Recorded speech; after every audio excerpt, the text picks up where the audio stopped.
I am significantly less tolerant than my predecessors regarding demonstrations or communications or disruptions during the committee.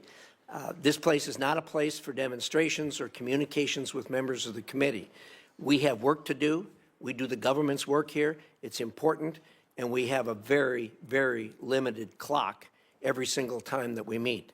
So as a result of that, we're not going to tolerate any type of disruptions, communications, or anything like that that distract the committee. Distractions will include not only noise, not only standing up, not only holding up painted hands, painted signs. None of that will be allowed. If you do that, I'm going to pause the committee. I'm going to ask our friends, first of all, my faithful Sergeant of Arms here, who's perhaps tougher than the Capitol Police, but also the Capitol Police, to assist.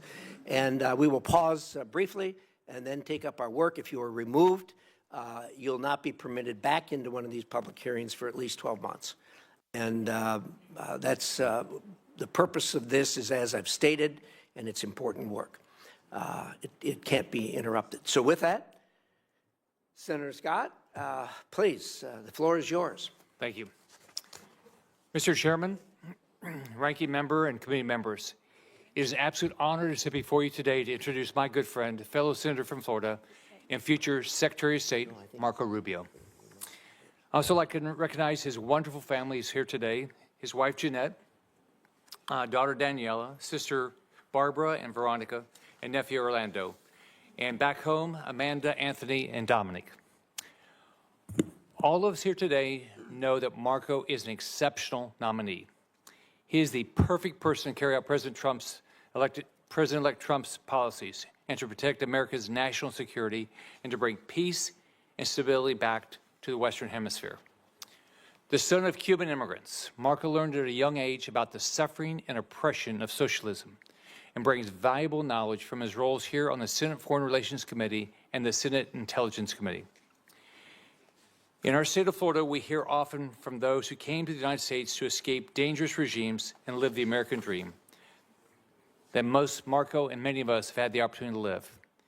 Every person we meet serves as a reminder of why the United States must always stand for freedom and democracy. President Trump's record in his first term was clear.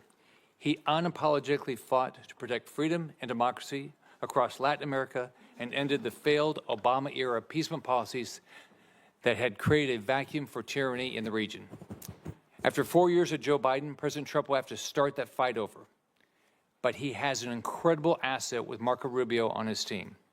Marco sees the values of our allies and Democratic leaders who will stand up to our adversaries and who will work with the United States, deny footholds to Communist China, Iran, and Russia, and fight alongside America to protect our shared national security interests and create better trade relations. While the Biden administration has abandoned America's allies, President-elect Trump and Senator Rubio are clear-eyed and understand that where freedom and democracy exists, America has strong allies and trusted trade partners. Marco has a strong record of holding the regimes in Communist China, Cuba, Venezuela, and Nicaragua accountable for their repression and tyranny. He will work with President Trump to punish communist regimes for their crimes and make clear to our enemies and partners alike around. Most importantly, Marco will always put America's best interests first. Marco, congratulations. You've served the people of Florida well. It's been an honor to work with you as Senator, and I will continue working together with you on issues that matter deeply to the people of Florida, to our nation. You're well deserving of this role. You'll do an incredible job. I'll end up being the senior senator finally. I'm proud to support you and urge all of my colleagues to do the same. Thank you. Well, thank you very much, Senator Scott. First of all, let me say, as we open this first hearing, I'm pleased to be serving alongside my colleague, Senator Shaheen. She and I have worked together over a number of years. We were governors together and came in at the same time together. We have had actually some experience in this regard in the Small Business Committee where we had the same roles. And so we're used to each other. And we're going to do our best to have hearings and work of this committee on a bipartisan basis. We won't always agree, obviously, but we will do our very best to disagree civilly and let the process work as it should. So with that, let's turn to the hearing today. And I want to welcome my great friend, Marco Rubio, to this hearing. Likewise, Marco and I go back a long ways. I look back at when I got to the Senate 16 years ago. I came to this first hearing and took my seat way down there at the end and spent 2 years there, and then that afternoon went over to the Intelligence Committee and again took my seat way down on the end down there, served a couple of years, and then 2 years later, by the way, when I went into the Intelligence Committee, I don't know if I've ever told anyone this story before, but I walked in there and I'm a little nervous because, you know, I'm about to learn all the deep, dark secrets of the United States of America, and I went in and sat down, and someone came up to me and tapped me on the shoulder and said, Senator, you seem to have brought an electronic device with you into this room. This was in the skiff over in our semi-secret room over in the Hart Building. And so I learned then that the Intelligence Committee does know a lot. So I gave up my, my electronic device. 2 years later, I was no longer on the end. Senator Rubio came and joined me down at the end and sat at my left there. And we went to the hearing in the morning to the Foreign Relations Committee. That afternoon, we went over to the Intelligence Committee. Again, there he was, sat down next to me on my left. And as he sat down, I said, by the way, I said to him, I hope you don't have any electronic devices with you. And he says, well, no, you doofus, there's a big sign out there that says, don't bring any electronic. So I judged him to be a very astute person at that point. In my defense, that sign wasn't there 2 years earlier. And they don't give you a course on what you can and can't bring in. So anyway, that was my introduction to Marco Rubio. Since then, we've worked together for a long time on issues and have found ourselves almost always in violent agreement on virtually every issue we dealt with, both here in the Foreign Relations Committee and on the Intelligence Committee, and worked together closely as we were ranking member on and chairman on those two committees. There's out of all the issues we've done, I can only think of one issue that we disagreed on. It's a very, very small issue, a very tiny issue. It deals with intelligence, so unfortunately we won't be able to discuss it here today. But Marco, I have a small gift for you as you part here in your last hearing here. I'll give it, assuming you survive this hearing, I'll give it to you at the end of the hearing. So welcome, and in a moment I'm going to give you a chance to make your opening statement. I'm going to talk a little bit, Gene is, and then we'll get to you. Unfortunately, we meet at a time when America faces threats from nearly every corner of the world.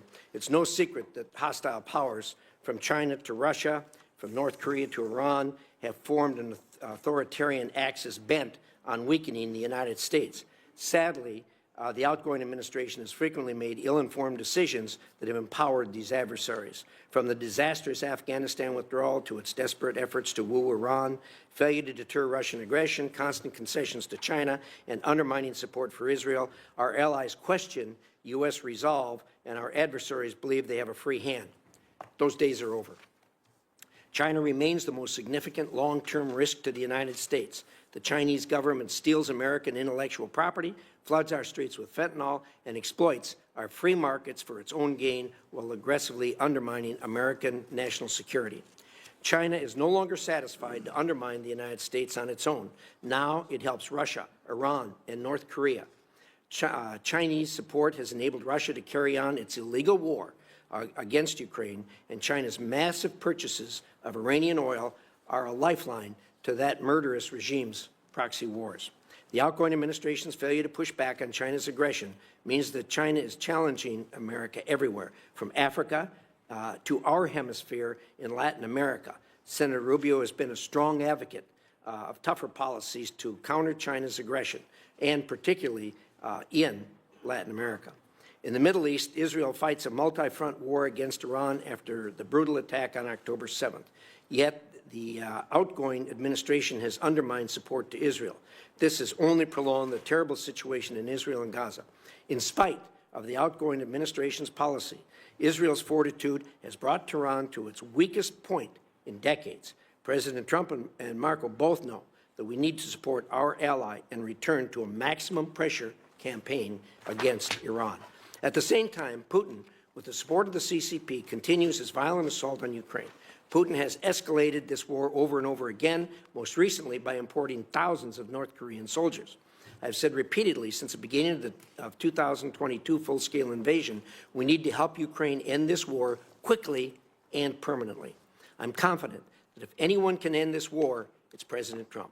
And Marco is the right man to help ensure it is done in a way that guarantees security and stability for Ukraine, the U.S., and our allies, and prevents Russia from launching another war. Unfortunately, the threats to American interests don't end there. A genocide in Sudan, a much-needed but still uncertain regime change in Syria, human rights abuses, human trafficking. The list of challenges facing America is long. And because of that, we must rein in and enforce accountability at the United Nations, whose agenda and wasteful practices frequently do not align with those of the United States. In Asia, it will be important to work with our allies in Japan, Korea, Taiwan, and the Philippines to boost their military spending and bolster their ability to deter China.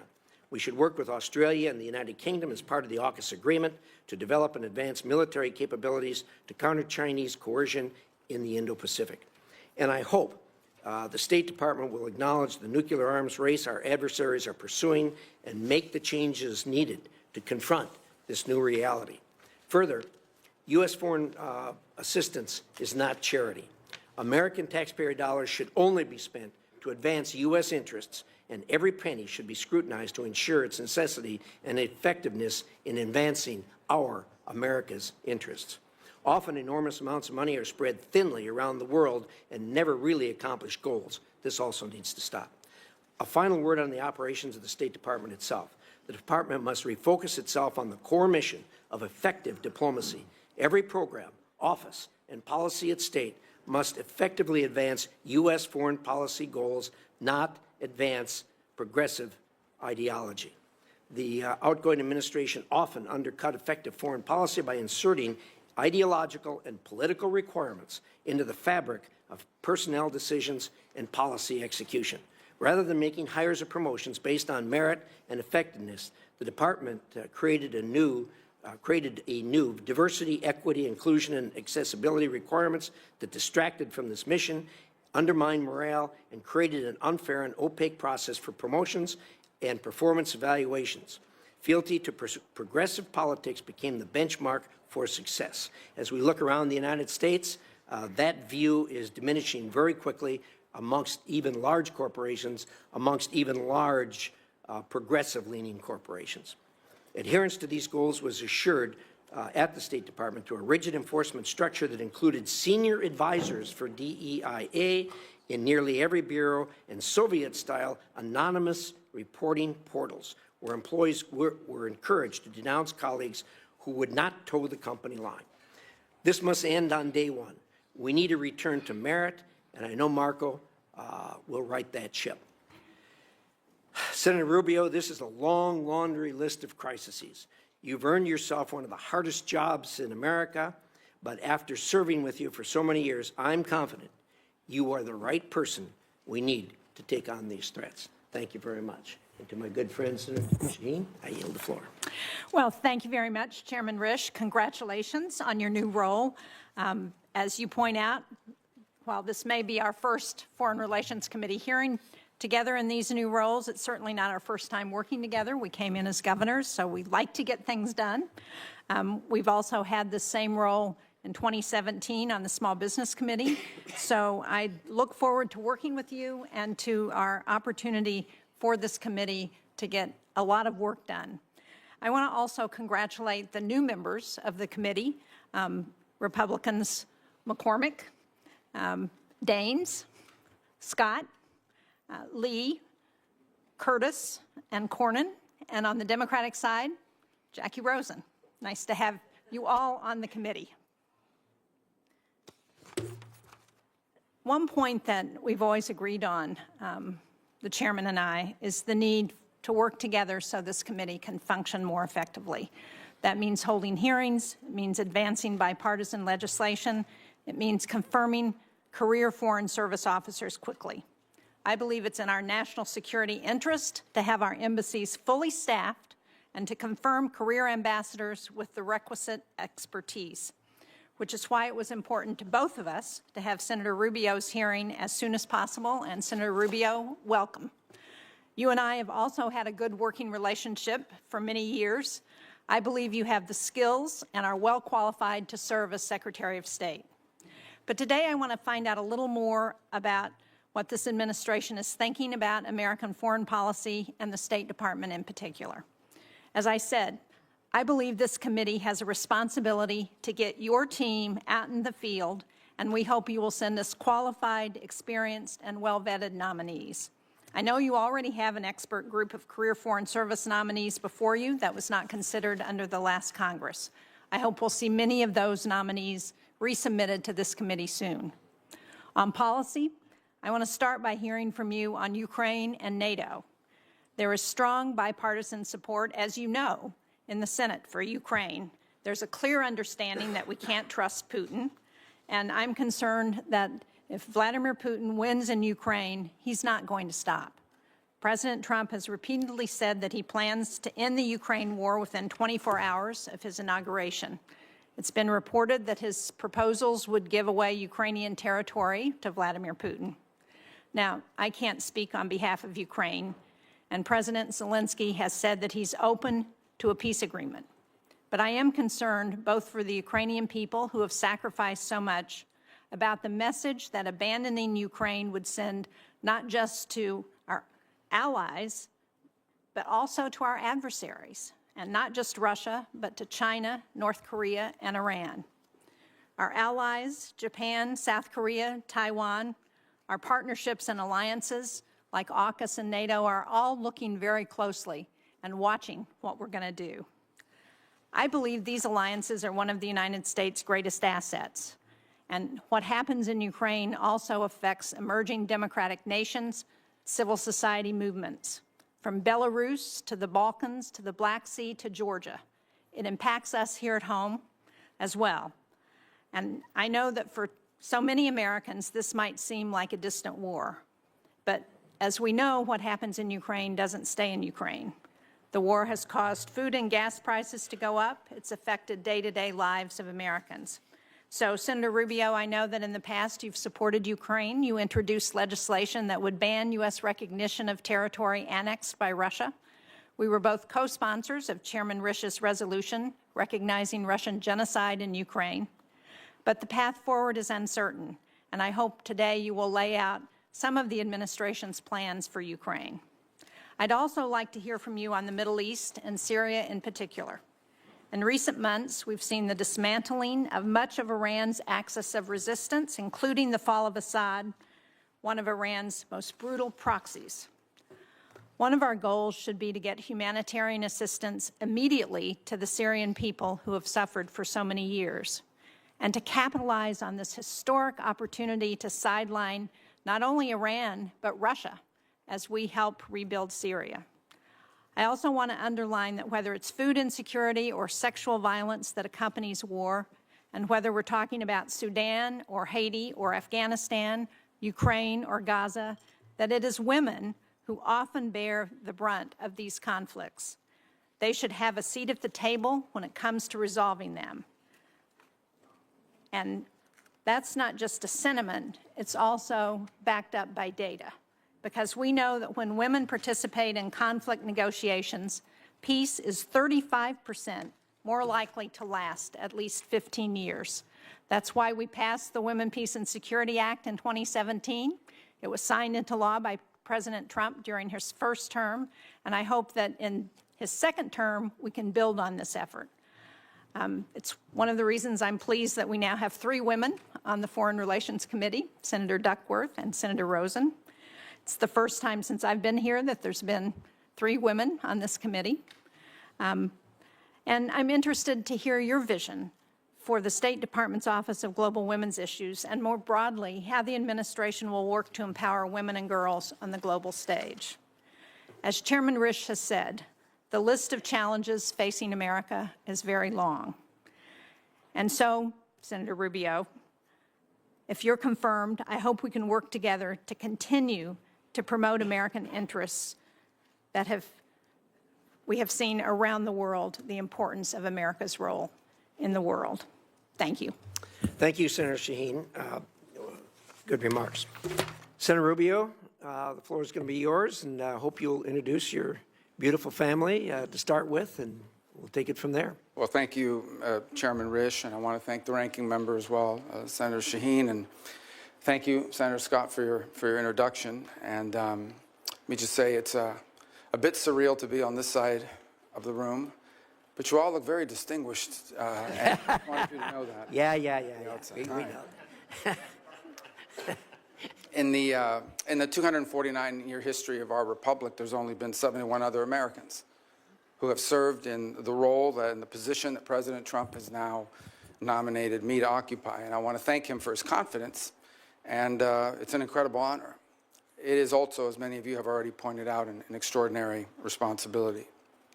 Three of my children, Amanda, Anthony, and Dominic, could not be here with us today or join us here in person. But I am happy that my wife, Jeanette, is here, and that my daughter, Daniela, is here with me as well, because I think, as each of you know well, it really is impossible to do our job in the Senate, not to mention the job I've been nominated for, without the love and the support of our families. I'm also very pleased that my sisters, Barbara and Veronica, my nephew Orlando, are joining me here today. And to me, it's a reminder that the path that brings me to this moment was paved by those who are not here with us today, by two parents who arrived here on May 27th of 1956 from Cuba, and they had nothing but the dreams of a better life. And because of them, I had the privilege to be born a citizen of the greatest nation in the history of mankind, and to be raised in a safe and stable home by parents who made their children's future the very purpose of their lives. I also want to acknowledge all the blessings that God has bestowed upon me in my life. My faith is critical, and it's something I will lean and rely on heavily in the months that are ahead. In a tumultuous world where, in my faith, we are called to promote the cause of peace and the common good. And that task has gotten harder than it's ever been. And I will rely heavily on my faith and pray for God's blessings, that He will provide me the strength, the wisdom, and the courage to do what is right in these tenuous moments. At the end of the Second World War, the United States was, in the words of then Secretary of State, tasked with creating an order, a world order, a free half, as he quote in his quote, out of chaos, without blowing to pieces, without blowing the whole of the world into pieces in the process. And in the decades that followed, that global order served us quite well. Americans' incomes rose and communities flourished. Alliances emerged in the Indo-Pacific and Europe that led to the emergence of stability and democracy and prosperity in these regions. We've had forever war ever since. Little Marco, keep your hands.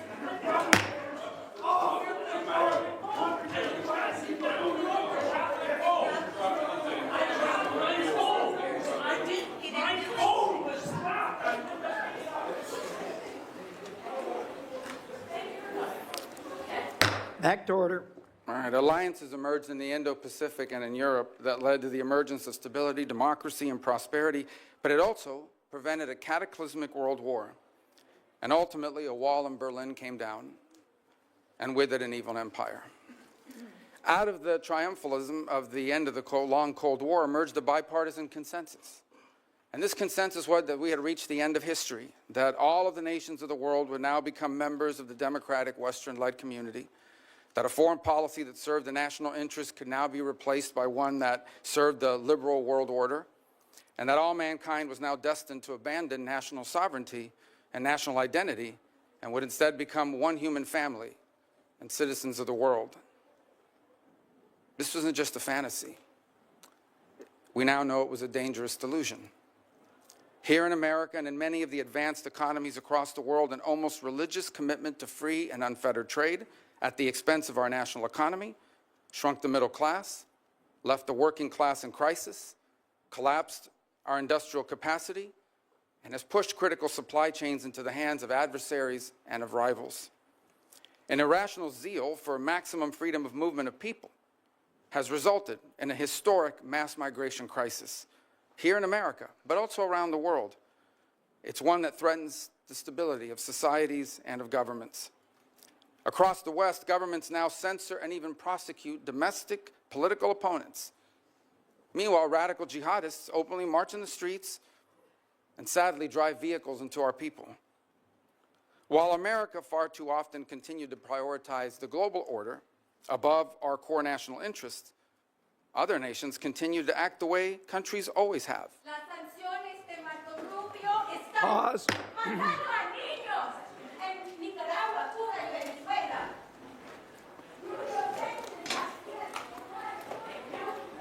Back to order. I get bilingual protests, which is, I think, is an entry cool.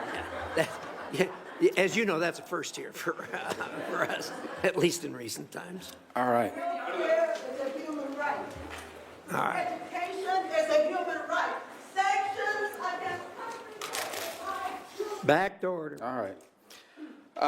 So while America too often prioritized the global order above our core national interests, other nations continue to act the way nations have always acted and always will in what they perceive to be their best interest. And instead of folding into the post-Cold War global order, they have manipulated it to serve their interests at the expense of ours.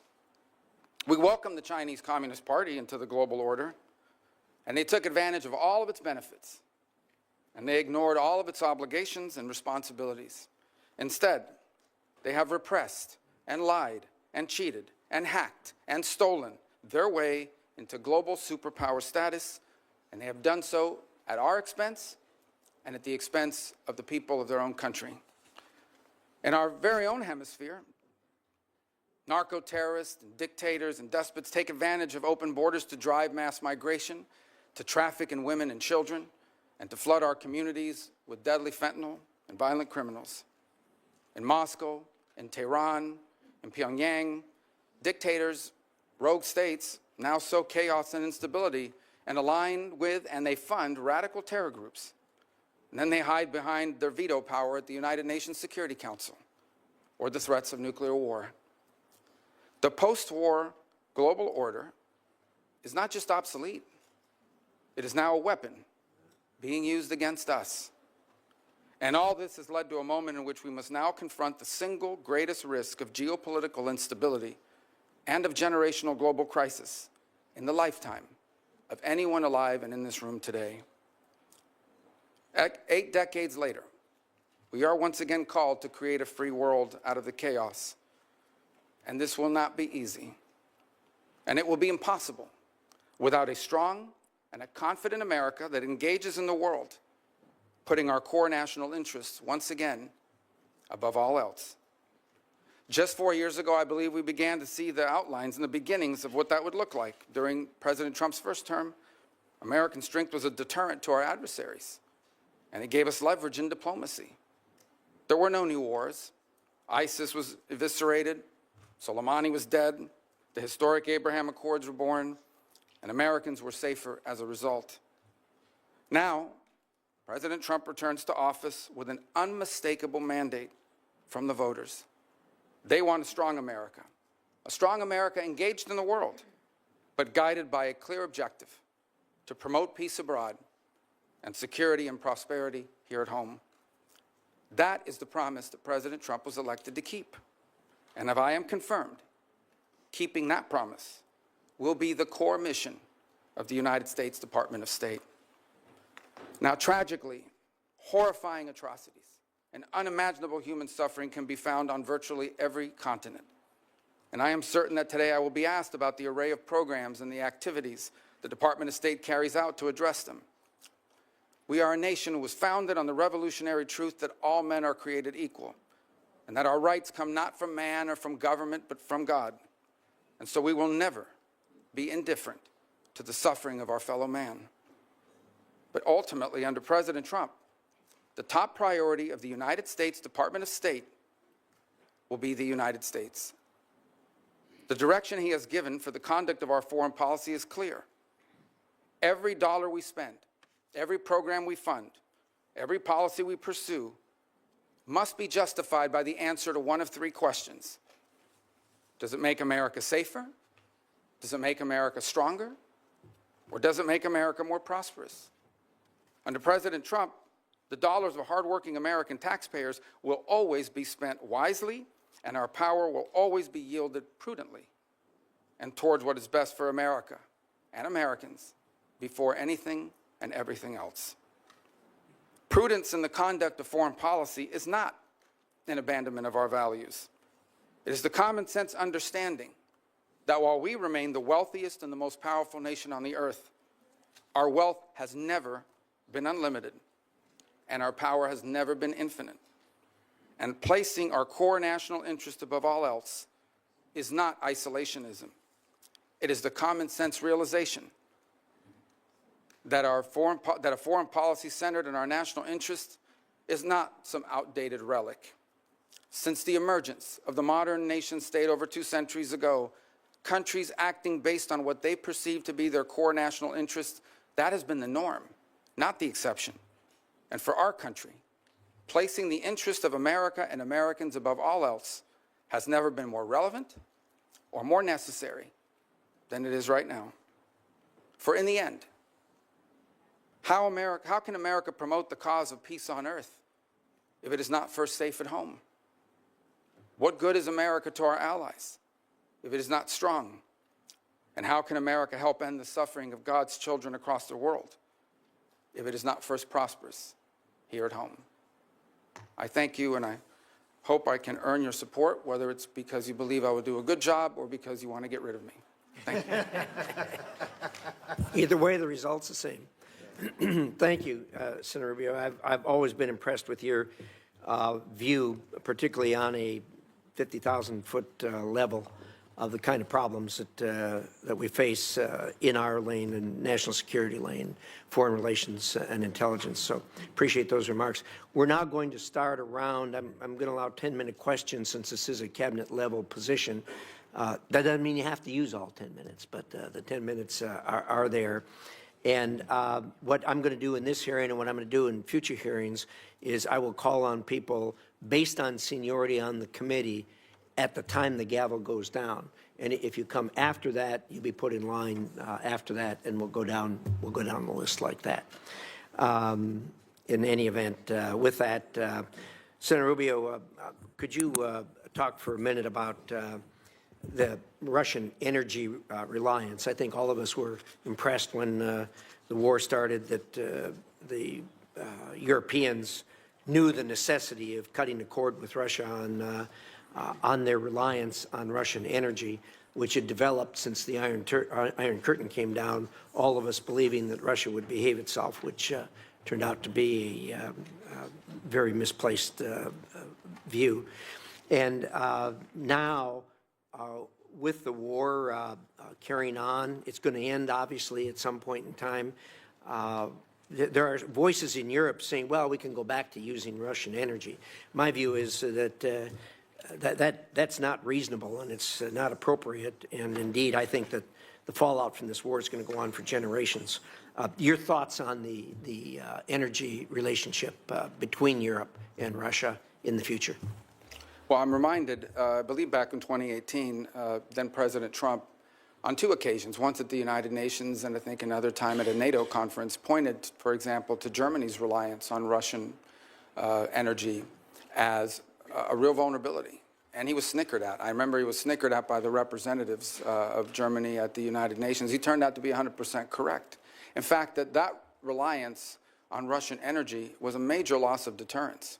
Vladimir Putin, among his many calculations, one of the calculations he took in going in Ukraine was that the Europeans would complain, maybe they'd hit him with a couple sanctions, they'd write some strongly worded, nasty letters about him, but ultimately would not be able to do anything effectively because of how much they depended on Russia. And in some cases continue to depend. I believe France is the 3rd leading payer into Russian energy in the world, and I think a couple other countries in Europe follow right behind. So there's still a significant amount of dependence in that regard. And that dependence on Russian energy is a tremendous amount of leverage that Vladimir Putin holds on his neighbors in Europe.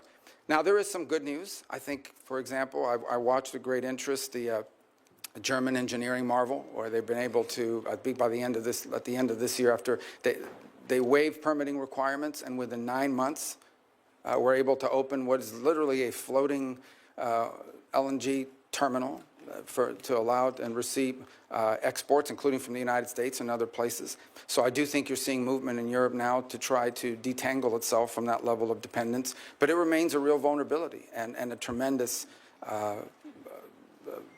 piece of leverage for Putin against his neighbors in the broader world. It's also a reminder, by the way, and I used to be guilty of saying this quite a bit, that the Russian GDP was the size of Italy's, not very large. I think one of the things we learned from this endeavor is that it's not just the size of the GDP, but what it's composed of. And the Russian GDP, while smaller than some other countries, is largely reliant on the production of raw materials, on the energy, on food production, fertilizer and the like. And these are critical components of national strength and a reminder of how important they are for us here domestically as well. Thank you. I appreciate that. I do think, too, we ought to acknowledge that the Europeans did a job that was well beyond our expectations the first winter as they struggled through. They did really well as far as cutting the cord with Russia, being as how hard they were tied to that.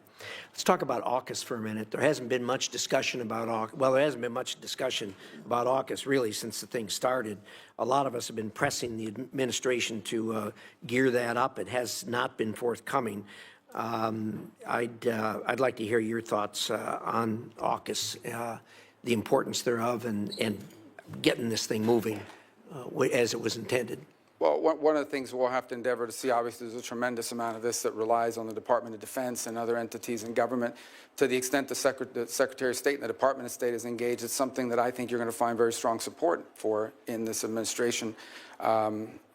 Because it's one of, I think it's almost a blueprint in many ways of how we can create consortium-like partnership with nation states that are allied to us to confront some of these global challenges, be it in the defense realm, in the technology realm, in the critical minerals realm, in the sensitive technologies and critical technologies on, for example, artificial intelligence and advances in even quantum computing.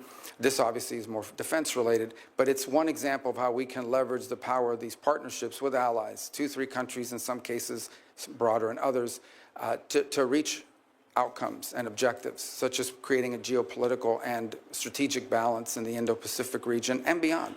So we'll have to look at that and to see what components of whatever impediments exist can be removed by the action of the Department of State. But it also reminds us that in many of these, very few of these global issues are entirely reliant on the Department of State.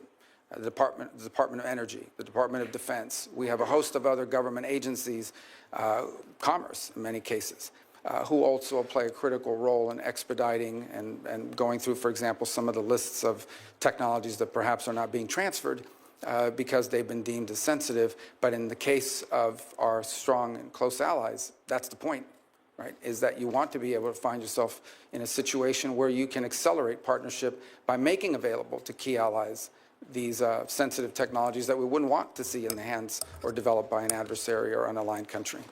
Thank you. I appreciate that. And our view is aligned, particularly on the excluded technology list. These are our closest and most trusted allies. And unfortunately, the current administration has really been difficult to work with as far as getting through that excluded technology list. And I hope you'll help expedite that. Let me talk for a minute about the International Criminal Court. Look, as you know, we've got real problems there. The court originally was intended, at least from our point of view, to be a court that focused on international crimes that were committed by people from countries who did not have a robust democracy nor a robust judicial system that held its own people accountable for crimes.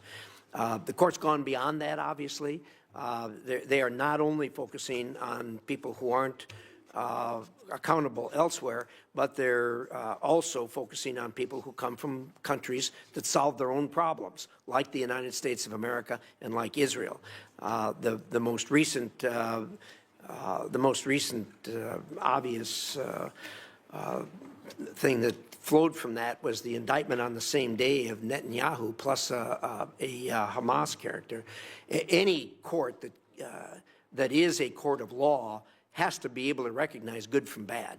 And when you try to indict two people and show some type of moral equivalency in that regard, they're just barking up the wrong tree. And I think, unfortunately, we're going to have to rein them up. Your thoughts on that? Well, I think the ICC has done tremendous damage to its global credibility. First of all, it is going after a non-member state on the claims that I believe, in fact, I think just in the last 24 hours, the Israeli High Court filed an appeal before the ICC, even though it's not a member state.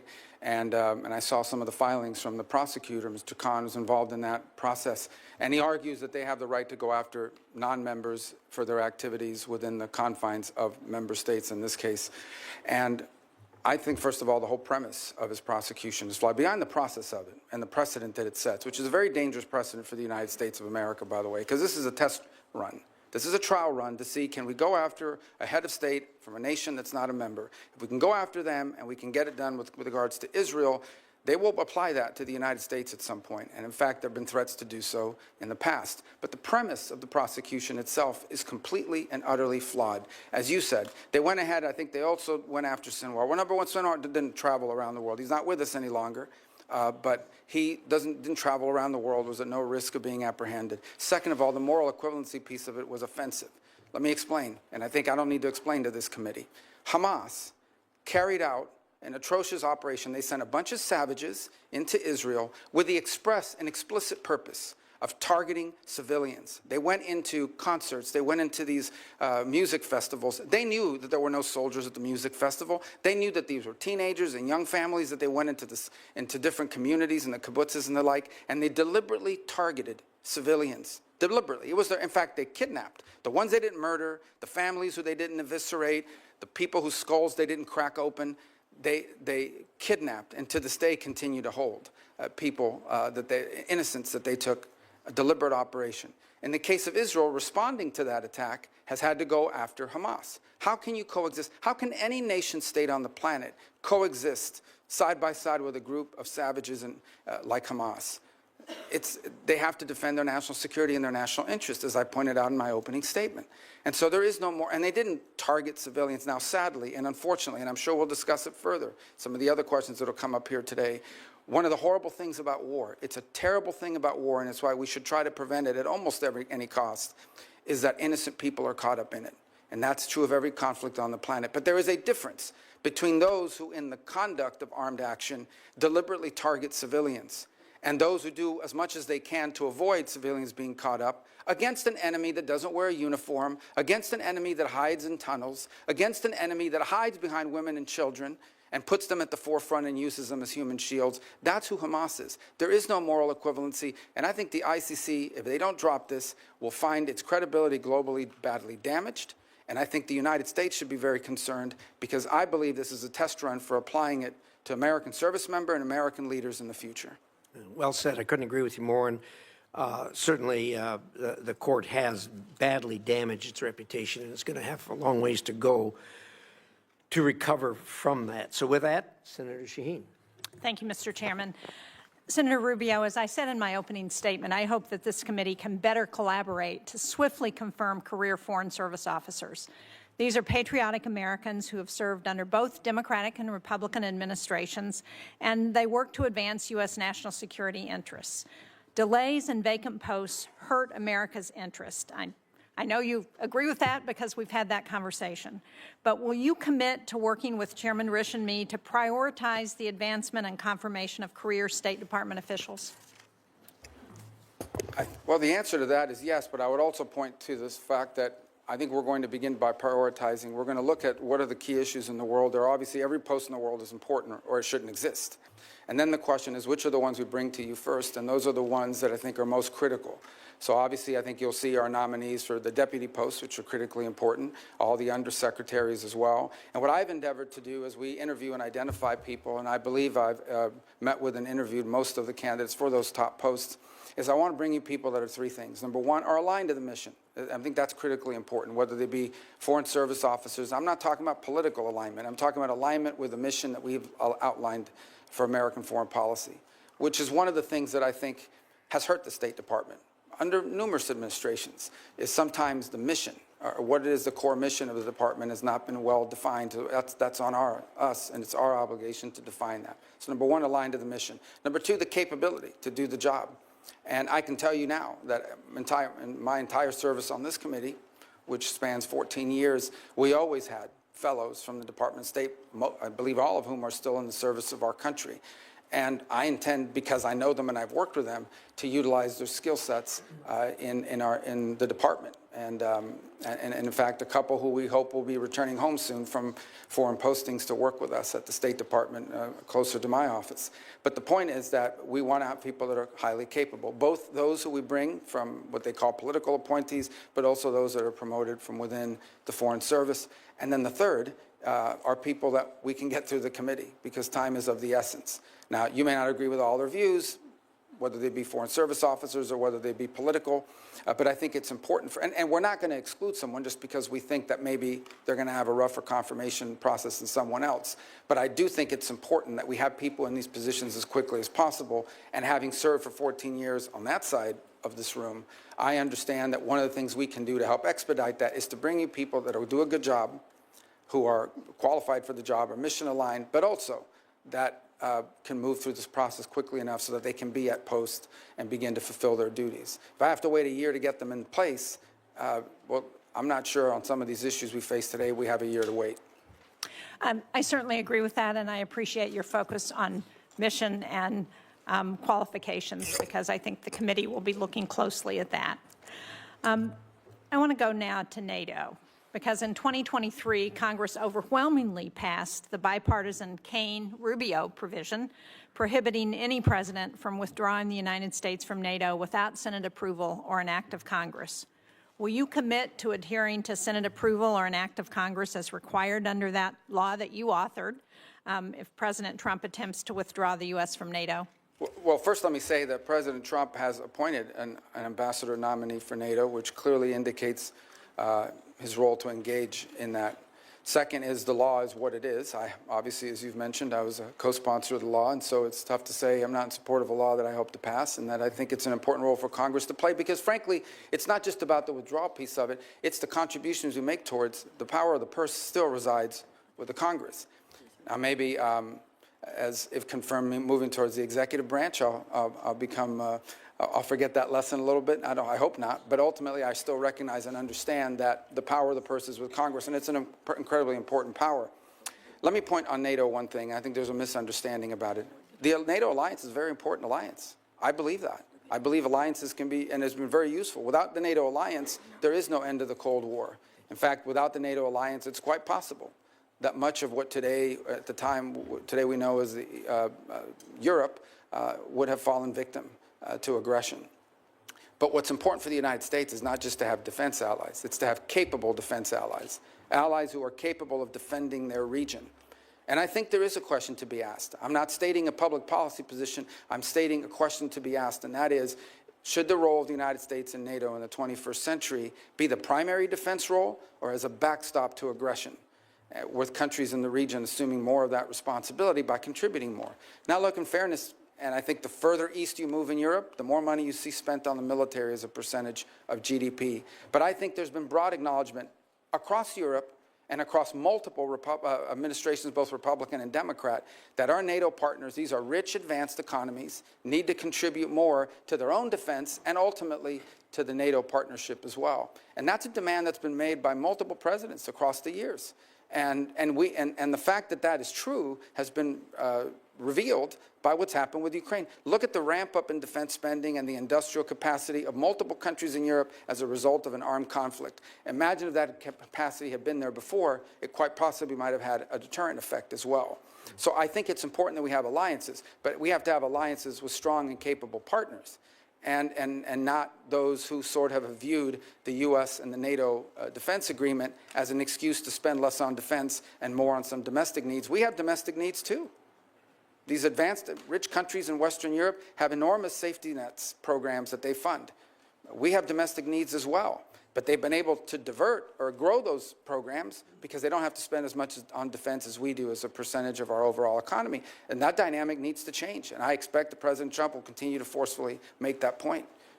And as you know, this committee and the Senate NATO Observer Group, which I co-chair, has made that point repeatedly, and we are now up to 23 of the 32 NATO nations who are meeting their 2% of GDP, and we have a number of them who are going beyond that, and it's appropriate. And I think the sentiment on this committee would be to agree with what you're saying, but to ensure that we continue to have a strong NATO, I think will be important not only to European security, but most important to our own security. I appreciate, we talked about Ukraine. I appreciate your past leadership in supporting Ukraine's fight for sovereignty. More recently, you voted against supplemental funding for Ukraine and against forgiving loans for Ukraine in November, loans that would be critical to Ukraine's economic stability. So can you talk about how your views on Ukraine have developed and where you are now, and what you think is important for us to do in order to ensure that there is the strongest possible negotiating position if Ukraine and Russia do get to the negotiating table? Sure. First, let me point out, although I'll still speak to my view of the process, that I voted against that bill because I said I would not vote for a bill unless it addressed the crisis at our southern border as part of the overall arrangement. That was not done, and so I voted against it. That said, here's my view of a situation. Once this war became what we now know it is, and that is a war of attrition, a stalemate, a protracted conflict, the dynamic on that situation has changed. It has. And I believe, and I think that this echoes with the President. Let me first echo the President's words and what he said in an interview about a year ago. He was asked about the war in Ukraine. He says, I want the dying to stop. I want people to stop dying. I want the killing to stop. And frankly, I don't know how anyone could say they don't. The destruction that Ukraine is undergoing is extraordinary. It's going to take a generation to rebuild it. Millions of Ukrainians no longer live in Ukraine. And the disruption, that means how many of them are going to come back, and what are they going to come back to? Even as I speak to you now, the Ukrainian infrastructure and their energy infrastructure is being decimated in ways that are going to cost hundreds of billions of dollars to rebuild over the next decades. So this is an important conflict, and I think it should be the official position of the United States that this war should be brought to an end. And the question becomes, what role can we play? And I think the first is by making that abundantly clear. And my differences with the Biden administration throughout this process is that they never clearly delineated what the end goal of the conflict was. What exactly were we funding? What exactly were we putting money towards? And on many occasions, it sounded like however much it takes for however long it takes. That is not a realistic or prudent position. The truth of the matter is that in this conflict, there is no way Russia takes all of Ukraine. The Ukrainians are too brave and fight too hard, and the country is too big. That's not going to happen. It's also unrealistic to believe that somehow a nation the size of Ukraine, no matter how incompetent and no matter how much damage the Russian Federation has suffered as a result of this invasion, there's no way Ukraine is also going to push these people all the way back to where they were on the eve of the invasion, just given the size dynamic. I saw a quote recently, and I wish I could attribute to who it was, but the quote was, and I think it was very wise, where they said the problem that Ukraine is facing is not that they're running out of money, it's that they're running out of Ukrainians. There's a size differential here that's important. Now, what Vladimir Putin has done is unacceptable. There's no doubt about it, but this war has to end. And I think it should be the official policy of the United States that we want to see it end. Now, what that master plan looks like is it's going to be hard work. This is not going to be an easy endeavor. But it's going to require bold diplomacy, and my hope is that it could begin with some ceasefire, and we're going to have, in order to achieve objectives like the one that needs to occur in Ukraine, it is important for everyone to be realistic. There will have to be concessions made by the Russian Federation, but also by the Ukrainians, and the United States lend itself there. It's also important that there be some balance on both sides. In essence, it will be difficult to achieve this objective of a ceasefire and ultimately a peace settlement unless both sides have leverage. Putin's goal now is to have maximum leverage so that he can basically impose neutrality on Ukraine, retrofit, and come back and do this again in 4 or 5 years. And that's not an outcome I think any of us would favor. By the same token, I think it's important that the Ukrainians have leverage, but they also will have to make concessions to reach this agreement. It's going to be very difficult. This will not be easy. Conflicts of this nature that have historical underpinnings to it are going to require a lot of hard diplomacy and tough work, but that's something that needs to happen. This conflict needs to end. Well, I'm out of time, but I appreciate your last comment about the importance of leverage, and it's important for the United States to do what we can to help provide that leverage to Ukraine so that they can be in the best negotiating position possible with Russia. Thank you very much. Thank you, Senator Shaheen. Senator Ricketts. Thank you, Mr. Chairman. Well, Senator Rubio, congratulations on your nomination to this very, very difficult job. I want to thank you for your previous service in the U.S. Senate and your willingness to take on this job should you be confirmed. And I also want to thank your family as well for their support for you to be able to be a U.S. Senator and to apply for this job as Secretary of State. And I want also to express my gratitude to all the members of the State Department. We have a lot of people who choose to serve our country overseas, spend time away from their friends and family, and I can't think of a more noble calling. You're taking over a department that's very, very important to us. On Sunday, Jake Sullivan, the President Biden's national security advisor, said, quote, "The American people are safer and the country is better off than we were 4 years ago." Let me repeat, the American people are safer and the country is better off than 4 years ago. I don't know who believes that. I don't believe that. I think the election results demonstrate the vast majority of Americans don't believe that. We don't believe it at home. Inflation has hurt average Americans' pocketbooks. Open border policies have put Americans at risk. And I don't believe we see it overseas. In fact, Senator Rubio, should you be confirmed, you're being handed a job at a time when this country is in the most danger we've been in since World War II. It's a very dangerous time in the world, and your opening remarks demonstrate that you know that. We're not better off, and we're not safer. President Biden started this with a disastrous withdrawal from Afghanistan that projected weakness and an incomprehension of what it means to have a policy of deterrence. Vladimir Putin invaded Ukraine and started the largest war in Europe since World War II after that withdrawal. I believe it's because he saw weakness in this Biden administration. It's been the president's fear of helping Ukraine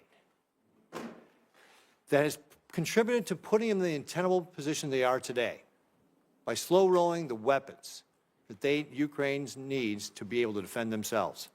His incomprehensible and incoherent policy has caused him to handcuff American liquid natural gas exports while delaying tough sanctions on the Russian oil and gas industry, which, as you know, is the lifeblood of the Russian war machine. The Middle East is equally disastrous. Instead of enforcing sanctions on Iran, Biden naively tried to resurrect the Iran nuclear deal, enabling the regime to generate $100 billion in oil revenue. And I want to point out that during the Trump administration, because of sanctions, Iran's foreign reserves fell from $122 billion to less than $14 billion. That hampered their ability to be able to fund terrorist groups like Hamas and Hezbollah and the Houthis. What the Biden administration has done is allowed the Iranian regime to enrich enough weapons-grade uranium to be a week or two away from having a nuclear weapon. And since October 7th, President Biden has not supported Israel in the way he's needed. And because of the previous mentioned money that he's allowed the Iranians to have, that has funded the terrorist groups like Hamas and Hezbollah, our allies like Israel have been attacked. And we've been attacked directly. Thankfully, Israel's had the courage to stand up to these terrorists and take matters into its own hand. And it's led to the decimation of Hamas and Hezbollah. But no amount of revisionist history can change the fact that this was despite the lack of support from the Biden administration, not because of the support from the Biden administration. And of course, let's not forget North Korea and how dangerous they have become, and the fact that we are now seeing North Korean troops in Europe. A thought 4 years ago that was unthought by anybody. And of course, one of the most concerning things is Biden's weakness has emboldened the greatest adversary we have on the face of the earth right now, which is the People's Republic of China. The People's Republic of China is the head of the stake of this axis of dictators that are challenging the United States today. They're challenging our freedom, our security, and the very way of life we have. Beijing has had a direct hand in each of the problems I just mentioned. That's why addressing any one of them cannot be done without making sure that we are thinking about how we are deterring the People's Republic of China. When everything is a priority, nothing's a priority. And Senator Rubio, your top priority must be the People's Republic of China. Since the election in November, so this is all within the last 2 months, the PRC has hacked our Treasury Department, including CFIUS. Continuo has been described as the worst telecom hack in U.S. history. Sabotaged important undersea communication cables in Asia and Europe, deployed ships to the South China Sea to harass our allies like the Philippines in their own territorial waters, simulated a naval blockade of the Japanese islands for the first time, conducted the largest naval drills in decades targeting Taiwan and the broader Western Pacific, revealed new mobile piers suitable for a Taiwan invasion, unveiled advanced aircraft, and launched the world's largest amphibious warship, and they've allowed Iran to draw down and ship nearly 3 million barrels of oil from a storage site in China. It's obvious that Xi Jinping is positioning his chess pieces in preparation for war. He's directed his military to be prepared to take Taiwan by 2027, and folks, that's only 2 years away. Now, it's true that does not mean that he will invade in 2027, and it's also true that it's not predetermined. But it should be very concerning to all of us that he's given his military that direction. Because time and time again, dictators tell people what they're going to do, and then they go out and try and do it. The only thing that dictators respond to is force, strength, peace through strength. This was something Ronald Reagan understood a long time ago, and it's what we have to get back to in the United States. Xi Jinping is vowed to be the world-dominating power by 2049. We should take him at his word. That's what he believes he is going to try and do. It's time for us to go on the offensive and abandon illusions about what kind of adversary we're faced. This is not a managed competition. This is a competition we must win. It will take more than an all-of-government approach. It'll take an all-of-society approach to be able to win this. As our lead diplomat, Senator Rubio, you are in a position to set the tone. And that's why I can't think of a better pick to be the Secretary of State than you. So, first of all, do you agree that the PRC is the biggest threat that we face as the United States? The Communist Party of China that leads the PRC, is the most potent and dangerous near-peer adversary this nation has ever confronted. They have elements that the Soviet Union never possessed. They are a technological adversary and competitor, an industrial competitor, an economic competitor, a geopolitical competitor, a scientific competitor now, in every realm. It's an extraordinary challenge. It's one that I believe will define the 21st century. When they write the book about the 21st century, there's going to be some chapters in there about Putin, there's going to be some chapters in there about some of these other places, but the bulk of that book about the 21st century will be not just about China, but about the relationship between China and the United States and what direction it went. And I think you're alluding to it in your statement. I know you may have another question. I don't want to eat up all your time, but I do want to say this. The Chinese believe that the United States are a great power in inevitable decline and that they are an inevitable rise. Now, they already are. They're going to be a rich and powerful country, and we're going to have to deal with them. The danger is that because of our own actions, in many cases, a dangerous imbalance is built up in that relationship. We allowed them for years to pretend that they were some developing countries, so we should allow them to continue to cheat on trade and commerce. We should allow them to continue to expand. They lied about not militarizing and populating island chains in the South China Sea and the like. We allowed them for years, before we got serious about it, to conduct grotesque human rights violations against Uyghur Muslims, as an example. One of the most horrifying things happening on the planet. And for years, no one talked about it, which, by the way, not just has a human rights component to it, it allows them to use slave labor to produce goods at the expense of the rest of the world. Talk about not just a horrific humanitarian crisis, but an unfair trade practice as well. We've allowed them to get away with things. And frankly, the Chinese did what any country in the world would do given these opportunities. They took advantage of it. And so I think now we're dealing with the ramifications of it. I agree 100% what you said, but I remind you, and I remind everyone, I guess I want to make this point, that much of what we need to do to confront China is here at home. It's not just abroad, it's also here at home. We have to rebuild our domestic industrial capacity, and we have to make sure that the United States is not reliant on any single other nation for any of our critical supply chains.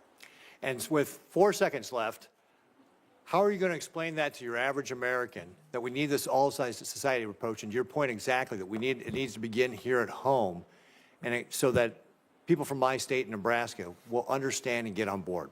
If we stay on the road we're on right now, in less than 10 years, virtually everything that matters to us in life will depend on whether China will allow us to have it or not.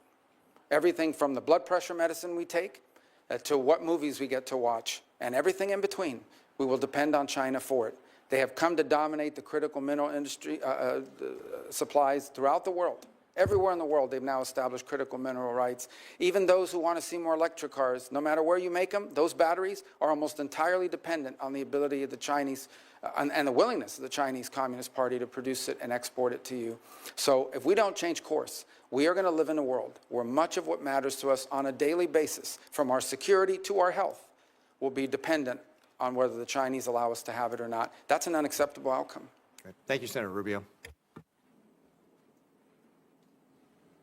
Next is Senator Merkley. Thank you, Mr. Chair, and thank you, Senator Rubio. And I've enjoyed working with you on the Congressional Executive Commission on China, which engages in many issues related to their treatment of folks from the Tibetans to the Uyghurs, to their position regarding Hong Kong and Taiwan. But let's talk about Taiwan. I had the chance to go to Taiwan in the year 2000. It was the second presidential election there, and it was the first one where people were becoming convinced that they actually might be able to hold a democracy.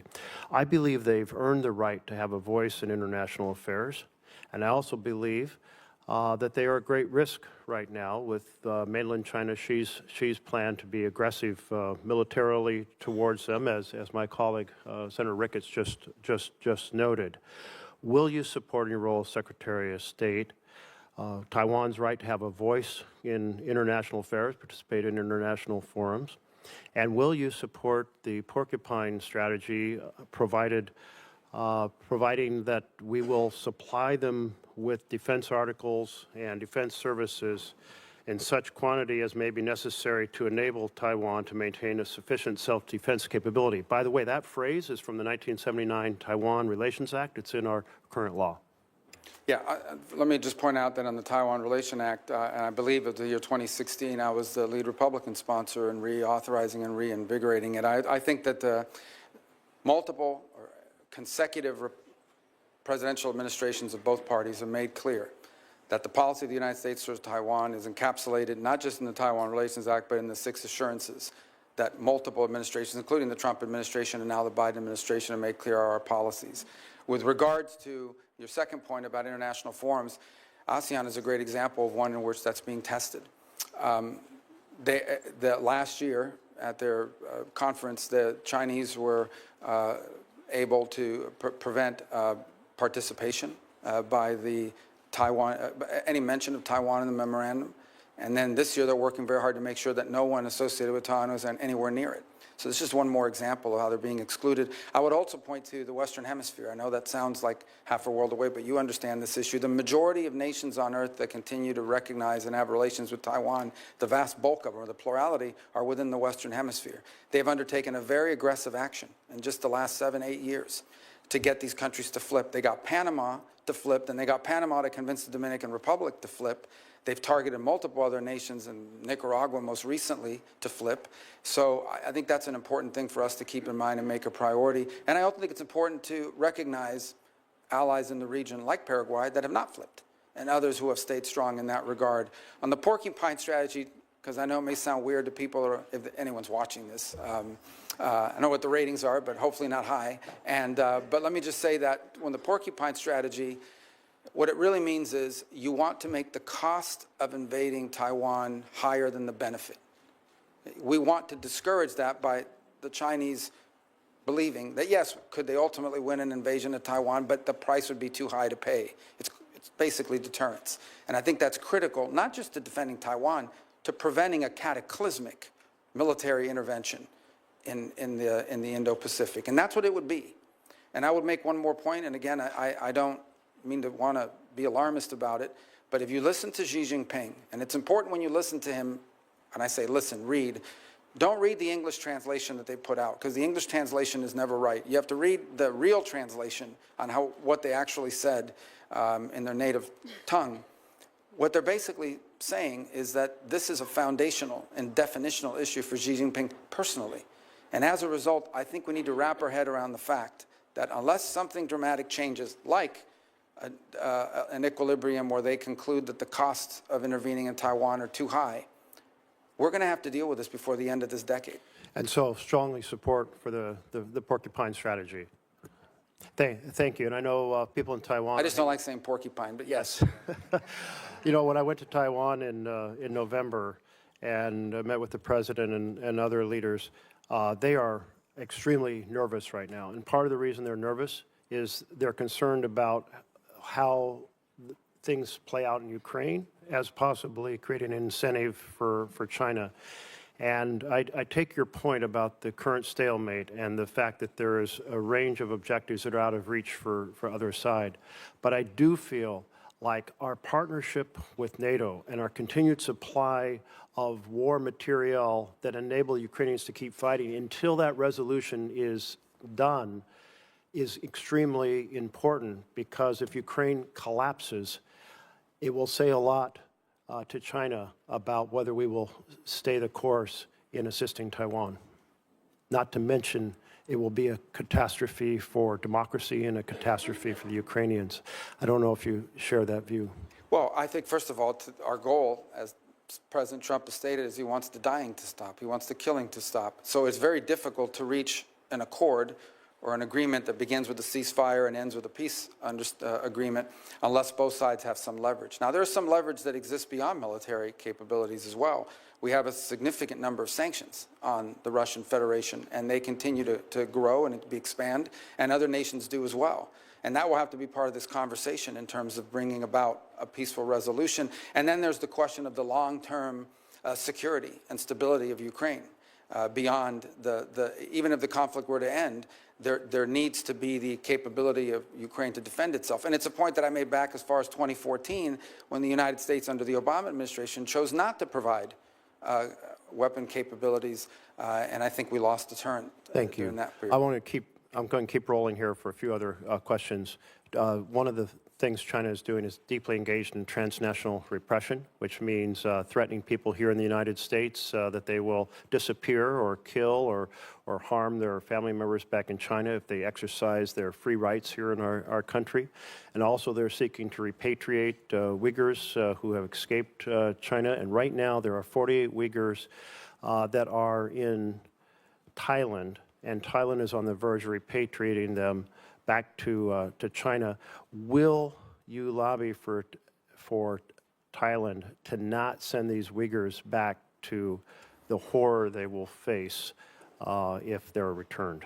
Yes, and the good news is that Thailand is actually a very strong U.S. partner, strong historical ally as well, and so that is an area where I think diplomacy could really achieve results because of how important that relationship and how close it is. I think it's also one more opportunity for us to remind the world of what exactly we're talking about here. This is not some obscure issue. These are people who are basically being rounded up because of their ethnicity and religion, and they are being put into camps. They're being put into what they call re-education centers. They're being stripped of their identity. Their children's names are being changed. It's one of the most horrifying things that's ever happened, and they're being put into forced labor, literally slave labor. And I will say our work together on the Forced Labor Prevention Act, Uyghur Forced Labor, was tremendous. Thank you for championing that. I'm encouraging other nations, including Canada, Mexico, and Europe, to follow the rebuttable presumption strategy we put into that bill, because right now, if our slave labor products or China's slave labor products are rejected here, they're shipped to Canada, and we need to expand on that. I want to turn to another point. Our companies face in China often the requirement for partnerships or location or what products they can produce or the theft of their intellectual property. Meanwhile, we're helping their economy by being a major supplier of fossil gas, LNG, to China. Should we be strengthening the Chinese economy by sending them LNG? Well, I think that is a good point to raise in that regard, because I will tell you that is one of the things that's going to have to be discussed in the broader relationship with China. and that is, it is one of the things we actually export to China. They import a lot this way. One of the few things that we export is, in great capacity, is these long-term contracts that are tied up either directly to China or through third countries. Because some of this obviously is exported to a third country who in turn sends it to China either as a direct sale or as a byproduct. So I think that has to be on the table as a number of other measures that we have in leverage as we engage the Chinese in this geopolitical perspective. I would go further and point out that the Chinese also have, I believe, the world's largest surplus refining capacity. They've invested very heavily in that as well. And that's one more area where I think our energy policy will be critical and bringing some geopolitical stability to our relationship with them. I know you sponsored a bill to cut off the exports. I've focused on China, but I want to turn to humanitarian issues. By the way, fully support Israel's ability to respond to Hamas, but I am very concerned about how it has played out in terms of the massive humanitarian conditions in Gaza. Will you help lead the world in responding to those humanitarian conditions? And there is a proposal for a broad regional agreement that would provide security to Israel, peace with all their Arab neighbors, building on the Abraham Accords, that in return would create a framework to have a concrete steps towards a Palestinian state. I believe that's our best bet to break this cycle of hate and war that we've been trapped in my entire lifetime. How will you pursue breaking this cycle of hate and war, and will you support humanitarian support to Gaza? Yeah. So my first point is I am hopeful, and again, I've been here, so I don't know if any news has emerged in our time during this hearing, but I am hopeful that there is an agreement in place that will bring hostages back immediately in an exchange and in a three-phase plan that Secretary Blinken sort of has outlined over the last 24 hours, and that credit to both the Biden administration and the Trump transition work side by side on helping this become about, and I hope that comes about. And part of that phrase, part of that deal, as I understand it, is it has this very tenuous but important 6-week transitional period where it's going to require international cooperation to bring some level of stability and administration. And that could serve as, assuming it works, that could serve as a foundation to build upon. I would also point to one more thing, and that is we don't know yet for sure, but there are opportunities available now in the Middle East that did not exist 90 days ago. Whether it's what's happened in Lebanon, whether it's what's happened in Syria, whether it's what hopefully will happen with this ceasefire and the release of hostages after horrifying detention and unjustifiable actions by Hamas. Whether it's any of these three things or all in combination, there are now factors at play in the Middle East that I think we can build upon and may open the door to extraordinary and historic opportunities, not just to provide for Israel's security, but ultimately begin to confront some of these other factors. But these things, again, are going to be hard work, and they'll require us to take advantage of those opportunities if they exist. Thank you. Senator McCormick. Great. Senator Rubio, good to see you again. I'm looking forward to working with you closely on many of the issues we're going to discuss today. As a senator, you've been a strong voice for American leadership, and I'm really confident you'll be a strong Secretary of State on behalf of President Trump and the American people for advancing America's interest. I believe you're the right man for the job. When we met privately, we talked about a range of topics, from China to Israel to the fate of the hostages in Gaza to energy policy. We also talked about something that hits home here in Pennsylvania for my constituents, which is the fate of Mark Fogel. As you and I discussed, Mark has been imprisoned by the Russians since 2021. I've had a chance to meet with his mom, 95-year-old Mafa. She was at the Butler rally with myself and President Trump in the front row when he was shot. We need to bring him home.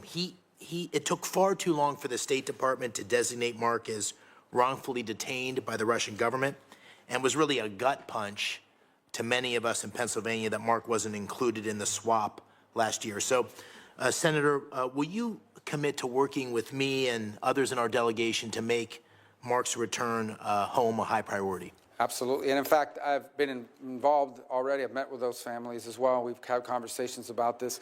And there are two things I'd point to. Number one, this is a ridiculous case. I mean, this is an American that clearly there was an order given at some level that if you see an American and you have anything you can charge them with, let's charge them and let's collect these because we can trade them in the future for something. There's a global market for this now. And it's one of the challenges of the 21st century. There is now an active global market for detaining Americans wrongfully in Venezuela, in Russia, in China, or somewhere else, Iran. and then using them to trade for something they want in the future.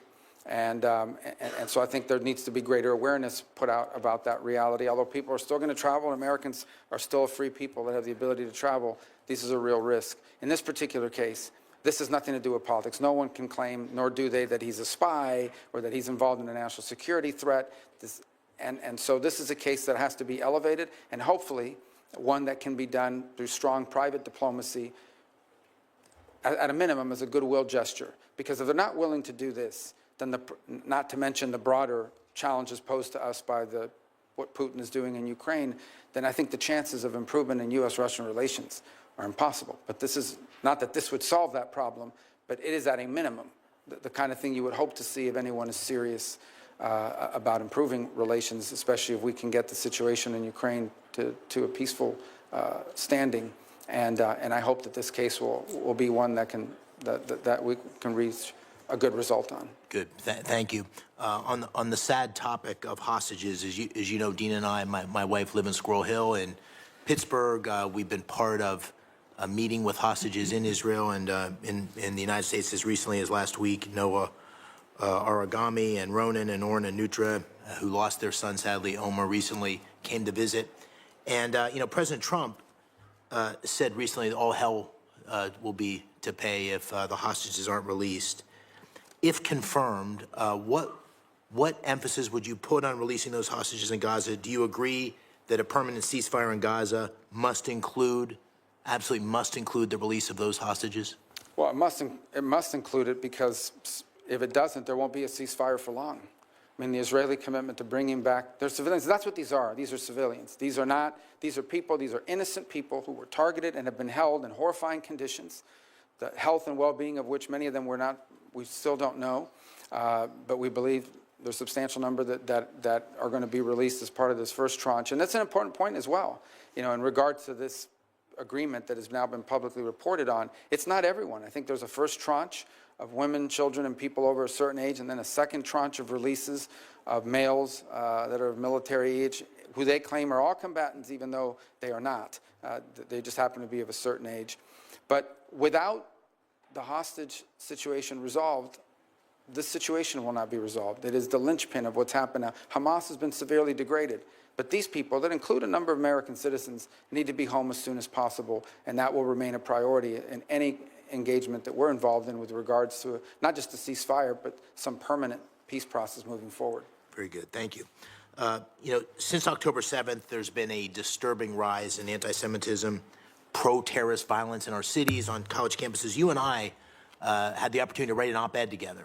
And in that op-ed, we called on foreign nationals who support Hamas or other terrorist organizations to lose their visas and to be sent back to their home countries. As Secretary of State, of course, you'll be responsible for overseeing the issuance of visas. How will you enforce our laws to ensure that we remove supporters of terrorist groups from our country? Listen, my view on this is one of common sense. Okay? If you apply for a visa to come into the United States, and in the process of being looked at, it comes to light that you're a supporter of Hamas, we wouldn't let you in. If we knew you were a supporter of Hamas, we would not give you a visa. So now that you got the visa and you're inside the U.S., and now we realize you're a supporter of Hamas, we should remove your visa. If you could not come in because you're a supporter of Hamas, you should not be able to stay on a visa if you're a supporter of Hamas. That's how I view it. And I think that's just an issue of common sense. And we intend to be very forceful about that. Good. Thank you. Fentanyl is killing 4,000 Pennsylvanians each year, over 200 Americans a day. President Trump campaigned on this throughout the country, in Pennsylvania, as did I, on we have to stop that flow of fentanyl. And, of course, violent criminal groups in Mexico, including the Jalisco and Sinaloa cartels, terrorize our communities here at home with this deadly fentanyl, and the Mexican people with endless violence. As Secretary, will you initiate the process to designate these groups, these cartels, as foreign terrorist organizations? And if so, can you describe for the American people the national security tools that unlocks, that designation unlocks, to degrade the cartels? Well, first of all, the designation of a designated foreign terrorist organization brings with it a host of things. It makes it illegal to cooperate or work with them in any way. or to be supportive of their endeavors. It cuts off access to all sorts of banking opportunities and the like around the world where it's important to move money around. Now, that said, it's probably an imperfect tool when it comes to these groups that you're discussing, because these are sophisticated criminal enterprises. They are terrorizing the United States, but they are sophisticated criminal enterprises, and they operate in the trafficking of people, drugs, and migrants to horrifying effect. Sadly, they also have basically operational control over huge swaths of the border regions between Mexico and the United States. That's just an unfortunate fact, and it's one we're going to have to confront with our partners in Mexico, is that these sophisticated transnational terroristic organizations have operational and functional control over huge swaths of areas that border the United States of America. And so whether that is the tool that we use, which is maybe the appropriate one, or some new one that we come up with, it is important for us not just to go after these groups, but to identify them and call them for what they are, and that is terroristic in their nature, because they are terrorizing America with mass migration and with a flow of drugs. What about military force? Well, that's an option the president has at his disposal. Obviously, it's not one that is in the purview of the Department of State. I think President Trump is someone that never publicly discusses his options and leaves himself the flexibility to act. I think there's a lot we can and will continue to do in close partnership with our allies in Mexico. I think there's more they can do as well to confront this challenge. And my preference would be, from the Department of State's perspective, my preference would be that we can work with the Mexicans on this issue cooperatively, because it is impacting their nation as much as ours. These sophisticated groups, these criminal organizations, don't simply threaten America, they threaten the Mexican political process. In the last election, you had multiple presidential candidates and other candidates to other offices assassinated. You've had journalists targeted and assassinated for speaking out against these groups. So these groups don't simply terrorize the United States, they're terrorizing and in some ways undermining the Mexican government and Mexican sovereignty and the health and well-being of the Mexican people. And so my hope, in a perfect world, is that we could work in close collaboration with Mexican authorities to take these groups out. Very good. Thank you. Final question. The Chinese Communist Party, as you said in your testimony, has waged a deliberate campaign of economic warfare against the United States and our allies. We need to restore, as President Trump has said, reciprocity in that economic relationship and impose cost on Beijing for hurting American workers.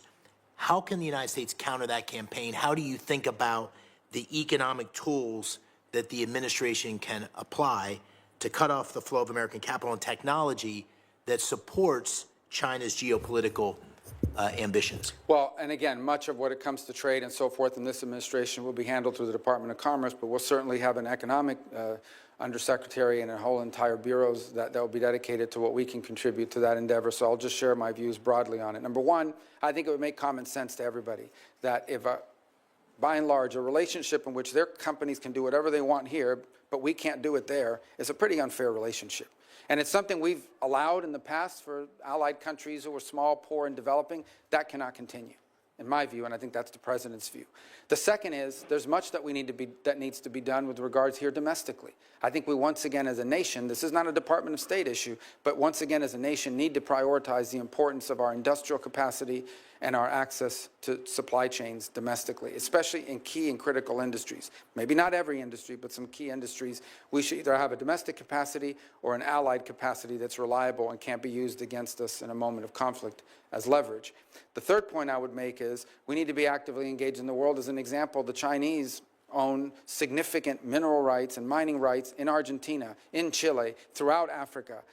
It's one of the reasons why the polar region and the Arctic region has become so critical as well in that regard, is because they are scooping up all over the world these mineral rights, port rights, et cetera, that place us at an enormous disadvantage in the long term. And it's what I said in that short answer is if this trend continues, we are going to wind up living in a world where much of what we depend on for our security, our health, our safety, and our economic prosperity will largely depend on whether the Chinese allow us to have it or not. And that cannot be a world that we leave for our children. Thank you, Senator. Senator Coons. Thank you. Senator Rubio, I look forward to this hearing and to our service together. Welcome to the other side of the dais, and welcome to your wife, Jeanette, your children, your family. Thank you for your service. I have three questions broadly of nominees. Do they have the qualifications to appropriately serve? Do they have a policy alignment with our core national interests? And do they have the integrity and character to serve? We may have policy disagreements, but we've had multiple areas of convergence. Over the time we've served here in the Senate together, I had my folks go back and look. We've co-sponsored nearly 60 bills together. So I hope we can continue to find constructive ways to partner. I have a number of questions to get through, so I'll try to move briskly. With regards to special envoys, President-elect Trump has appointed a series of special envoys focused on a wide range of areas. And some of these, I think, can genuinely complement, not undermine or distract from State Department's core efforts. The special envoy for hostage affairs, for example, Adam Boehler, I look forward to working with. As Senator McCormick asked about, there's a number of key issues around hostage taking of Americans. There's a bipartisan bill Senator Risch and I have on this that we hope to work with you on. Lieutenant General Keith Kellogg, Special Envoy for Ukraine and Russia, I think will be central to achieving an outcome in Ukraine that is a lasting and secure peace and prevents further Russian aggression. But others like Rick Grinnell for special missions and Masad Boulos for the Arab world concern me in terms of the potential for mission conflict or conflict of interest. How will you work to ensure that state maintains its authority and encourage the administration to conduct a full vetting of any potential conflicts of interest and to ensure there's clarity of alignment with special envoys? Sure. Thank you for the question, because I think it's a valid one. With the exception of Mr. Boulos, who I don't know, may have met once but don't know, every one of the envoys that have been named so far is someone that I've worked with in the past and expect to work well with in the future. To me, the expression of a special envoy is critically important. Where it's most successful, it's on a complex issue with a defined goal and an expression of presidential priorities. So Sudan is an example of a special envoy, and Mr. Perriello and the job he's done there. And this is in addition to the fact that we have an ambassador and we have other diplomatic presence there that can be very complementary. So the way this will work and how I anticipate it will work is these envoys work for the president in coordination with us. These are all people. With the exception of one who I'm not disparaging, I just don't know him, but I've worked with everyone else that you've mentioned, are people that are going to be focused on this like a laser. And they will need to do so not simply in coordination with the Department of State because of subject matter expertise. Let's say you reach an agreement or you reach an outcome, you're still going to need the technical support necessary to pull this off. And we have a wide array of experts in the Department of State that will help achieve that. And it'll involve other elements of the U.S. government. So as an example, if you're going to reach an agreement on migration, say in the Western Hemisphere, that also could entail the necessity to have a conversation about trade policy and tariffs that will involve commerce and others. That's the only way this will work, and that's how I anticipate it working. I've agreed to co-chair with Senator Haggerty a Commission on Reform and Modernization of the State Department that Senator Cardin created with him. We cannot, in my view, do more with less given the challenges of the global moment. I think we need more investment in U.S. diplomacy and development as instruments of national power, but we also need to address efficiencies and make sure that we are streamlining and focusing the department and supporting its workforce, the Foreign Service. How will you work to make sure that the Trump administration's efficiency mandate will strengthen and not deplete core state functions? Well, first of all, I think the work of this new committee that's being set up as a result of the legislation that passed will be critical. My understanding is the impediment was that not all the appointments have been made. Maybe that's now changed, and we eagerly await that because I do think that there are two things that are very important. The first is when we talk about efficiency, the efficiency isn't simply just saving money. The efficiency is improving performance. A key part of the State Department is customer service. We provide consular affairs, passports, visas, all kinds of work around the world for Americans who are stranded or in trouble or need to get somewhere. Improving that experience for the consumer is one of the top priorities we need to have. How can we leverage, and I think Secretary Blinken has begun this work, we need to build on this, how can we infuse technology, AI and the like, not simply to improve the customer service aspects of the State Department, but improve the productivity. If somehow through leveraging technology appropriately, we can get people at the State Department to achieve 3 times the amount of work than they do now because it takes less time to do these tasks or frees them up to do other tasks, that would be an enormous win. And I hope the Commission will look at those aspects of this as well. I understand, Senator, if I might move to another question, that multilateral organizations concern and frustrate many of us. Some of their actions have been counter to American interest.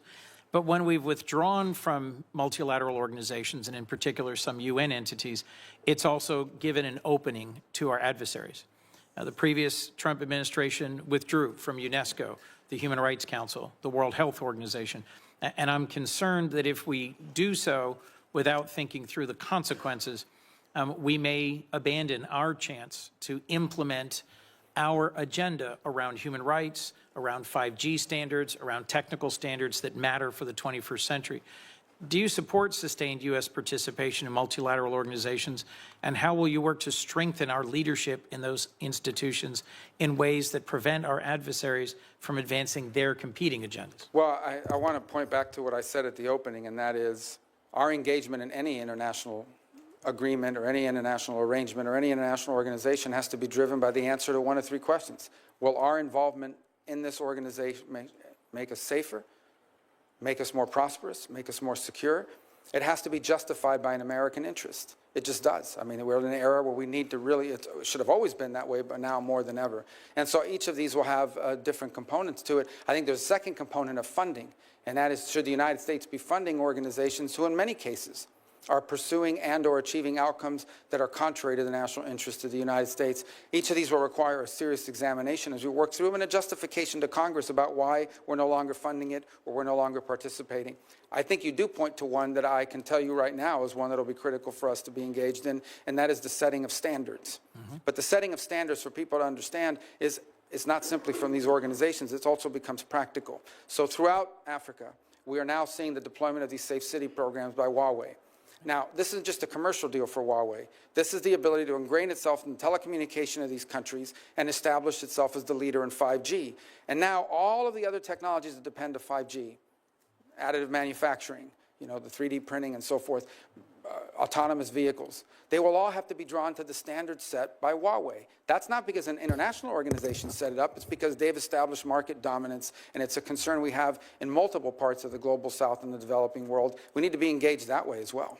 I very much look forward to working with you on deploying the full tool set that allows us to compete in the global south, including the Development Finance Corporation, something Senator Corker and I led on this committee, in which I know you see the potential for. As I come to the end of my time, I've worked hard with Senator Graham to get signed into law two different bills I wanted to mention. The Global Fragility Act, which presses the Department of Defense, Department of State, AID to have a common strategy in fragile states.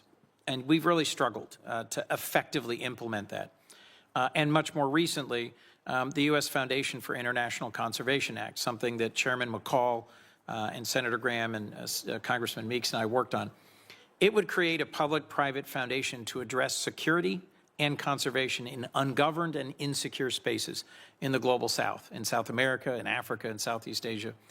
Both of these bills address the root causes of instability and facilitate cost-effective uses of American dollars by encouraging engagement of the private sector in philanthropy. Can I count on your support to work, as the Secretary have confirmed in the State Department, to implement these two laws more effectively in the coming years? Well, and the conservation one, I believe, just passed, right? Most recently. Just signed into law. Yeah. We're getting there just in time to help you with it, and it's had strong bipartisan support.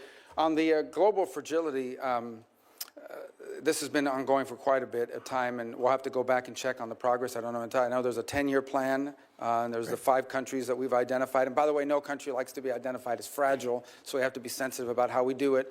But I think that's a component. We got to go back and see where we are on that 10-year planning, because that's an important way of leveraging both economic security and development efforts in the whole of government. And I think key to this is going to be not simply the Department of State, but it's that steering committee that's supposed to meet every 3 months at the National Security Council that coordinates all this work is happening. Look, laws are great, programs are great, but if someone's not in charge of it, someone's not running it, and someone's not measuring at the end of those periods of time whether it's reaching its intended outcome, we're going to have a huge problem. But the goal of that legislation, as I recall, is, and believe still, is we want to get ahead of this. Before a crisis, this is about preventing crisis, which is, frankly, is a lot cheaper and a lot better than actually dealing with crisis after the fact. And so identifying places around the world that are in danger of becoming chaotic, uncertain, insecure, and getting ahead of it and helping them through a variety of means to prevent that from happening.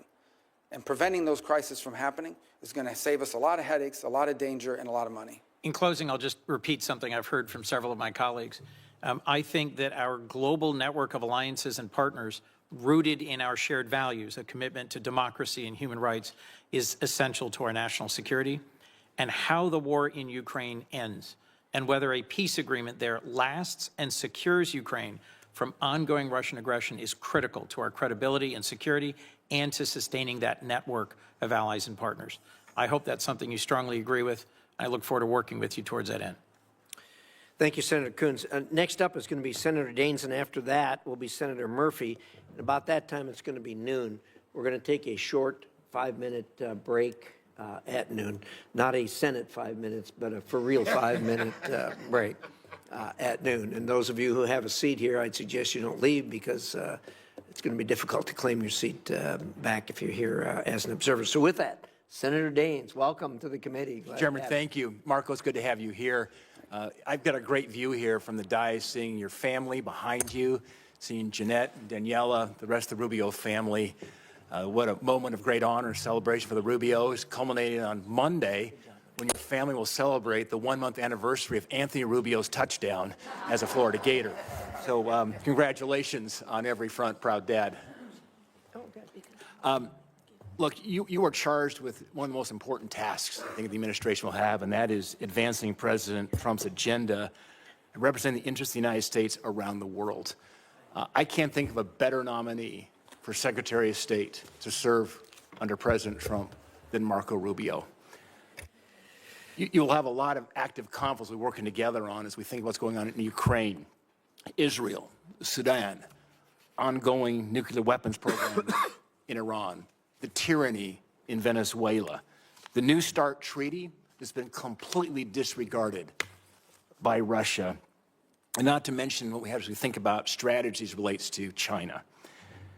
I could continue to list the results that we saw from the Trump administration with the Abraham Accords and really moving forward here with significant substantive advancements of American interests abroad. But look, this next administration and the leadership of President Trump and your service will be extremely consequential. This posting could not be more important. Marco, as you know, Iran's the world's leading sponsor of terror.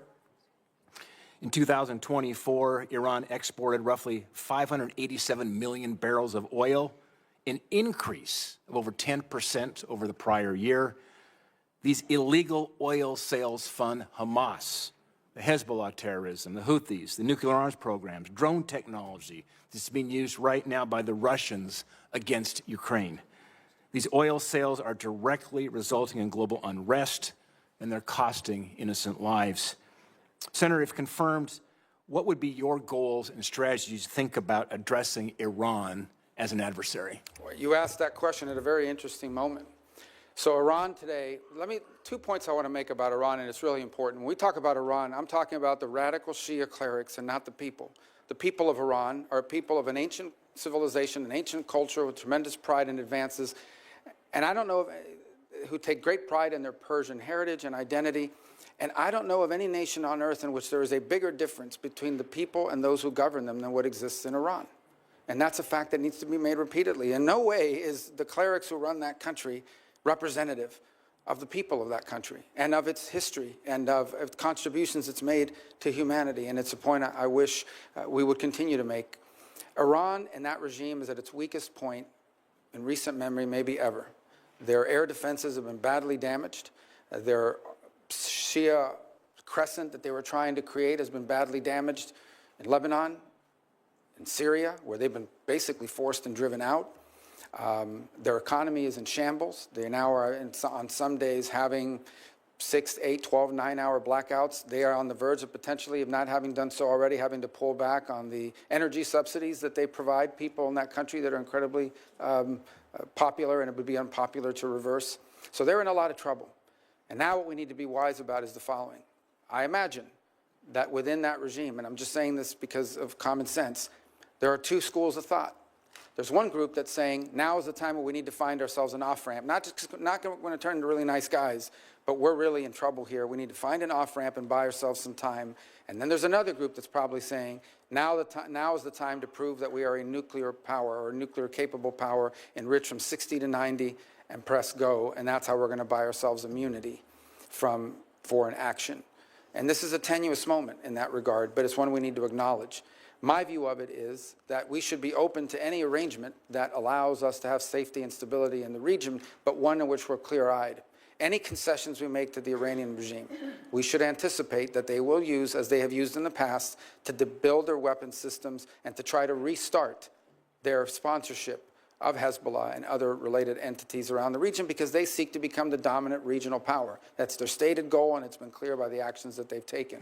I think it is interesting that in a year in which, I think by October of this year, the Europeans and the E3 countries of the UK, France, and Germany have to confront whether they're going to do the snapback provisions or not, because Iran is clearly in violation of the agreement that we're no longer a part of. And in fact, IAEA inspectors have not even been in the country since 2021, if I'm correct. So I think early this week on Monday, they engaged the Europeans in talking about nuclear arrangements. So whether that's indicative of the direction they're going or not, we're going to find out. What cannot be allowed under any circumstances is a nuclear-armed Iran. What cannot be allowed under any circumstances is an Iran and an Iranian regime that has the resources and the capability to restart and continue their sponsorship of terrorism. And what cannot be allowed under any circumstances is an Iran with the military capability of threatening and destabilizing its neighbors and potentially reaching the homeland as well, both kinetically and directly, and also through their surrogate groups who have long planned contingencies for attacks. And let us not forget that this is a group, these are individuals that have spent the last 5 years actively and openly plotting the assassination of the president-elect and of multiple members of previous administrations. Think about this for a moment. When is the last time you heard that a foreign government is actively, openly, and admittingly seeking to assassinate the former Secretary of State, the former and soon-to-be once again President of the United States, and others, and that people have been arrested for plotting that? This is who we're dealing with. And anything that we do with Iran needs to be clear-eyed about who that regime is, but also who the people of Iran really are, and because they're not their leaders. Marco, thank you.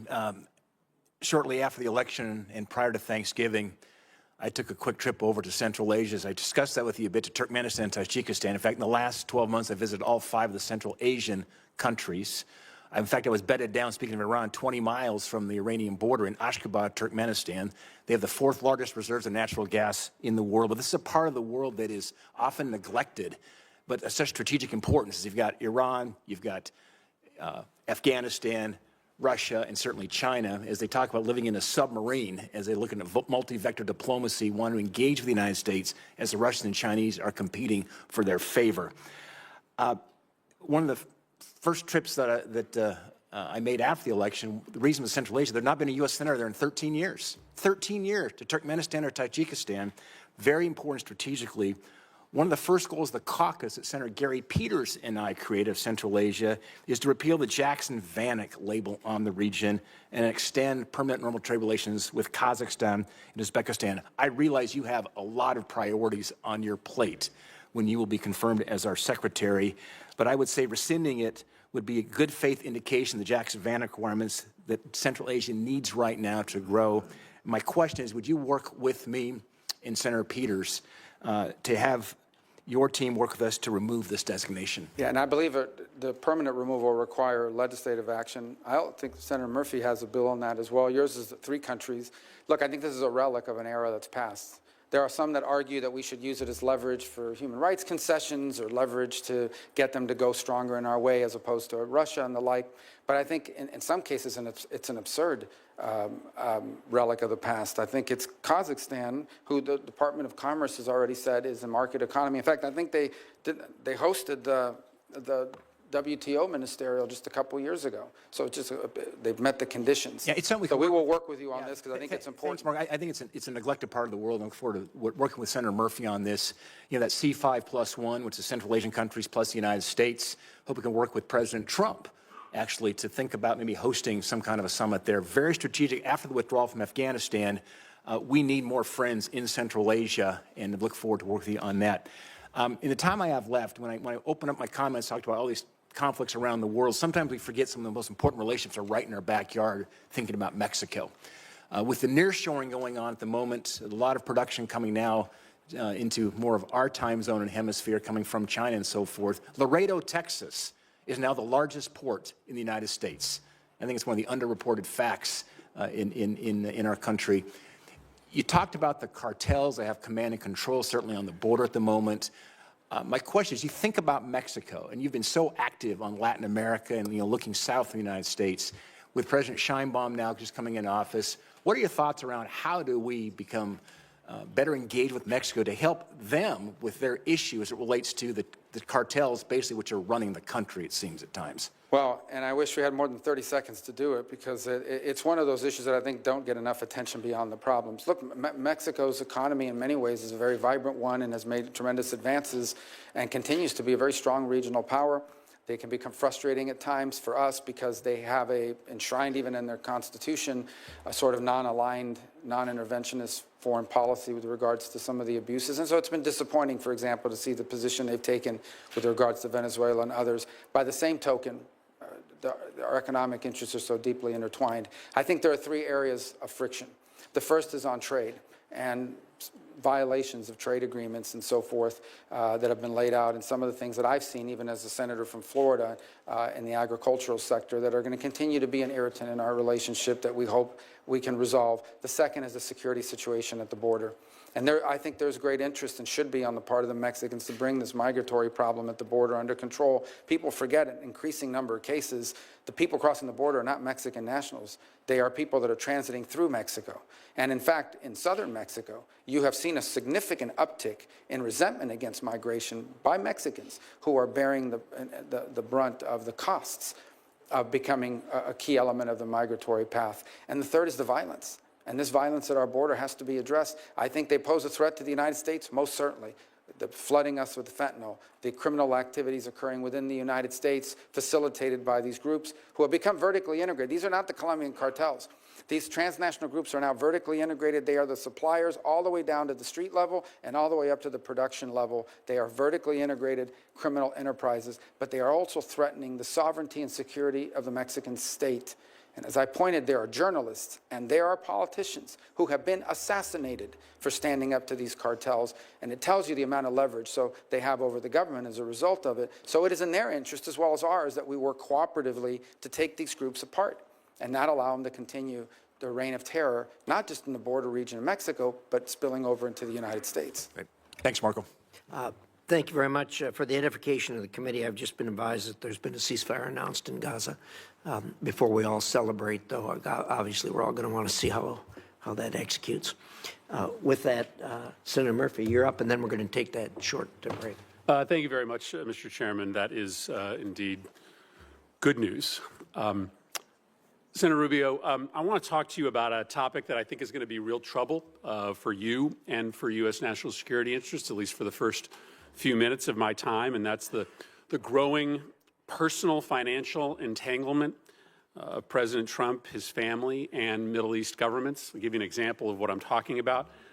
For nearly 8 years, the Trump organization has been pursuing a real estate deal to build a hotel complex in Jeddah, Saudi Arabia. During President Trump's first term, the Trump organization actually voluntarily committed to refrain from pursuing real estate deals with foreign companies, especially those that are backed by foreign governments. And so the deal didn't go through, and then it remained stalled for the entirety of the Biden administration. And then magically, 30 days after the November election, Saudi Arabia's biggest construction company that's affiliated with the government announced that the deal was going forward alongside an additional $200 million deal for a Trump property in Oman. Now, it used to be that somebody with these big financial business interests would come into government and take actions like setting up a blind trust or divestment in order to make sure there was no connection between their personal financial interests and the business they were conducting in government. But President Trump has just done the opposite, right? Over the last 8 years, while he was in office and since he's been out of office, he and his family have become more deeply dependent on revenue from governments in the Middle East. During his last presidency, Middle East interests sent about $10 million to Trump properties. After he left office, Trump's son-in-law, Jared Kushner, who was his primary Middle East envoy, was handed $2 billion in investment by the Saudis, even though a Saudi investment board said the investment was a bad business decision. That investment actually comes up for renewal in 2026, giving the Saudis massive leverage over the Trump family. And then to make matters worse, right after the election, the Trump organization said that in this term, the president-elect's second term, it would drop its previous prohibition on doing new deals in the Middle East with private foreign companies aligned with foreign governments. So the Trump organization is going to be signing new business deals in the Middle East with private companies that have connections to foreign governments at the very moment that you are going to be conducting sensitive diplomacy in these countries.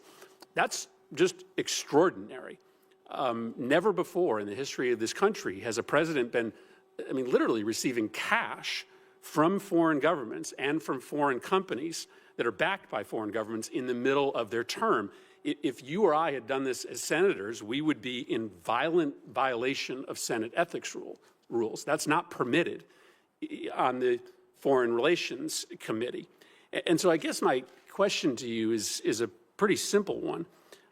Do you see how this fundamentally compromises your diplomatic efforts? Do you have an issue, or will you raise an issue with the president about his growing financial connection with the governments that you're going to be negotiating with? Well, first of all, I am neither authorized nor in any position to give you sort of any insights into any of these arrangements you've pointed out. You mentioned Jared Kushner as an example. He's a private citizen, happens to be a Floridian. I don't know what, if any, engagement he has in the work that's going on now. I can tell you what I know. Obviously, I'm not in the State Department yet, but I can tell you as an example, the president's envoy to that region, who is charged, Steve Witkoff, who is charged with being an envoy towards reaching an accommodation between the Israelis and the Saudis, has been working cooperatively and together with the Biden administration. And in fact, I dare to say that all involved deserve credit for the ceasefire that the chairman's just announced. But Steve Witkoff's been a critical component of it, and he has been involved in it from day one. I think the broader consideration about whether we want to see a Saudi-Israeli mutual recognition and relationship would be one of the most historic developments in the history of the region for all the factors we've discussed here today. It would be, and one of the impediments to it has been this conflict and the ongoing conflict and the lack of a ceasefire. I also think it's going to be important for the Saudis and others to be participants in post-conflict stabilization efforts in Gaza and beyond. So all I can tell you is that what I've said from the very beginning, from the opening statement, and that is our foreign policy is going to be driven, as the President's made abundantly clear, by whether some action makes America is in the interest of the United States and our national security. And that's what it's going to be driven by, and that's how all these policies should be judged by, and that's certainly the job that I believe I've been tasked with executing on. Well, let me then simply ask you this question. Do you believe that the president should refrain from doing new business deals with Middle East governments during his term in office? Well, my understanding, again, I'm speaking out of turn, but the president doesn't manage that company. His family members do, and they have a right to be in the business. That's the business that they're in. They're in the real estate business. They've been for a very long time, both domestically and abroad. They have properties in multiple countries. So at the end of the day, I don't know, his family is entitled to continue to operate their business. The fundamental question is not whether his family is involved in business. The fundamental question is whether that is in any way impacting the conduct of our foreign policy in a way that's counter to our national interest. And the president's made abundantly clear that every decision he makes and every decision we are to make at the State Department should be driven by whether or not it serves the core national interests of the United States. And that's how I hope our policies will be judged by, not what business his family is conducting while the president is here in Washington working not on his business, but from the Oval Office. You are correct. That is the fundamental question, whether or not a policy is being pursued in U.S. national security interests or due to the president's personal financial interests. That is the reason why, as United States senators, we are not allowed to have complicated existing financial arrangements with foreign governments, because you do not want to create the impression that there is a conflict of motivation. And I just wished that this president applied to this incoming administration the same rules that we hold ourselves to as United States senators. Senator Rubio, in the time I have remaining, just want to tackle two other topics. One that I know is of mutual concern to you and I, and that's the need to confront China in non-military ways as they try to exert influence around the world. Last time President Trump was in office, he was calling for pretty massive cuts to the State Department's budget. But as you know, China uses all sorts of non-kinetic tools like misinformation, economic diplomacy around the world to exert influence. I'm hopeful that you're going to be an active voice to try to make sure that you have the tools, including when it comes to combating Russian and Chinese misinformation, to be able to confront all of the ways, many of them asymmetric, that China in particular, but Russia as well, presents challenges to U.S. interests. Just wanted to get your commitment to make sure to build that full, comprehensive foreign policy toolkit. Yeah, not only have I been someone concerned about foreign disinformation, I've been the target of it from multiple nation states. And I've learned over time that the best way to confront disinformation is through a flood of free speech that allows the counterpoints of view to be heard and understood. I think where we get ourselves into trouble, and we've learned this now, and I think multiple U.S. companies are now admitting, is when we get ourselves into a position of determining what's true and what's not, and then using the tools of government to go after that, particularly when it implicates domestic entities. But yes, it is one of the tools that they have in their toolbox. By the way, it's not just disinformation. It's flat out influencing nation states' views of the United States writ large by promoting conspiracy theories internally in other countries that undermine us and that undermine our standing, whether it's in Africa, and increasingly you see it in the Western Hemisphere as well. And one of the best ways to combat that is to be present, to be there, to show what we do, and to brag about what we do. One of the things that frustrates me the most is there are literally programs within the USAID where they do not allow us to label it as made in America or a gift of the American people because it might offend someone locally. I think it's important for the world to know that what the United States is doing to help their societies, we do not do a good enough job of promoting what we have done historically and continue to do to help our fellow man around the world. Yeah, China is spending $10 billion per year on that propaganda and misinformation operation. They celebrate when budgets get sent up to the Hill that propose big increases in military spending and giant decreases in the kind of tools that are available to you. So I do look forward to working with you to make sure that we've given you that full suite of tools necessary to confront our adversaries. Thank you, Mr. Chairman. Thank you, Senator Murphy. We'll take this break now. I appreciate everyone getting back here in 5 minutes because we've still got a long ways to go. And so with that, we'll be at ease for 5 minutes.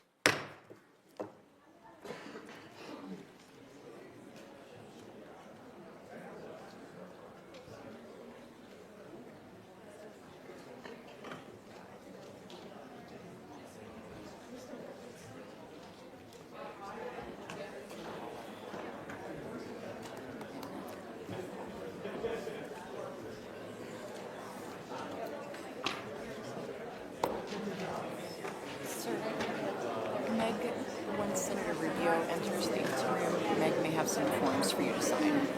Oh, yeah, okay. Yeah, I heard. Going this way, guys. We're going to the anteroom.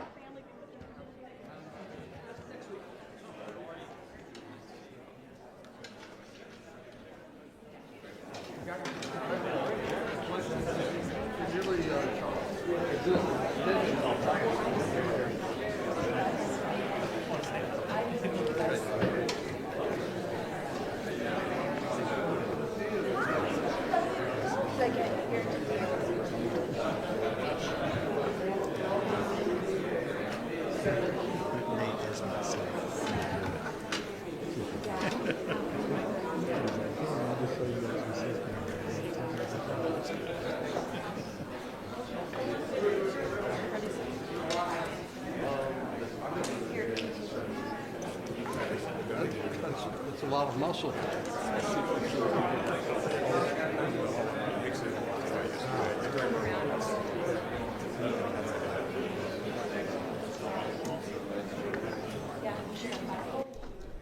And we'll hear more from Secretary of State nominee Marco Rubio when the committee returns from break.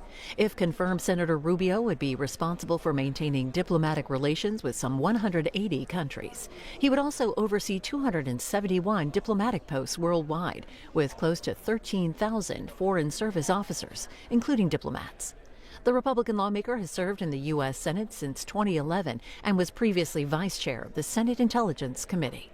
We're expecting the hearing to continue soon, live here on C-SPAN 3.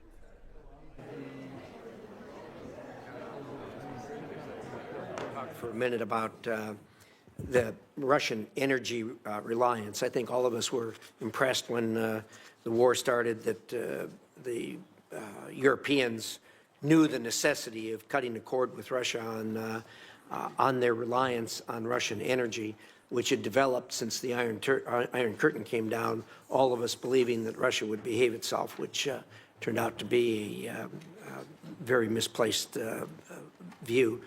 And now, with the war carrying on, it's going to end, obviously, at some point in time. There are voices in Europe saying, well, we can go back to using Russian energy. My view is that that's not reasonable and it's not appropriate. And indeed, I think that the fallout from this war is going to go on for generations. Your thoughts on the energy relationship between Europe and Russia in the future?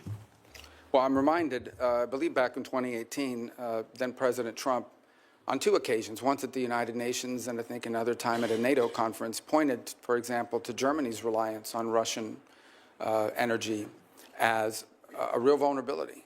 And he was snickered at. I remember he was snickered at by the representatives of Germany at the United Nations. He turned out to be 100% correct. In fact, that reliance on Russian energy was a major loss of deterrence.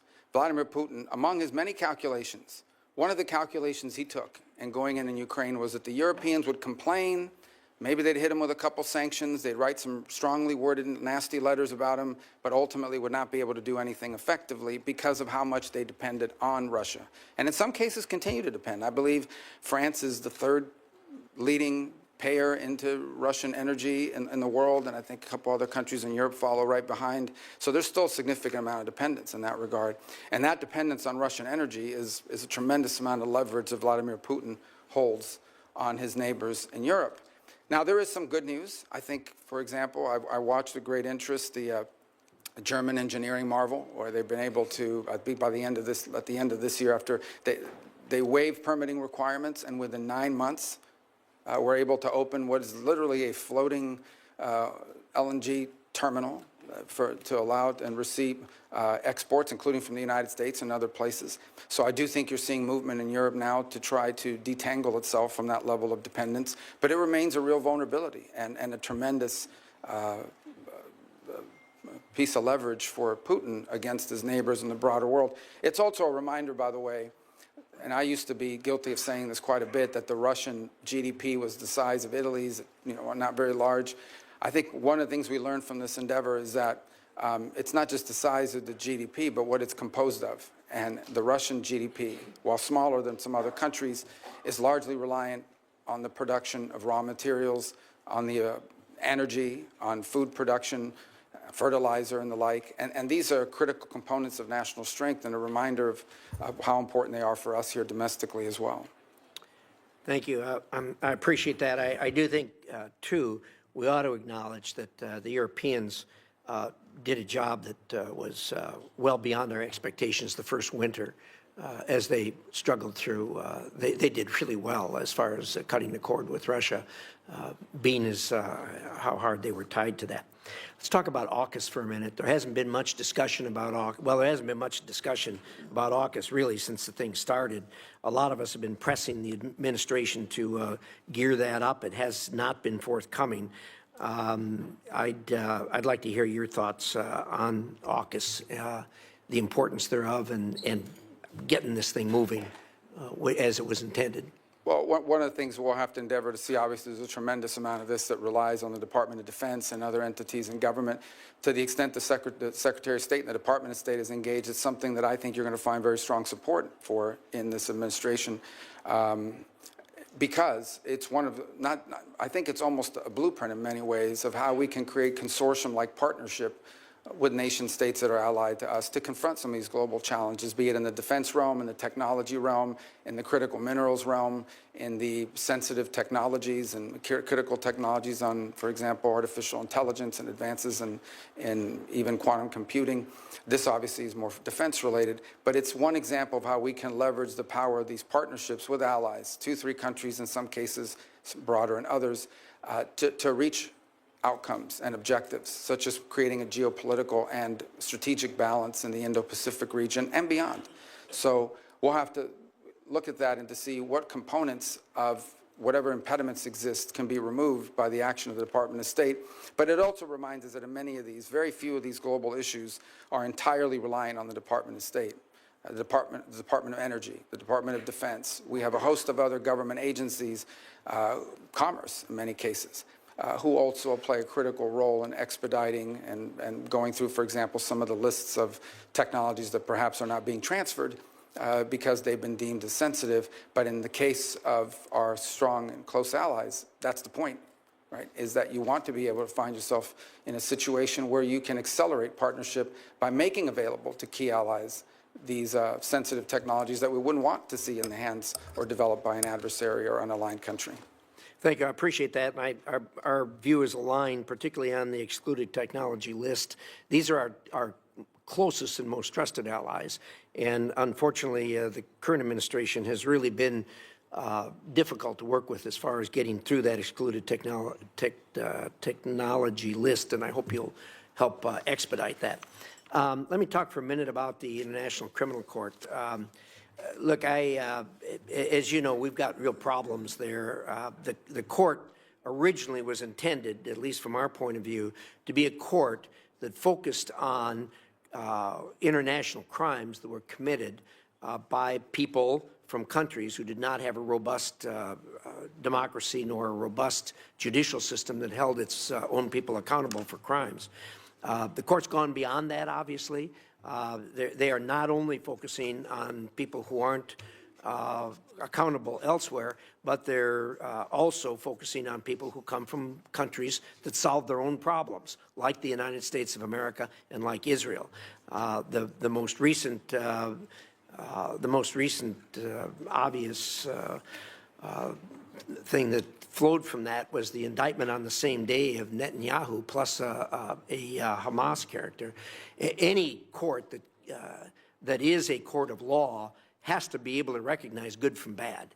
And when you try to indict two people and show some type of moral equivalency in that regard, they're just barking up the wrong tree. And I think, unfortunately, we're going to have to rein them up. Your thoughts on that? Well, I think the ICC has done tremendous damage to its global credibility. First of all, it is going after a non-member state on the claims that I believe, in fact, I think just in the last 24 hours, the Israeli High Court filed an appeal before the ICC, even though it's not a member state. And I saw some of the filings from the prosecutor, Mr. Khan, who's involved in that process. And he argues that they have the right to go after non-members for their activities within the confines of member states in this case. And I think, first of all, the whole premise of his prosecution is flawed beyond the process of it and the precedent that it sets, which is a very dangerous precedent for the United States of America, by the way, because this is a test run. This is a trial run to see, can we go after a head of state from a nation that's not a member? If we can go after them and we can get it done with regards to Israel, they will apply that to the United States at some point. And in fact, there have been threats to do so in the past. But the premise of the prosecution itself is completely and utterly flawed. As you said, they went ahead, I think they also went after Sinwar. Well, number one, Sinwar didn't travel around the world. He's not with us any longer. But he didn't travel around the world, was at no risk of being apprehended. Second of all, the moral equivalency piece of it was offensive. Let me explain, and I think I don't need to explain to this committee. Hamas carried out an atrocious operation. They sent a bunch of savages into Israel with the express and explicit purpose of targeting civilians. They went into concerts. They went into these music festivals. They knew that there were no soldiers at the music festival. They knew that these were teenagers and young families, that they went into different communities and the kibbutzes and the like, and they deliberately targeted civilians. Deliberately. It was in fact, they kidnapped the ones they didn't murder, the families who they didn't eviscerate, the people whose skulls they didn't crack open. They kidnapped and to this day continue to hold people, innocents that they took, a deliberate operation. In the case of Israel, responding to that attack has had to go after Hamas. How can you coexist? How can any nation state on the planet coexist side by side with a group of savages like Hamas? They have to defend their national security and their national interest, as I pointed out in my opening statement. And so there is no more, and they didn't target civilians. Now, sadly and unfortunately, and I'm sure we'll discuss it further, some of the other questions that will come up here today, one of the horrible things about war, it's a terrible thing about war, and it's why we should try to prevent it at almost any cost, is that innocent people are caught up in it. And that's true of every conflict on the planet. But there is a difference between those who, in the conduct of armed action, deliberately target civilians and those who do as much as they can to avoid civilians being caught up against an enemy that doesn't wear a uniform, against an enemy that hides in tunnels, against an enemy that hides behind women and children and puts them at the forefront and uses them as human shields. That's who Hamas is. There is no moral equivalency, and I think the ICC, if they don't drop this, will find its credibility globally badly damaged, and I think the United States should be very concerned because I believe this is a test run for applying it to American service members and American leaders in the future.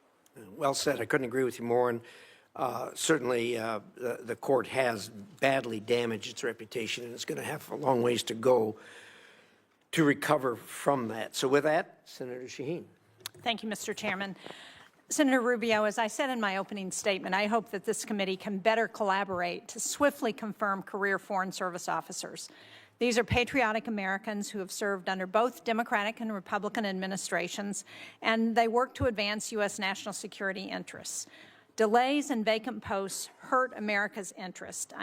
I know you agree with that because we've had that conversation. But will you commit to working with Chairman Risch and me to prioritize the advancement and confirmation of career State Department officials? Well, the answer to that is yes, but I would also point to this fact that I think we're going to begin by prioritizing. We're going to look at what are the key issues in the world. There are obviously every post in the world is important or it shouldn't exist. And then the question is which are the ones we bring to you first, and those are the ones that I think are most critical. So obviously I think you'll see our nominees for the deputy posts, which are critically important, all the undersecretaries as well. And what I've endeavored to do is we interview and identify people, and I believe I've met with and interviewed most of the candidates for those top posts, is I want to bring you people that are three things. Number one, are aligned to the mission. I think that's critically important, whether they be Foreign Service officers. I'm not talking about political alignment. I'm talking about alignment with the mission that we've outlined for American foreign policy, which is one of the things that I think has hurt the State Department under numerous administrations, is sometimes the mission, or what it is the core mission of the department has not been well defined. So that's on us, and it's our obligation to define that. So number one, aligned to the mission. Number two, the capability to do the job. And I can tell you now that in my entire service on this committee, which spans 14 years, we always had fellows from the Department of State, I believe all of whom are still in the service of our country. And I intend, because I know them and I've worked with them, to utilize their skill sets in the department. And in fact, a couple who we hope will be returning home soon from foreign postings to work with us at the State Department, closer to my office. But the point is that we want to have people that are highly capable, both those who we bring from what they call political appointees, but also those that are promoted from within the Foreign Service. And then the third are people that we can get through the committee, because time is of the essence. Now, you may not agree with all their views, whether they be Foreign Service officers or whether they be political, but I think it's important. There you go. Fabulous, fabulous. Great, thank you. You got it. I just want to make sure you know. That's hilarious. Everybody does it? Landy, everybody. Got the whole crew. Okay, go to sensations. Larry, do it. Let it see.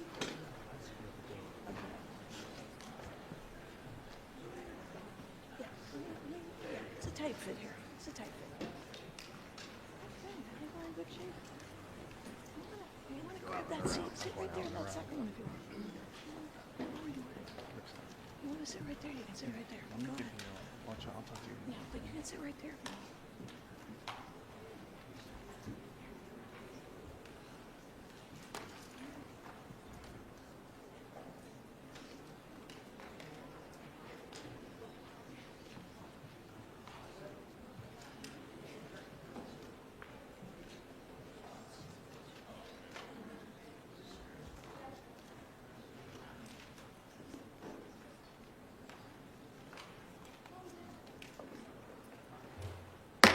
Committee will come to order.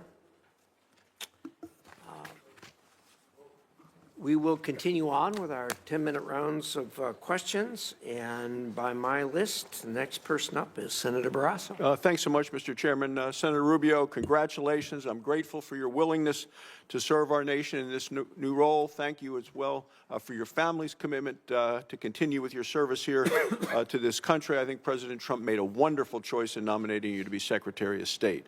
Your extensive foreign policy experience and your deep understanding of international relations, I think, makes you a perfect choice for the position. While serving together in the Senate on this committee, I've seen firsthand your dedication, your knowledge, and your commitment to our nation's security. Your strategic insights, your principled approach to diplomacy, they're going to serve our nation well, and we do face many challenges. We've talked about them in the past, so you have my full and unwavering support. I wanted to start with China, because over the years we worked closely together to counter the significant threat that China poses to global security and to stability. The Chinese Communist Party's strategy extends far beyond traditional military conflict. They're conducting an aggressive campaign aimed at weakening American leadership and reshaping the global order to serve their own interests. And we make no mistake, China is challenging our interests all across various domains, diplomatic, economic, technological. They're playing the long game. And I think we have to respond with equal resolve and a strategy. It's essential that we fully recognize the scope of the challenge and develop a strategy to safeguard American interests and the values on the world stage.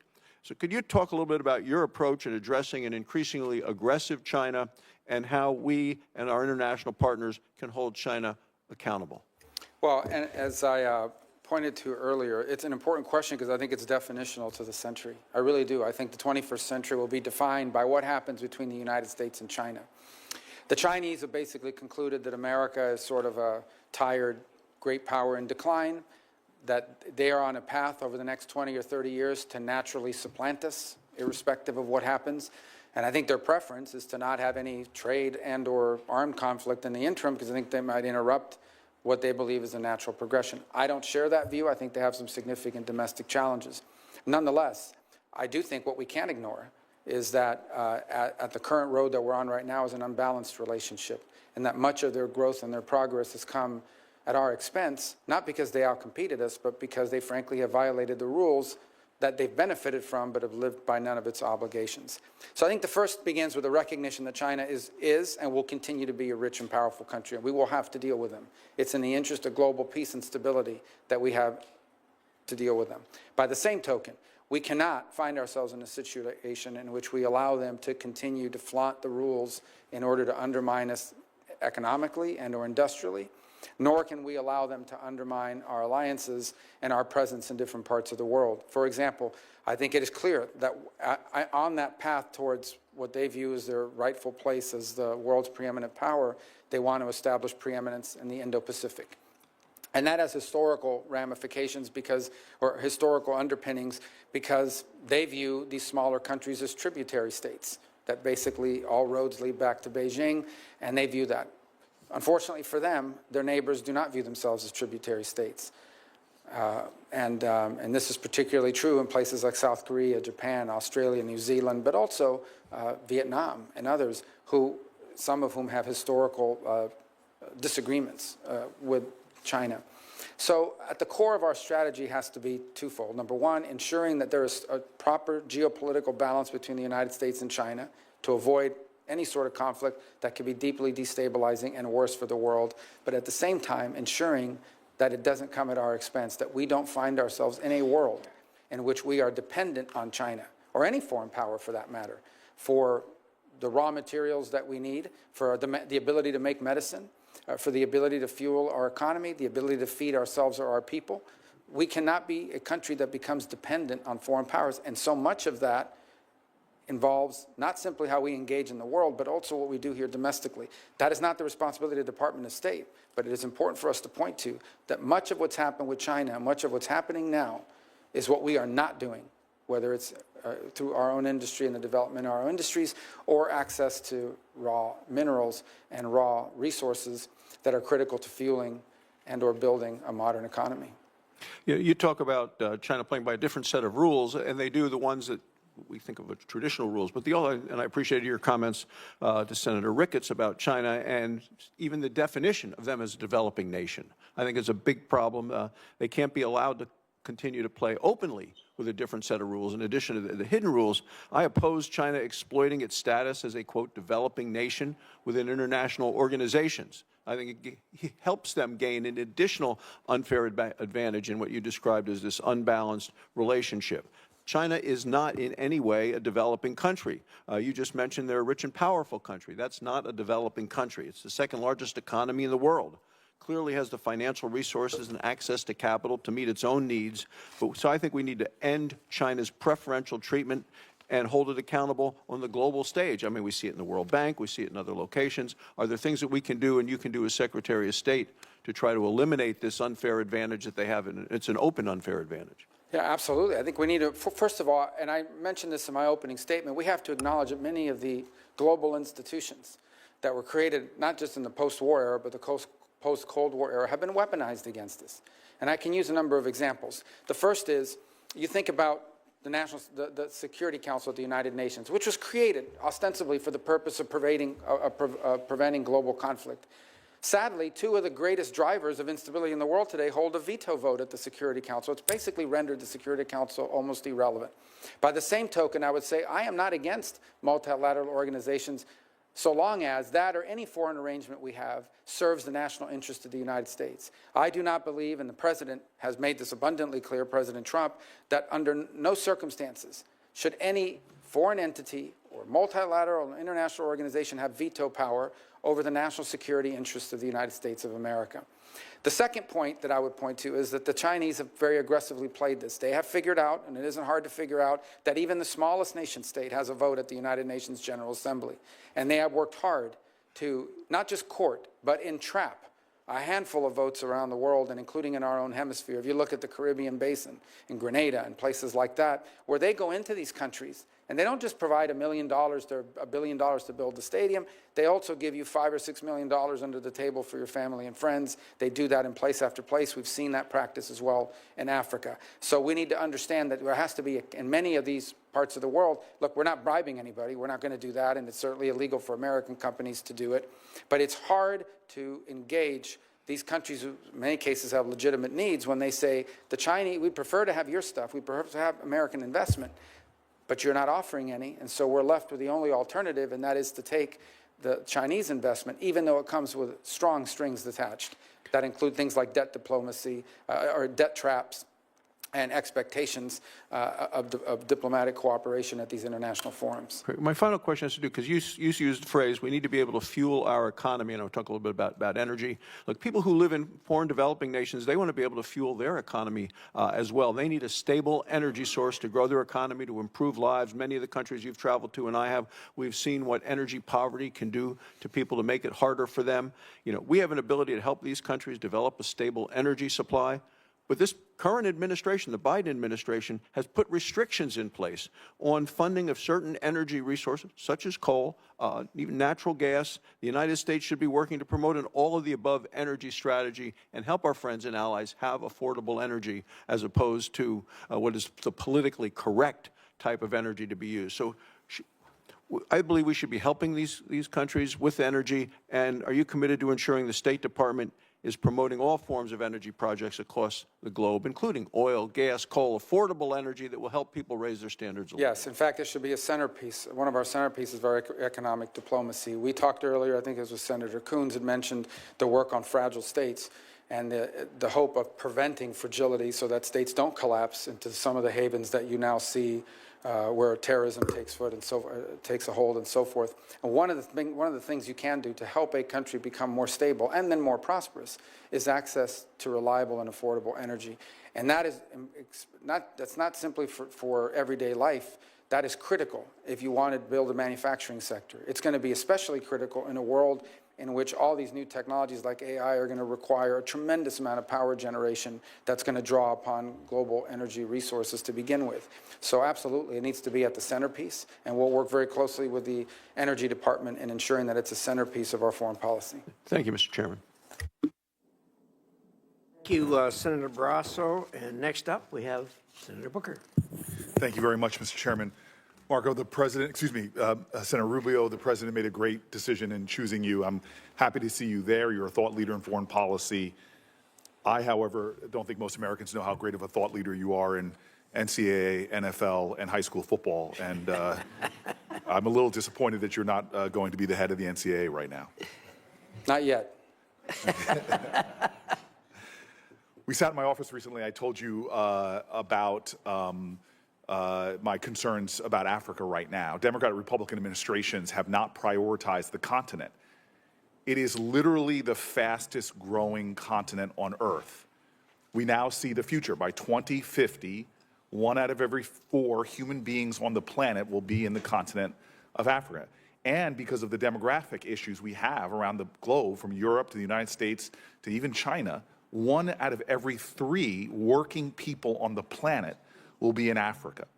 It is rich with arable land and critical minerals. It has an economic potential that could create tremendous markets for American companies and American businesses. More than this, we know, while it has incredible assets and opportunities, a lack of focus on Africa can endanger the whole planet. We know in the days of infectious diseases, for example, an outbreak of an infectious disease anywhere is a threat to public health everywhere. More than that, we see the climate challenges, migration patterns there threaten to destabilize the Middle East and other areas. Egypt, for example, literally is hosting millions of refugees in Egypt right now.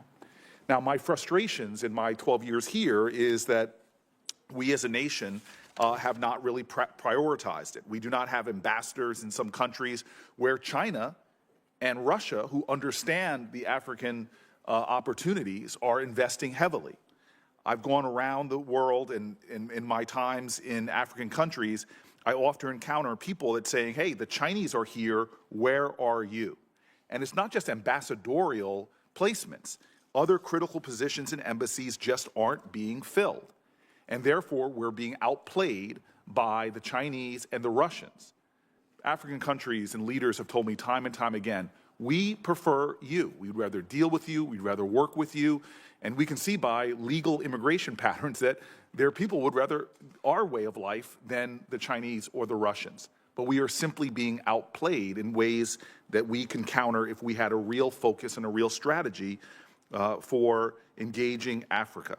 And the impact of U.S. engagement is real. And the backbone of our diplomacy is that diplomat abroad, is that Secretary of State on down, people saying this is a priority. I said this to you in our office, and I want to make it plain now that we are at a point in this country that what we do in the Senate and in the White House and in the State Department are planting seeds for the future. We could reap a tremendous harvest in 10, 20 years, prioritizing and emphasizing our work in Africa. And not to do so undermines the 3 points that you said at the beginning that I agree. Our foreign policy should be guided by what makes us safe, strong, and prosperous. And the future, in so many ways, is Africa. Could you just talk to me a little bit about how you are prioritizing it, how you understand the critical opportunities and the dangers of not engaging at a higher level than either the Biden administration, Trump administration, Clinton administration, Bush administration have done? Yeah, and I'll preface it by saying that obviously I'm not been confirmed yet. The president's not in office yet. There will be a national security strategy that will frame much of what we do in foreign policy. So what I'm going to share with you basically here today is, as someone who will be at that table, some of the impressions that I would share with regards to our historic involvement in Africa and also some of our challenges moving forward. So the first, and you've already highlighted all the things about the growth that's going to happen. They'll double in population between now and 2020, 35 or what have you. So it's extraordinary. That isn't just an interesting number. that's also markets. Those are also consumers. Those are also places that I think provide an extraordinary opportunity, properly positioned, for America to become more prosperous. Literally, more people that can afford to buy the things Americans provide, both in services and goods, and vice versa. So I think there's an extraordinary opportunity. Where I think some of our situation in Africa has fallen off has been, it's been, and rightfully so, heavily focused on counterterrorism and solely on counterterrorism in some places. And that's valuable and important. It is very difficult for a country to progress or move forward if they are in fact a haven, for that's open. And so, the freaks come out at night and you've got the terrorist groups that are operating and undermining that country. So it's not that it's unimportant. I think we're also learning from the Sahel how quickly the situation changes. Despite significant counterterrorism contributions, each of those countries have pivoted to their great mistake, grave error, towards the Africa Corps led by Russia. These people are not any good at fighting counterterrorism and unreliable, and I think the moment will come when they'll realize that, and maybe there will be a new opportunity to engage. On the flip side of it, if you look at littoral West Africa, there are real opportunities there for, and in fact, ongoing engagements, not just on counterterrorism, but on economic progress. I look in the north to Morocco, another place where we have already seen substantial improvements because of the accords, but also because phase 2 of that relationship that continues to build. You also talk about one thing that I don't think has been talked about enough, and I think we hear the term as a 19th century term. The impact that malaria has is not simply a health crisis or humanitarian crisis. It has deep economic crisis, deep economic implications. It pulls kids out of school for long periods of time and not end their lives. It literally sets people and communities back. Humans and people are the greatest resource of any country. And the cost benefit of an investment, leveraging private partnerships to deal with things like malaria, pays extraordinary dividends if appropriately done and channeled. And that is something that I think could, as part of an overall approach to Africa, be included in things that you could argue are improving our prosperity, our security. Thank you, Senator Rubin. You've affirmed a lot of this to me in our private talks. I just want to make an emphasis publicly here that the disinformation in Africa, and you've mentioned disinformation writ large, but, for example, the Washington Post published an article in October detailing how Russian propagandists targeted U.S. anti-malaria programs in Burkina Faso. The Africa Center for Strategic Studies report published in March 2024 highlighted how Russia and China are leading sponsors of disinformation campaigns in Africa that are showing incredible success because we aren't doing a coordinated campaign to counter their misinformation.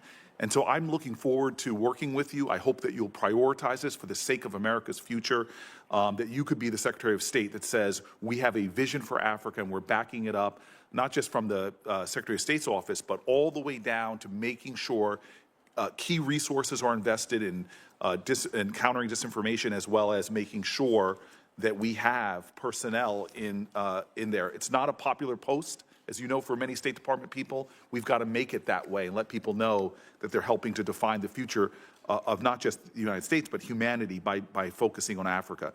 I cannot let my time expire without talking about the biggest humanitarian crisis going on the planet Earth right now. What is happening in Sudan, it's been called by our country a genocide. There's a famine being declared in areas where you're seeing unbelievable levels of systemic sexual violence going on. I traveled to the Sudan border with Chad and saw humanitarian crises like I'd never seen before, and I've been around the world looking at humanitarian crises. We have a great special envoy who you've already positively name-checked in this confirmation hearing.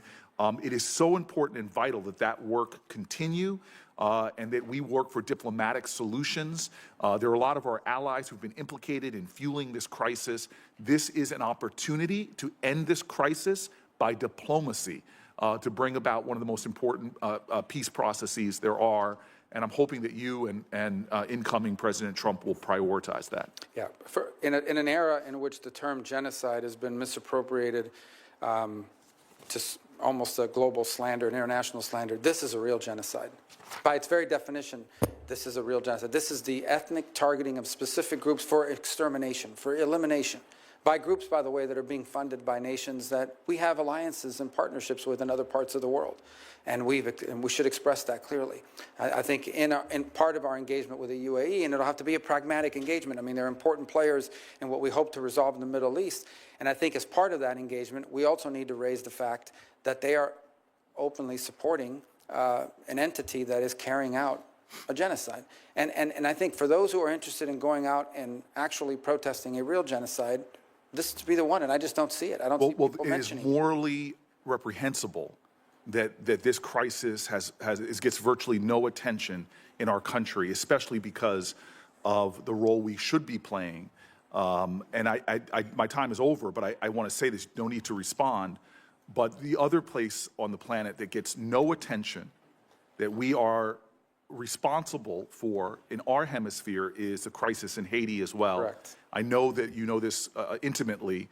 And again, I just want to keep calling out these moral omissions of our country, often, at least in the press, of an inability to focus our compassion, empathy, and understanding of our interwoven destinies with places like Africa and places like Haiti. Thank you, Senator. Thank you, Senator Booker, for that. Those are things that needed to be said.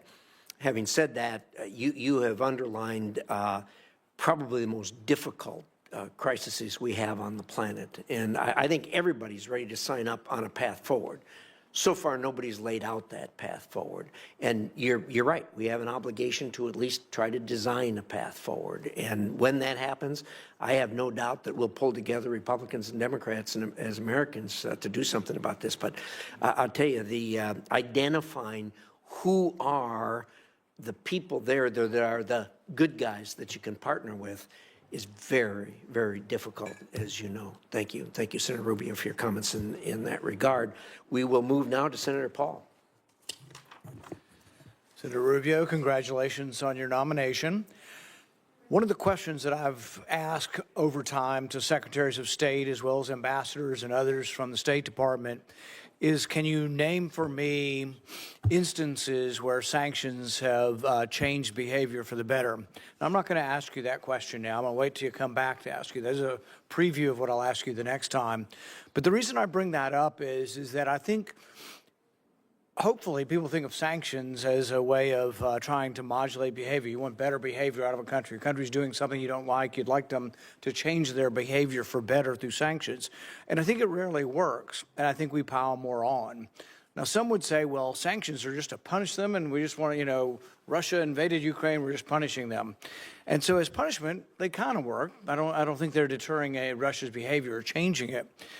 But really, sanctions can have effect in a couple of ways. I think the threat of a sanction, the same way the threat of a tariff can have an effect on behavior. But once placed, I think a sanction or a tariff only has effect on someone's behavior if you remove it.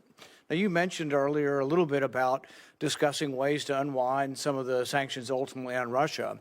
People mentioned, well, we never want to let them sell energy again. No, you have to let people enter back into the world. That's how you're going to get behavioral changes. And it really will have to be part of the peace. If there is going to be a negotiated peace, the one aspect that makes us part of that war are all the sanctions. And so it really should be offered up of removing that and going back to normalcy when we can find a resolution to the war. I'll give you an example of where I think often the State Department loses its sight of its mission. Instead of being the Department of Diplomacy, which I think it's supposed to be, it becomes just an extension of the Department of War and muscle, and we show how strong we are through the State Department. But really, when bellicose statements come from other parts of the government, I see the State Department as the one that shows up and tries to still have a conversation. In the past, I think because of remarks, you had been banned from travel to China. The ambassador that's been nominated also has had statements that make us question whether or not he'll be received in China if he becomes the ambassador to China. When Blinken and Yellen went to China recently, they decided, and I'm not arguing with the goal was to get China not to sell dual-use parts to Russia to use in the war against Ukraine. A noble goal, I share the goal. But they got to China and they shamed them in public and called them names and told them they're terrible people and they should quit doing it. I would argue that there's another way to try to get behavioral changes. I would argue that the opposite of sanctions is trade. And so we have a lot of sanctions on China. If I'd been the one going to China with a mission, I would have said to China very quietly, we may not be able to undo everything, but perhaps we could undo one bit of sanctions that will enhance your economy by X amount if you'll agree to quit selling dual-use parts to Russia. And I think that's just it's a different look on things, and I don't think we're getting it very often. I guess my hope is that you will think about a different way of doing business other than just saying, let's sanction everybody and let's call people names we don't like, because I don't think it helps. I think it actually makes the situation worse. And that doesn't mean we curl up in a ball and just say, do whatever you want, but there has to be some give and take. There has to be something we take back. And so I guess my general question to you would be, we know a lot about the stick, we know about sanctions and this and that. Do you see any possibility of any carrot with China to make relations better with China? Well, let me first say, indeed, I've been strongly worded in my views of China. Let me just point out, they've said mean things about me, too. And I'm not sure that they're fans of mine in that regard here. My role now as the Secretary of State is to lead the diplomatic wing of the country, and that will involve engaging them. The fact of the matter is, in a mature and prudent conversation, and I would expect that they, at the end of the day, are also mature and prudent practitioners of foreign policy. They've got 1 billion people and nuclear weapons and a large economy. We have 400 million people, the largest economy in the world in nuclear weapons, and it is in their interest, our interest, and the interest of the world for two great powers to be able to communicate. In fact, despite everything I have said, I have consistently throughout my career said that it is that geopolitical balance between our countries, or imbalance, developing imbalance, that is the greatest risk to global security and prosperity, because that could quickly trigger not just a trade and economic conflict, but an armed one, which could be catastrophic. Never in the history of mankind have two powers like the United States and China ever faced off in a global conflict, and the outcome would be catastrophic, and we should want to avoid it, and so should they. So the bottom line is this: yes, we are going to have to deal with China. They're too big and too important in the world, and they're going to have to deal with us. And my goal is that it is dealt with in a way that furthers our national interest. What cannot continue to happen is that China continues to assume all of the benefits of the international system and none of its obligations, all the benefits of global trade and commerce and none of its obligations. Your point on sanctions are important. I think that one of the things that's happened over time is we have adopted this view that we're going to be involved in less armed conflicts, which I think is a positive, generally speaking, right? Most would agree. The only other alternative left in the toolbox then is economic sanctions.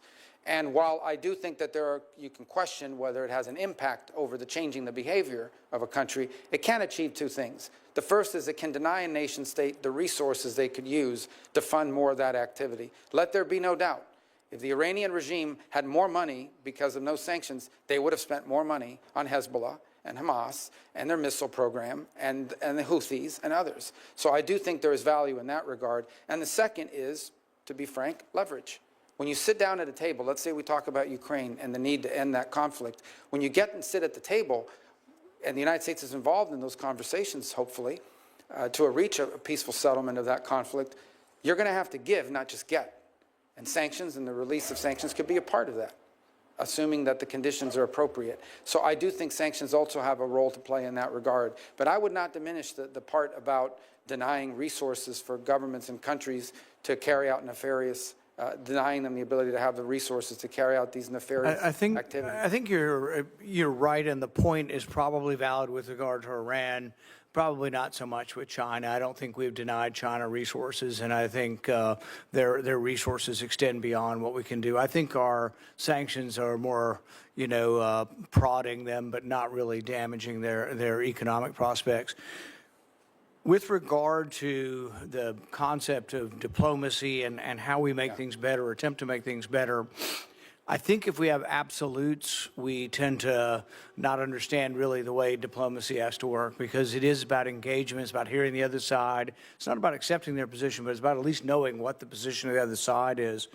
With regard to NATO and Ukraine, to a person, the State Department under the previous administration is adamant, and so are many Republicans, that there is absolutely no way we will ever say that Ukraine could be a neutral country, that absolutely they will be, and it is our absolute prerogative to invite anybody we want to into NATO.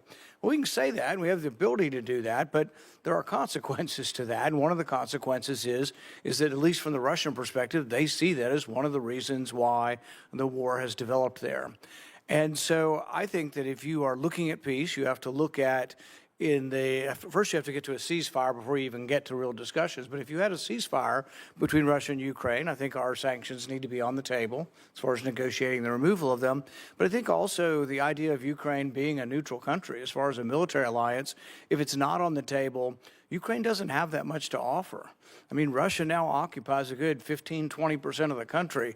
It's been a big bloody war, and they've done it in a sort of World War I fashion, but I don't think they're going anywhere. It is at a stalemate.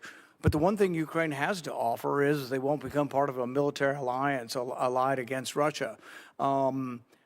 Just not taking it off the table enhances our ability to negotiate and enhances Ukraine's ability. I think Zelensky's public words have been a little less firm than they had been in the past.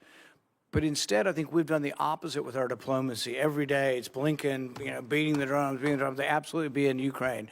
Do you think that the concept of a neutral Ukraine, not in NATO, can be part of the negotiations to end the war?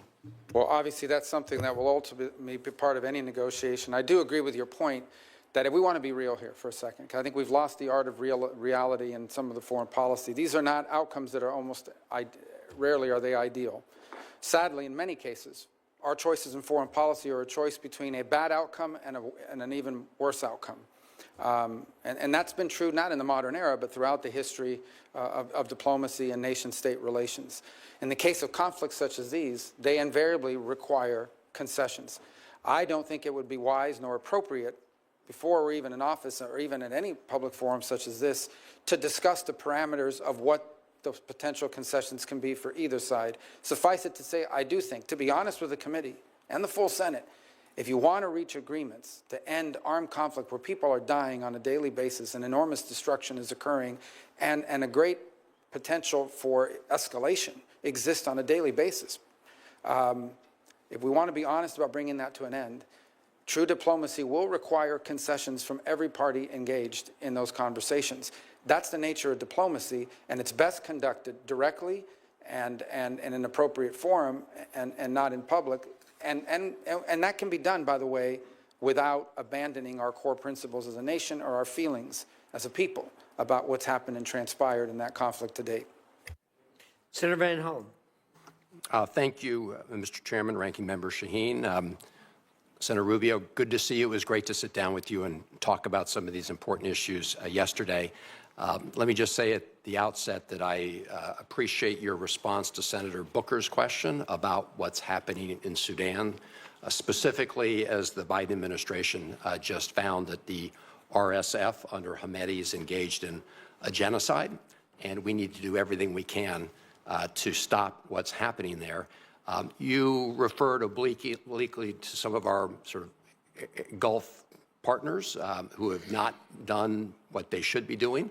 One of them is the UAE, and I've been very clear that the United States should not be providing military assistance to the UAE when the UAE is in turn providing military assistance to a group like the RSF that is committing a genocide in Sudan. And I'm expecting a briefing from the Biden administration by the end of this week as to whether or not their commitments to President Biden to stop doing that have been fulfilled.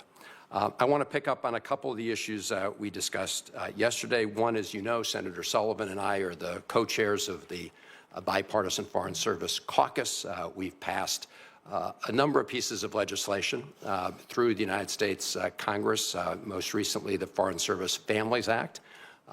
As you know, and we discussed yesterday, you know the importance of supporting the men and women at the State Department, including the Foreign Service, and I appreciate your willingness to work with us in the caucus to continue to make sure that they have what they need to do their jobs effectively. We also discussed the ongoing war in Ukraine and the importance of supporting the Ukrainian people. against Putin's aggression. And I just want to say for the record, I support and endorse everything that Senator Shaheen said on that score, so I don't have to go into great detail. I will say that we know that what happens in Ukraine does not stay in Ukraine. And it's not just me saying that. That is what we've heard repeatedly from leaders in Japan, leaders in South Korea, and other partners of ours in the Indo-Pacific region. So I hope that we will continue to focus on that, because what we do know is that President Xi has one eye on what's happening in Ukraine and another eye on what's happening in Taiwan, and measuring everybody's response. Like you, and we've worked on a bipartisan basis to try to make sure that we meet the challenge of China. Lots of important pieces of legislation that have passed, but none yet to really rise to meeting those challenges. I do support the Biden administration's ongoing efforts to restrict the flow of very high-end technologies, the highest-end chips, to China that can be used in their military. We're going to have to work successfully with our allies to do that, just like the Trump administration back in the day worked on the Huawei issue. So my view is that we need to expand that effort. We also discussed the volatile situation in the Middle East. You know, we often talk about the importance of shifting our focus to China and the Indo-Pacific, but we always seem to get dragged back into conflicts in the Middle East. I want to start with Syria. Good riddance to the murderous Assad regime. Obviously, we have a stake in what comes next in Syria, given the fact that it's a very volatile part of the world. I support the very cautious engagement of the Biden administration with HTS, but we should acknowledge their very poisonous genealogy, beginning with al-Qaeda morphing into al-Nusra. The other issue, of course, in Syria is that when you've got a situation like we see today, there are opportunities for ISIS to get further back on its feet, to provide it more oxygen. And as you know, the tip of the spear in our fight against ISIS has been our Syrian Kurdish partners, the SDF. But at this moment, President Erdogan of Turkey has been backing attacks of the so-called Syrian National Army, which Turkey largely controls, against our partners, the Syrian Kurds, which opens the door to a revival of ISIS. Because of the actions of the United States government, Turkey has so far paused that effort. Senator Graham and I have introduced legislation to impose sanctions on Turkey should they renew those attacks in an aggressive way. We talked about this. I know that you recognize the importance of that partnership with the Syrian Kurds, but just a very straightforward question. Do you agree that we should continue to support our partners, the SDF, in the fight against ISIS? Yeah, well, absolutely. Not only that, but I think we also need to recognize that there are implications to abandoning partners who have a great sacrifice and threat, actually jailed the ISIS fighters. One of the reasons why we were able to dismantle ISIS is because they were willing to host them in jails, a great personal threat to them. And obviously that situation is very tenuous. I don't want to take up a lot of your time, but I do think it's important to respond to this opportunity in Syria, because it could be an opportunity. Look, the new people that are in charge there are not going to pass an FBI background check, okay? We recognize that. These are not people we know all about, and their history, as you said, is not one that gives us comfort. That said, it is in the national interest of the United States, if possible, to have a Syria that's no longer a playground for ISIS, that respects religious minorities, ranging from Alawis all the way to Christians, that protects the Kurds, and at the same time is not a vehicle through which Iran can spread its terrorism to Hezbollah and destabilize Lebanon, not to mention what's happened in other parts. Not only is it in the national interest of the United States, it's in the national interest of virtually every nation state in the Middle East to see that come about. That is worth exploring. There is an interesting dynamic at play, and Senator Paul asked a moment ago about the impact of sanctions. I would argue that the Caesar sanctions directly contributed to the downfall of the Assad regime in many ways. we find ourselves in this interesting situation now where, because I think it was reauthorized as part of NDAA, we now have these sanctions in place against the government that no longer exists. But nonetheless, it's an opportunity for us to explore how we could use that tool, the removal of it, and others, if in fact the territory is fertile for these outcomes. There are impediments to this that go beyond simply the new people in charge. And one of them, as you pointed out, is Erdogan and what his intentions are. Right now, there's a very tenuous ceasefire with regards to the Kurds. It's important for that to be maintained. I think it's important to signal to Erdogan early, including through this hearing, that they should not view a transition in power in the U.S. as a window in which they could take advantage of to sort of violate whatever agreements are in place. Right now, what we want in Syria is stability so that we can explore what opportunities exist to bring a different dynamic, because it would have an impact on Lebanon, on Israel, on the situation in Gaza, and on the broader Middle East. And to walk away from an opportunity that may not come back. By the way, the Russians have been run out of there, the Iranians have been run out of there, but they are pragmatic foreign policy operators. If we don't explore these opportunities, they will work their way back in there at some point. And I agree with everything you just said, and look forward to working with you on that. Let me turn to the Israeli-Palestinian conflict, which we also discussed yesterday, and we all witnessed the horrific October 7th Hamas terror attacks on Israel. We've also witnessed the devastation and human rights catastrophe in Gaza. Like you, I've met Israeli families who lost loved ones on October 7th. I've met with hostage families. I've also met with Palestinian families who lost kids and other innocents in this war. So I was very pleased to see the announcement today of the ceasefire and the return of hostages. Let us pray that it holds and that it is implemented. But of course, as we discussed yesterday, the question is what happens next. And we all agree that Hamas can have no role in the governance of Gaza or any other place. We also know that for all its flaws and faults, the Palestinian Authority has recognized Israel's right to exist for the last 30 years since the Oslo Accords. Their security forces are trained by U.S. forces. They today are fighting Palestinian militants in certain parts of the West Bank. But at the same time, their funds have been restricted by the Netanyahu government today. These are the funds that belong to the PA. We've seen a record increase in the number of settlements in the West Bank.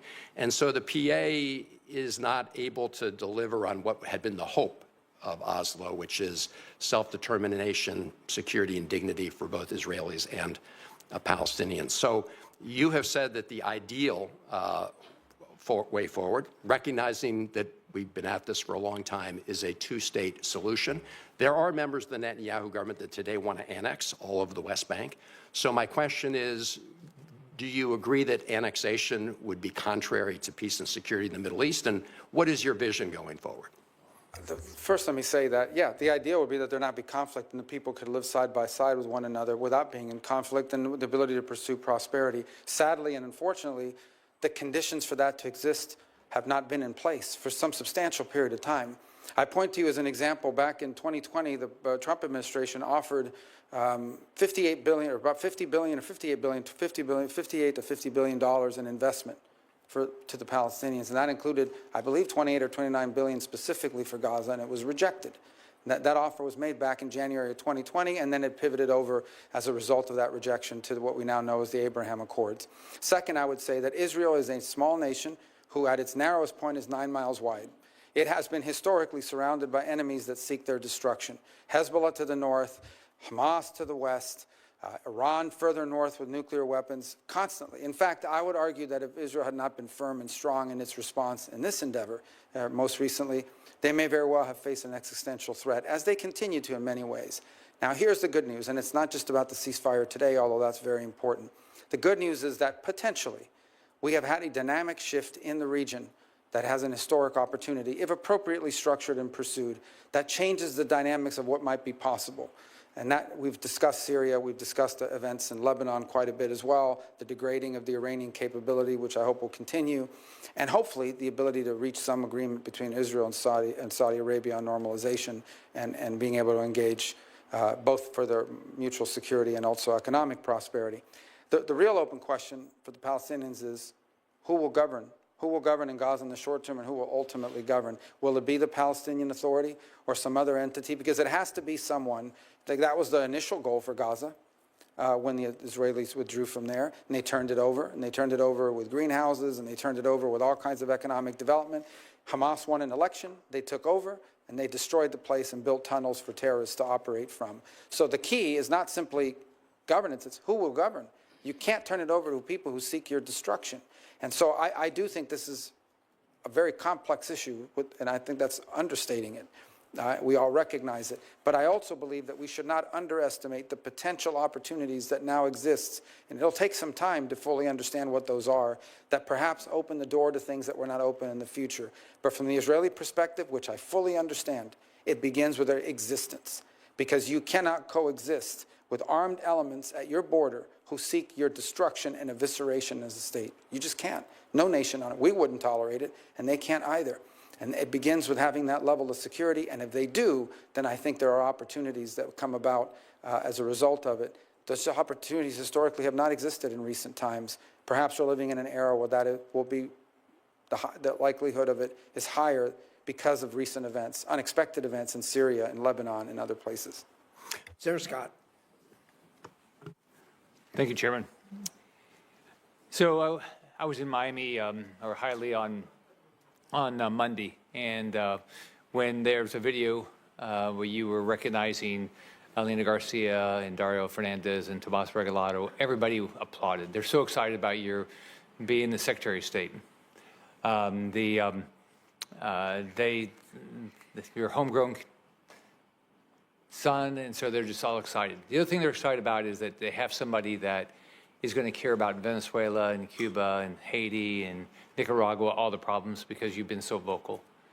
So I guess, can you just go through sort of one by one and say, look, we know what are our options? Not that you know exactly what you're going to do, and a lot of these decisions will be made by somebody else anyway, but what are, like right now, look at what's going on in Venezuela. The Biden administration's allowed oil to flow. He stole the election, completely violated what Biden told him he would do. Maria Corina Machado probably was only alive because of your hard work making sure that Donald Trump put a tweet out. You look at Cuba now. They just dropped the state-sponsored terrorism, which makes no sense. We've got people like Jose Daniel Ferrer in prison. Kids as young as 14 in prison for peaceful protests. So give me some of your ideas of what is possible. Let's take one, but let's start with Haiti, because in many ways it's globally complex. And I think the chairman sort of alluded to this a moment ago. There's a fundamental problem in Haiti in that there is no legitimacy of authority. And I say this in recognition of the fact that some of the national police forces in Haiti have been extraordinarily brave. Despite being outgunned and outmanned, these guys and gals have stuck at their post and fought back against armed gangs. You know, when the most powerful person in any nation state is nicknamed barbecue, that is not a good thing. And this guy obviously is not named that for good reasons. He's not a cook. These are bad gang elements that are operating within Haiti and have destabilized not just Haiti, but threatened to destabilize the Dominican Republic, not to mention the migratory pressure that it places on the United States, on the Bahamas, and on other places in the region. There is no easy answer. The Kenyans are there, and I can tell you, I think they deserve a lot of credit for being willing to take on that mission. In recent days, missions from various other countries have arrived, El Salvador being among them, to sort of contribute to that effort. I don't think anyone can tell you they have a master plan for how you fix that overnight. I do think it does begin with stability and security. You've got to establish some baseline security, and it's not going to come from a U.S. military intervention. So to the extent that we can encourage foreign partners, and I would include foreign partners in the Western Hemisphere, who should be contributing to this effort, to provide some level of stability and security in Haiti so that you can explore the opportunities to have a transitional government that has legitimacy, that can ultimately lead to the conduct of elections, and then have governing bodies in that country that can bring about a nation state that can begin to build some of the things you need in order for permanency. But it's going to take a long time. And I say this with sadness in my heart. There have been good times and there have been bad times and worse times in Haiti, but sadly, there's not really been a golden era in Haiti's history, and your heart breaks for these people and for what they've gone through. But you also, as a policymaker in the United States, recognize the implications it's had on our country, it's not just in the migratory pressures it's placed on us, but as I pointed out earlier, the threat it poses on a daily basis to destabilizing the Dominican Republic. You mentioned Nicaragua. It's a very weird situation, for lack of a better term. The Sandinistas earlier, one of the first things they did in the new year is they kicked out every nun in the country. They've gone to war with the Catholic Church, which was the last institution in the country capable of standing up to them. But now they've begun this process of amending their fake constitution to basically create a family dynasty, so that Ortega and his wife will now be co-presidents. There's no democracy that's been completely wiped out. They have literally put plane loads of opposition figures and exported them here to the United States and around the world. They literally arrested anyone who signed up to run for president. They arrested every single, you signed up to run for president, they put you in jail. So it's a big challenge, but our national interest is most challenged. Number one, because of migratory pressure. Number two, because the Nicaraguan regime is allowing people to fly into Nicaragua visa-free from anywhere in the world and then transit to the United States. They have become the point of entry for people from all over the world because you come in without any visa, they charge you $1,000 or whatever the going rate is today, and from there you get on the migratory route and into the United States. They have been direct contributors to the migratory crisis we face at our southern border. And the third is the Nicaraguans have basically invited the Russians to establish a military naval presence in Nicaragua, in our hemisphere. That poses a threat to our national security. That needs to be addressed. Venezuela, sadly, is not governed by government. It's governed by a narco-trafficking organization that has empowered itself of a nation state. And we have seen, I believe, upwards of 7, 8, 9 million Venezuelans have just left the country. More are expected to leave. I was in strong disagreement with the Biden administration because they got played the way that I knew they would get played. They entered into negotiations with Maduro. He agreed to have elections. The elections were completely fake. They leveraged migration against us to get those concessions, and now they have these general licenses where companies like Chevron are actually providing billions of dollars of money into the regime's coffers, and the regime kept none of the promises that they made. So all that needs to be re-explored, because in Venezuela, you have the Russian presence, you have a very strong Iranian presence. The Iranians, in fact, are exploring, or in fact are beginning to build drone factories for the manufacture of Iranian drones in our own hemisphere. Not to mention the long practice of the Venezuelan regime of providing real but illegitimate passports to operatives for Hezbollah in our own hemisphere. And lastly, and I leave it lastly to Cuba because it's one that's been more enduring, the problem in Cuba basically is that despite being a communist regime and Marxism not working, is that they've decided, and they thought what they would do is that they would create this holding company. It's called Gaesa. It is a company that they own by the Cuban military, and that holding company owns everything that makes money in Cuba. If it makes money in Cuba, they own it, and it generates revenue for them. The Miami Herald just did an expose on Gaesa. And while you have electrical blackouts and you have all these other problems economically in Cuba, Gaesa is sitting on billions of dollars that they've generated for their permanency. In 2017, the Trump administration sanctioned Gaesa. Unfortunately, the Biden administration lifted some of those sanctions and restrictions a couple of years ago, which increased the amount of money they're able to generate through things like manipulating remittances and the like. And then yesterday, the Biden administration announced they were rescinding all of the sanctions on Gaesa, which basically the sanctions were this. You can do business with an independent individual Cuban, but you cannot, it's the regime that doesn't allow it. You cannot do business with anything owned by that government-run entity. And yesterday they lifted the sanctions on them. Now, the new administration is not bound by that decision, but nonetheless, that's what's in place. Ultimately, the reality, the moment of truth is arriving. Cuba is literally collapsing, both generationally in terms of all the young people leaving, but it's also collapsing economically. They are now living on 20 and 21-hour rolling blackouts and some days longer because Marxism doesn't work, because they're corrupt, and because they're inept. And they're going to have a choice to make, those that are in charge there. Do they open up to the world? Do they allow the individual Cuban to have control over their economic and political destiny, even though it threatens the security and stability of the regime? Or do they triple down and just say, we'd rather be the owners and controllers of a fourth world country that's falling apart and has lost 10% of its population in the last 2 years. And that's a dynamic that they're facing right now. I hope that they will choose the path of empowering the individual Cuban so that the individual Cuban has the ability to do what virtually the peoples of virtually every other country in the hemisphere have been able to do at least once in the last 60 years, and some more than once, and that is elect their leaders, vote for their leaders. You think about what happened here today. The Cuban people have no idea what it's like to have an authority figure or someone in charge and power, like I am as a U.S. Senator, sitting here having to answer questions from his colleagues, and also having to have people in the back screaming and protesting against you. You can't do that to a Cuban official. You can't question their decisions.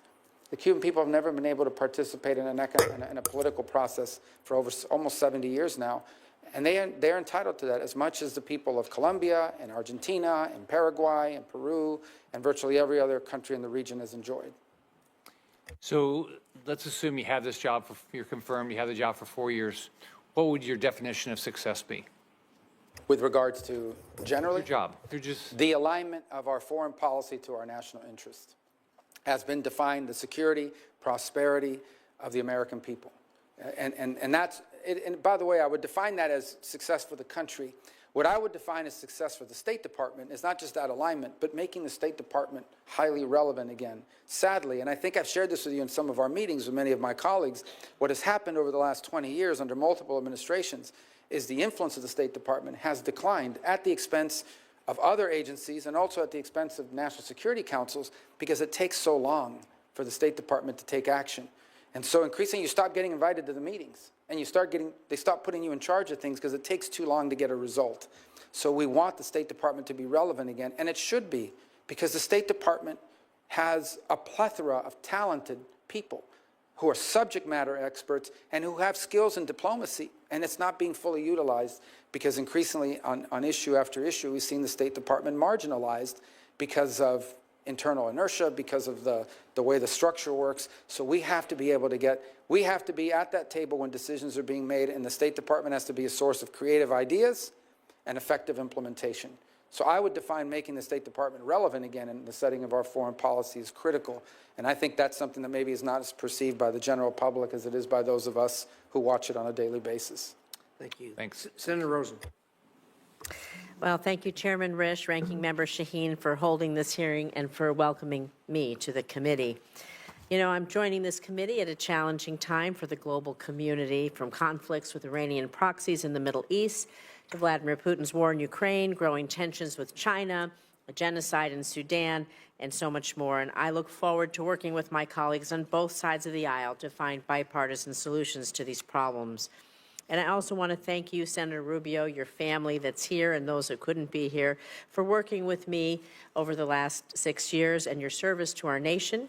And I'd like to congratulate you again on your nomination.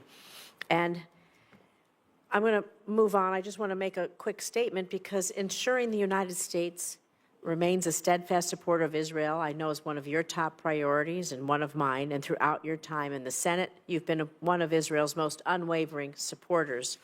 I want to thank you for supporting Israel. I look forward to working with you to ensure that the U.S.-Israel security partnership remains ironclad and that our friendship remains unconditional. And I want to thank you for your response to Senator McCormick's hostage question. We all hope, since we've been in this hearing, that there's news maybe of an imminent agreement being reached to free, I hope, all the hostages. We hope to hear that confirmation soon.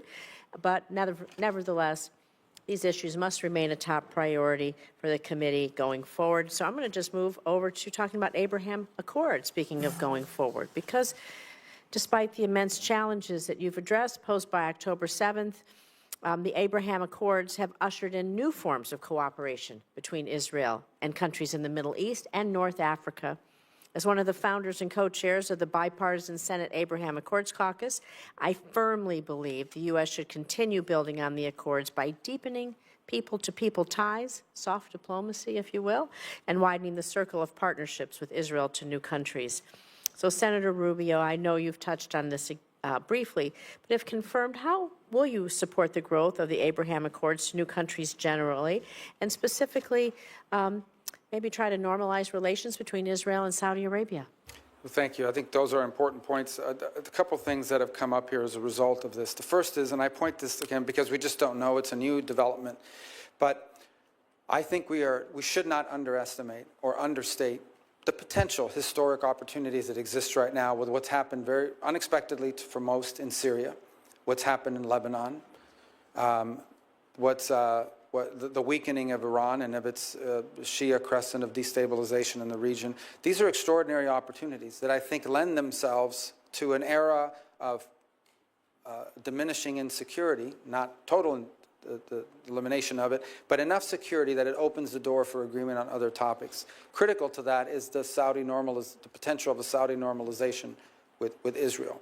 And I think that, as broader context of the Abraham Accords, I think would be historic in nature and I think provide extraordinary benefits to the world and help bring a level of stability and peace to an area that, frankly, has not had it, one could say, for thousands of years, but certainly in my lifetime. You talk about what we could do to build on it. I think the most important part of any arrangement of countries that enter into these agreements that historically have been difficult is there has to be a benefit to it. They have to perceive that there's a benefit to it, particularly among themselves. Like, what is the benefit to a country? What benefits will Saudi Arabia derive from being in recognition of Israel and vice versa? And I could think of a variety of things, whether it's advances in what their investments in high tech, and how Saudi Arabia wants to diversify its own economy, the ability of cross investments, and also, frankly, of security. Because for the foreseeable future, I think most anticipate that there will be a mutual threat from Tehran. It may not be openly stated as a military alliance, but it's certainly security, certainly one that I think they both have a mutual interest in, and which I think the U.S. could be a very strong partner in providing those assurances as well. So I do think there's a real opportunity to expand it, and it won't be without irritants. There's no doubt about it. There won't be without irritants. That we're still going to have some issues with UAE or Saudi Arabia, but we also have to be pragmatic enough to understand what an enormous achievement it would be if, in fact, not just you get a ceasefire, but you actually, that leads to the opening, the opportunity of a Saudi-Israeli partnership and joint recognition. What that would mean to the region is historic. And you've talked about potential opportunities going forward, and we talk about maybe not just with other countries, but how does the private sector get involved in creating the building and sustaining the normalization in areas of water insecurity, power insecurity, healthcare, technology? We know that there are ways that we can do this. They have been doing it. How does the private sector feed into this? I think from an economic and development perspective, they're the linchpin of it. I think one of the things that could come about as a result of an agreement between the Saudis and the Israelis is that companies and institutions in both countries would now be open and able to invest in and or partner in the economies of each other. So the Israelis, as an example, have made extraordinary advances in agricultural production. Because of geographic constraints, they've had to be incredibly creative and nonetheless have been able to, and I think the Saudis would benefit from that greatly. Likewise, I think that we know, as a startup nation, that the technological capabilities and advances that the private sector has made in Israel, and that I think would be a great interest to the Saudis in partnership. In reverse is, I think, some of the energy resources that Saudi Arabia could provide, some of the financing for projects that they work together on. The linchpin of all of these is private sector engagement. But without the governmental imprimatur, or without the government creating the pathways for that to be possible, because of recognition, because of diplomatic relations, that's what opens, because those don't exist, that hasn't been able to happen. This would open the door for that, and I think be transformative. Thank you. I want to continue a little bit on this theme because, of course, a lot of this also has a nexus with combating anti-Semitism, and, of course, anti-Semitism domestically and abroad. I probably founded the Senate, the first ever Senate bipartisan task force to combating anti-Semitism. You and I have done a lot of work there. You're a member of the task force, and we work closely with the Special Envoy's office at the State Department. We know that global rates of anti-Semitism, they are skyrocketing. It's critical the White House ensures the Special Envoy in their office is sufficiently staffed, supported, and resourced. So I know we've talked about this in our meeting, and of course, like I said, we worked on this before. Can I have your commitment that you'll work with the White House to do two things? Quickly nominate a qualified candidate to be Special Envoy. Quickly and qualified. We really need to get somebody on board. Yes, and I think it needs to be someone that, as we've discussed, also enjoys broad support across different sectors. But the key ultimately is there was I don't know if it was a study or a survey or something that came out yesterday, but it showed something that's really disturbing. I think it said 60% of people on Earth hold anti-Semitic views, according to this poll, or in 60% of the countries, but I think it's at 60%. Look, unfortunately, bigotry and hatred has been a part of human nature from the very beginning, but anti-Semitism is a unique danger. The suffering that it inflicted on the world historically, but in the last century, is unimaginable and can never be allowed to be repeated. And it's something that we should make sure we're constantly speaking out against and identifying for what it is.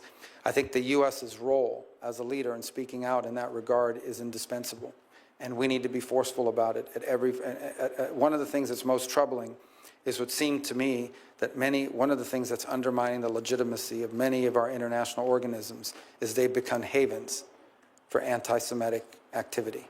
That oftentimes is disguised as anti-Israel, but I believe is frankly anti-Semitic. And of course, we've seen incidents of that in the United States as well. We cannot ignore what anti-Semitism has cost humanity in the past, because if that lesson is forgotten, it will very quickly repeat itself potentially in every region on the planet.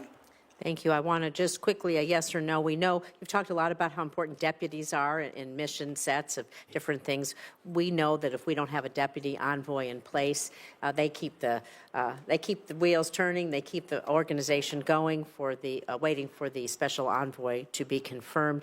Do I have your commitment that we'll quickly put in a deputy envoy to make sure that the work can continue until?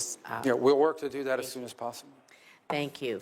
I wanted to, I only have 56 minutes. I do not have 56 minutes. I have 56 seconds. That would be a little crazy. I know that the first Trump administration created the Women's Global Development Prosperity Initiative. It was the first whole-of-government initiative to promote women's economic empowerment, dedicated global resourcing for these activities. As Secretary, will you commit to continuing to expand on the WGDP initiative, and if so, in what ways? Yeah, and that was a high priority of Ivanka Trump, who's no longer going to be in government, but was at the time, and she worked on that very much. And I was a supporter of it then, and look forward to being a supporter of it now, if confirmed. Thank you. And we got that 56 minutes went awfully fast. There you go. I yield back, Mr. Time Chairman. flies. You yield back all 8 seconds? Yes. Senator Cornyn. Thank you, Mr. Chairman. I can barely see you down there. I know. I was there one time. They had to extend the dais so Senator Curtis and I could actually sit with at the big boys and girls table. So, Senator Rubio, it's great to see you. I have complete confidence in your ability to lead the State Department. I think it's an inspired choice, and you couldn't be better prepared for that job. I do want to ask you a few questions, some of which I know Senator Cruz is here as well. He and I share a concern about Mexico. You've heard some concerns, particularly about the cartel activity, but I want to talk to you about water. In 1944, there was a water treaty between the United States and Mexico, and we have had chronic problems getting Mexico to cooperate and release the water that's been absolutely critical to the life and the livelihood of our agriculture community in the Rio Grande Valley and elsewhere. We've had I've talked to Secretary Blinken about this. We've written letters. We've done everything we know how to do, but I would just like to get your commitment to work with us to try to just simply get Mexico to live up to its requirements under the treaty, and if they won't do it voluntarily, to look for leverage and ways we can persuade them to do what they already have a legal obligation to do, which is to release water on a timely basis. Absolutely, and I think one of the reasons why we need to do that is twofold. The first is because it has real implications, not just for the state of Texas, but broadly for the United States. But the second is because I think this has become part of a pattern, and I would argue part of a pattern in a number of international arrangements, but in particular international arrangements with Mexico, in which you can strike any deal you want or sign any document you want, but if you're not willing to prioritize its enforcement, you are encouraging others to get away with the same thing, and at the same time, you're undermining the willingness of people to commit to enter into agreements in the future. And this has become we've seen it with USMCA, frankly. We've seen it with a variety of other commitments that have been made by partners in other parts of the world, and we're seeing it with this treaty. Where there is a treaty, they have obligations under it, and they don't seek to meet it. And it's part of the broader challenge that I alluded to in my opening statement, which is we've entered this era where we've entered into all these international arrangements, but oftentimes they've been weaponized either through noncompliance or through a creative reinterpretation. And that extends to trade all the way down to treaties such as this. Speaking of Mexico, I know that in different quarters we've had people suggest that the cartels be identified as a foreign terrorist organization. And as I've looked into that, it feels like the right thing to do because, of course, the cartels are wreaking havoc and misery and death and destruction, not only here in the United States, but also in Mexico. But I worry a little bit about some of the unintended consequences. For example, does that create some new category of asylum, perhaps, for people who claim that they are victims of cartel activity that otherwise wouldn't exist? What's your view about the designation? Well, and I think this question was asked earlier, so I'll tell you what I said. The first is that they most certainly are terroristic in their nature. They terrorize Mexicans, they terrorize on the U.S. side. They are involved in the trafficking of women and children, of labor, and both labor and sex trafficking, deadly fentanyl, and drugs writ large, as you can imagine. And I think, pose a grave danger in the process of trafficking people, trafficking terrorists into the United States. So they are terroristic in nature. What I said was that whether it's that designation or some new designation that we create, it is important that they be identified for what they are. I also pointed to something you just alluded to in your question, and that is they pose a grave risk to Mexican sovereignty as well. We have seen multiple journalists and politicians and candidates assassinated, murdered in Mexico by cartels because either they're not the cartel's chosen candidate or they're a journalist that's spoken out against the cartels and you find yourself murdered. And I don't think we should underestimate, and I hope the Mexicans do not, the amount of leverage that they have created over the Mexican government. And in some parts of Mexico, they are, in fact, have operational control of territories, particularly near the U.S.-Mexican border. So this is something that I hope we can work with jointly and cooperatively with the Mexicans to address, because it's in their interest as well as ours. Ultimately, I do not think I speak out of turn when I say that you can expect President Trump will do whatever it takes to secure the United States of America and the American people from the threat that they pose. But it is my sincerest hope, and frankly, I think the most productive outcome would be if we could do so in partnership and cooperation with the government of Mexico, who I know shares many of our concerns. Well, that certainly should be our first choice, but I have the same confidence you have that President Trump will send a very clear message and follow that up with decisive action to persuade Mexico to do what it is in its best interest, and because it's an intolerable situation right on our southern border. We can't get a divorce. We got to make the marriage work somehow, and but it's a troubled marriage. Shall I to continue the analogy? Let me talk to you briefly about the Foreign Agent Registration Act, which is within the jurisdiction of this committee. This is something I've been concerned about for some time, because we have lobbyists that work here in Washington, D.C. that actually represent foreign nations that, unbeknownst to members of Congress, they're actually advocating not on behalf of the American people and American interests, but on behalf of the interests of foreign nations. Now, there is a loophole called the Lobbyist Disclosure Act, which is frankly weak sauce when it comes to providing the kind of transparency that we need. Anytime somebody shows up in your office and is advocating for something purporting to represent American interests, but in fact is there motivated by and being paid by a foreign interest to advocate their interest, is that something that you would be willing to work with us to further reform and refine? Yes, and as you know from our time serving together on the Intelligence Committee as well, it's something we spend a lot of time talking and thinking about as well. And I would raise 3 points. The first is, look, the straight up, some foreign government hires a lobbyist. You know that because they're registered and we're aware of it. The second is more nefarious, and that is that you hire someone through a cutout, a third party, without aware of the fact that they are in fact being paid by a foreign entity, and sometimes dressed up as an American interest when in fact it's furthering the interest of a foreign entity. And then the third, and it's one that I don't think gets talked about enough and it isn't covered by this law but needs to be said, is some of the most effective and vociferous lobbyists on behalf of Chinese interests in the United States for a long time was U.S. corporations who had a pretty good deal going in China with regards to manufacturing and the like, and would come here and argue in favor of outcomes and policies that favored China. And by the way, China would weaponize this openly. They would, in fact, bring in CEOs of corporate America and encourage them to go back and talk to your member of Congress and tell them they better not do that, because if they do, companies like yours are not going to do very well in China. And that was weaponized against us, too.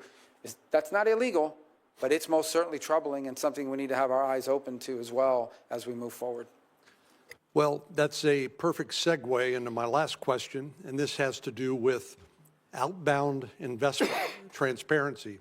As you know, the Senate has passed legislation providing for a reporting requirement for American companies who are investing in China. It's not a prohibition.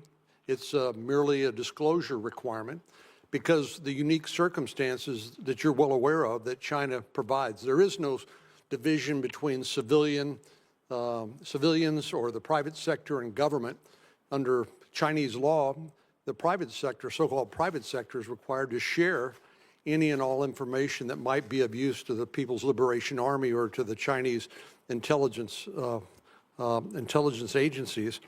And it is not a stretch to say that due to the tactics of people like, or strategies really, of people like Deng Xiaoping, who said, hide your motives and bide your time, we've seen massive U.S. investment in China, which has not only helped them rebuild their economy, which is fine, but more ominously rearm their military, modernize their military so that they become a threat not only to their neighbors in the region, but to world peace. We can all imagine a nightmare in which China decides to take Taiwan, which President Xi said he's committed to do. So I think it just makes sense for us to have more transparency so that as policymakers, we can then figure out what is the right policy. I could care less whether American companies want to build more Burger Kings or Starbucks in China, but I do care if American companies are investing in dual-purpose technology or in ways that would undermine the national security of the United States. Do you share that concern? Absolutely. And in fact, I shared it beyond just simply what you've discussed. This was a few years ago when the Thrift Savings Plan, the retirement, 401k basically for federal workers, was investing in funds that are going directly to Chinese military use. So you think about it, there were people serving in the armed forces of the United States whose retirement funds were being invested in companies that were building the weapons designed to one day blow the ship that they served on, even the Indo-Pacific. And in the case of other private sectors, you're right, every sector is not created equal in terms of the threat they pose to our country. But at a minimum, we should have insight into whether American investment dollars, be they institutional or individual, are going through the funding of activities designed to undermine the United States of America. That's a core national security interest. Thank you, and Godspeed. Senator Kaine. Thank you, Mr. Chair. Ranking Member Shaheen, welcome the opportunity to work with you in this Congress. Senator Rubio, congratulations on your nomination. If you're watching the hearing, you probably noticed senators coming in and out, and most people understand why that is, but for those who don't, we have a lot of other hearings, a lot of other responsibilities. We get in a queue and kind of know when our questioning time is coming up. I decided that I would show up, albeit 11 minutes late, and stay because this is so important to the country and to me. But I think for those of you who have watched this hearing that was gavelled in at 10, what you've seen is a nominee who is extremely well prepared. We're used to seeing nominees who know a lot about a couple of things, and sometimes who know very little about virtually everything. But I think you've seen a hearing with a nominee who agree or disagree with the points he's made. He's not talking out of a briefing book. He's not having a thumb through a binder to decide how to answer a particular question. I've always been struck in working with Senator Rubio on this committee since I came to the Senate in January of 2013 that he has a very well-developed sense of the world and a passion and interest in all corners of it. I was particularly happy that he was nominated for two reasons. One, we have worked together significantly on legislation touching many different areas over the years, and one was referred to by Senator Shaheen, legislation to send a clear message that NATO and the U.S. participation in NATO is not just simply an executive priority that could come and go depending upon the Article II Commander-in-Chief, but it was also something so important that Congress would say that the membership of the United States in NATO is something that Congress would want to weigh in on should there ever be a decision by an executive that we should back out of NATO. And I think sending that message from Congress has been a very important thing that has led to a NATO that is expanding. Finland and Sweden, where the polling would have been de minimis 10 years ago for joining NATO, are now in. And I think a strong message from Congress is part of that. Obviously, the fear of Russia is a huge part of it, but a strong message of congressional support is part of it. I'm particularly proud that the Virginia National Guard has now struck a deal under the State Partnership Program where we are partners with the military in Finland, a very capable military. And the first exercises of the Virginia Guard with the Finnish military will start next month. I'm very excited about that.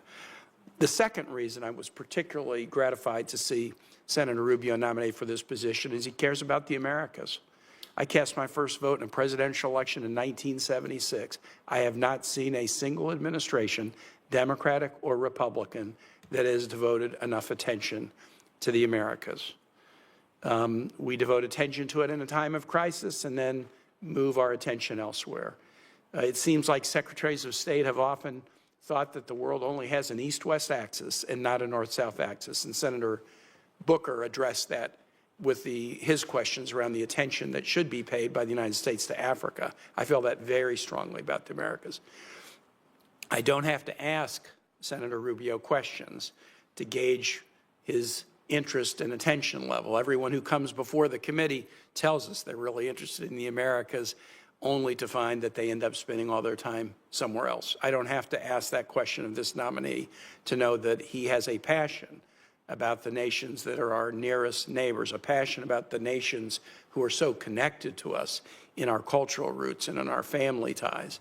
And it is so important, not just because China and other nations are now getting into the area. I don't want to have a new Monroe doctrine that we only care about it to keep Europe out of it. We only care about it to keep China out of it. We ought to be paying attention because we're connected to these nations, and things will go better for us if things go better for them. So to you, Senator Rubio, I'm very, very happy that you're nominated for this position.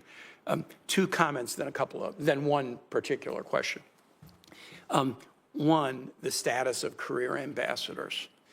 I think it is a norm for every administration to ask ambassadors to tender their resignations, and it is certainly the norm for the political ambassadors to be politely let go the day that the new administration comes into place. And I think that's an expectation that everybody has. We get that. For the career ambassadors that are in place, they have been asked to tender their resignations to the incoming administration, and that's normal.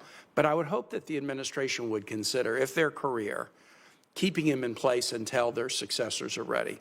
Because to swap out a career ambassador for a career chargé does not advance our ability in any way to operate in nations. There is a cachet that comes with being a confirmed ambassador that really helps you with continuity and diplomacy in these nations. So I know that that's a decision that the president makes, but I hope as you have a conversation with the national security and diplomacy team, you might encourage the administration, yes, you're going to replace the politicals with career chargés, but don't replace the career ambassadors until you're ready to put somebody in place, which we know can often take quite a while for the administration to even forward nominees, much less the time to get through the committee process. That would be a comment. And then second is more for colleagues, really, rather than for Senator Rubio. One thing I've tried to be consistent on in my service on this committee is fight against unilateral executive application of military power unless it's in pure instances of imminent self-defense, active self-defense or self-defense against imminent hostilities. And I have been able to get this committee to pass significant war powers resolutions under 3 different presidents now, President Obama, a Democrat, President Biden, a Democrat, and President Trump, a Republican. And I just wanted to assure everybody that I'm going to continue to be a stickler that the nation shouldn't be at war without a vote of Congress, except in the instances of imminent self-defense. And I will do that because I have done that under presidents of both parties, and I'll continue. Senator Rubio, now to the question. And you alluded to this very briefly in one of the comments that you made about the nation of Paraguay. Not only do we not devote enough attention to the Americas, but when we do, we devote attention to the headaches. And the headaches abound in the Americas and elsewhere. And so we've talked about Haiti, a problem. We've talked about Venezuela, a problem. But so often we don't pay attention to lift up, elevate, provide resources to celebrate the nations in the Americas that are doing things right. And so when I travel through the region, and I'm sure you've heard the same thing, I hear these nations that are doing things right. Why won't you pay attention to us? Ecuador threw out a pro-China government, put a pro-U.S. government. All they wanted was a trade deal. We want to be closer to the United States. We're the only nation on the Pacific coast of the Americas that doesn't have a trade deal with the United States. This administration, I've been critical about the Biden administration, didn't do anything to advance that cause. Talk to us about some of the nations in the Americas that you think are doing things right and what we ought to do to help those nations, because we'll be much more likely to spread the right if there are other nations in the region that are doing better and better and better than if we're just trying to lecture people about how to improve. Well, just as a general matter, one of the things that's always struck me is that the region, and then maybe this is true in other parts of the world as well, but particularly in the region, it's almost better to be America's adversary or enemy than friend, because there's the impact of friendship or the benefits of friendship are not tangibly clear to a lot of them. And you know, I've seen that expressed time and again over multiple years. And it's easy to pay attention to a headache. You're going to sanction, you know, some country that's not acting in anti-American ways, but the people that are sort of doing it the right way or want to be cooperative, they're ignored, and the countries that are doing it the right way are ignored. So I think there are a number of countries that right now as we speak, and I always say this with caution because I may not mention one country and they say, well, they left us out, but I just want to point to a few that I think are present and clear for us. You mentioned one with Ecuador. Ecuador was actually left out of CAFTA because at the time, the people in charge didn't want to be a part of anything with us. They're facing some real security threats that are unique to Ecuador's history. And they're facing these threats because you've got violence and gangs coming over from the Colombian border and then pushing up through Ecuador as a transit country, but they bring with it the turf fights and the gangs, and to the point where last year there was a real threat to the stability of the government, where they took over television stations and things of these armed elements did. And there's a lot we can do, and have done, but can do. Not a lot. We're not talking about a lot of money. We're not even talking about money in many cases, just equipment, to help them at least to restore some sense of stability. The other thing that Ecuador, these are just off topics, but I think they're all relevant. Ecuador faces a very significant challenge with illegal fishing off their coasts by Chinese fishing fleets who violate their territorial waters on an almost daily basis in massive quantities, and it's an ecological crisis as well on top of it. That's a country that can use our help tremendously. I think about the Dominican Republic. People don't talk about the Dominican Republic enough, and they face a real challenge because of Haiti and the instability next door. They were also one of the countries that emerged from COVID the fastest, and not just because of the tourism returned quicker there, and they've really been able to do some positive things. I think Argentina, I know people, some have not met the new president of Argentina. This is a serious, well-trained economist. I would not, if you sit down and talk to him for a few minutes, he has real clear ideas about economic development and is doing some really necessary things in terms of restructuring the direction of Argentine economics in a way that I think is very positive. Can I just say to every other nation out there that thinks you're a good guy, he was about to mention you, but my time has expired. But please focus on the good guys, and let's help them do better and better and better and be good examples in the region. Thank you. Thank you. Excellent point, Senator Keene. Excellent point. Senator Curtis, welcome to the committee. Thank you, Mr. Chairman, Ranking Member. It's great to be with you today. Great to be on this committee. Senator Rubio, for the last 7 years, from a distance of about 600 feet, that's what separates the House chamber and the Senate chamber, I've watched and admired your work from a distance. And on a few, but very fortunate times, I've had the chance to actually be wind at your back on some of your work supporting Taiwan and protecting Hong Kong dissidents as we work together on some legislation. Now, in a twist of events, I sit not far from where you once sat, and there's another symbolic feet, 600 feet between us, between the State Department and the Senate. And I'm excited to work with you in your new role. And I would like to continue to be wind at your back on a lot of issues, and none more important to me than China. And if you remember really nothing else about our short interchange today, please know that that's very important to me, and I hope to work with you on what I do with the aggression of China, and in many ways, their global push for military and economic supremacy, I think, is a threat in many ways. China is imposing, it's what they call China One principle on the world, which is very different than you know from our China policy. Can you kind of describe how we can push back on that, and how we need to make sure we're shaping that conversation? Yeah, and well, the first is to understand that the One China policy is, and the U.S. policy towards the issue of Taiwan has been consistent and reaffirmed by every administration since 1979. And it is the combination of the Taiwan Relations Act with the 6 assurances that make clear that the United States, we're not going to pressure Taiwan into any arrangement. We're not going to tell you when we're going to stop, or if ever. We make no commitment to not helping them in their national defense. We're not going to force any outcomes. And frankly, we are going to do everything, and we reject any effort to coerce, intimidate, and or forcibly drive Taiwan to do whatever China wants them to do. And that's been our position, and that will continue. That was the position under President Trump's first administration. I anticipate it will continue to be in the second administration. I think within that context, it's important for us to find every opportunity possible to allow Taiwan to engage in international forums where important issues are discussed, and they're not represented. Irrespective of what China claims about One China principle, they're not represented. And so the views there need to be made clear. They need to have an opportunity in these forums to be made clear. But I think stability is critically important. Here's the one thing I would point to here with regards to stability. If the Chinese are in fact serious about stabilizing U.S.-China relations and finding avenues of which we can be cooperating and avoid conflict, then they will not do anything rash or irrational when it comes to Taiwan or the Philippines, for that matter. The actions they are taking now are deeply destabilizing. They are forcing us to take counteractions because we have commitments to the Philippines and we have commitments to Taiwan that we intend to keep. And so if they want to destabilize the relationship, or they want to help at least create some pathway for stabilization of our relationship with them, even as we remain engaged in global competition, and in some cases more adversarial than others, they really need to stop messing around with Taiwan and with the Philippines, because it's forcing us to focus our attention in ways we prefer not to have to. As a matter of interest, I actually lived in Taiwan in August of 1979, 3 months after that act that you referred to, and I think you're very accurate. I think for a minute about Europe, and there's some countries it feels like in Europe, because of their presence, Poland, Czech Republic, and Baltics, that are more in tune with this issue. But as a whole, it feels like some European nations are in denial of some of the things you've just said.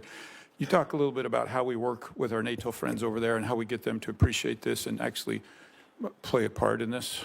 Well, I think in the case of NATO, I think I would expand it to really talk about the European Union and the EU, which I think is increasingly every single day coming to the realization of the threat that China's mercantilist policies and unfair trade policies are posing to them. They are flooding the European market with their cheaper electric cars, or attempting to do so. There's a dispute now about the importation of aluminum on sector after sector. You're seeing the EU confronting the reality. By the same token, you know, they're like many countries around the world, including ours to some extent, there's a quandary involved. There is an intermeshing economic relations that you can't just walk away from, but you also recognize the long-term threat that Chinese practices are having on your economic lives. And so I think that's an area in which the Europeans are, some more than others, are increasingly aware and willing to be more forceful. Italy has been willing to lean into it more than perhaps some other countries in the region. Hopefully that will continue to change. On the security front, look, an event in the Indo-Pacific, say, let's leave Taiwan out of it for a moment and say it's the Philippines. Okay, in the last 48 hours, there's this massive, I don't even know how to describe it, but this massive ship that the Chinese have built that's like headed towards the Philippines, and the Philippines feels threatened by it, rightfully so. We've seen this on a daily basis with the harassment and so forth, but on a daily basis. If, God forbid, there is some miscommunication or some inadvertent conflict emerges there, and we have obligations to them, the impact that will have on the entire globe, the impact that it will have on the entire globe is enormous, and that includes Europe. So they have a selfish vested interest in seeking for the Chinese to curb their behaviors. I would also point to the Europeans that what the Russians have done with Ukraine would not have been possible without the assistance of China, whether it's the sharing of technology or aid in evading sanctions or selling their oil in secondary markets. The Chinese have been hidden, but clear to everyone watching, partners in the Russian endeavor.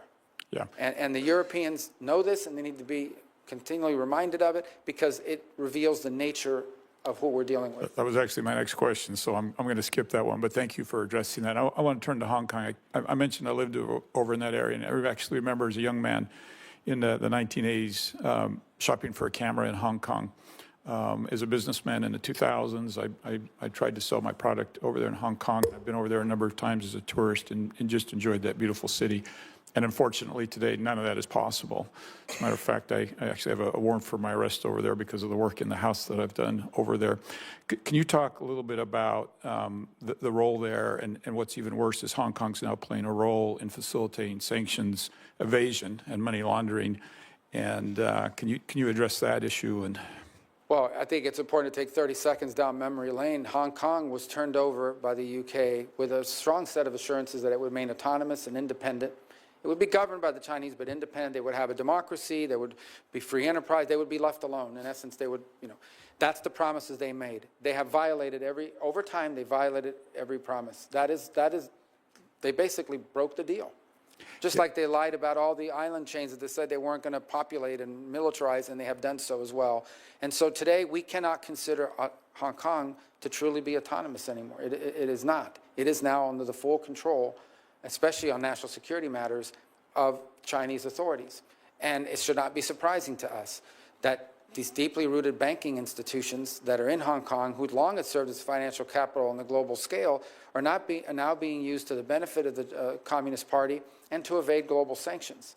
And I think there has to be a growing recognition of that.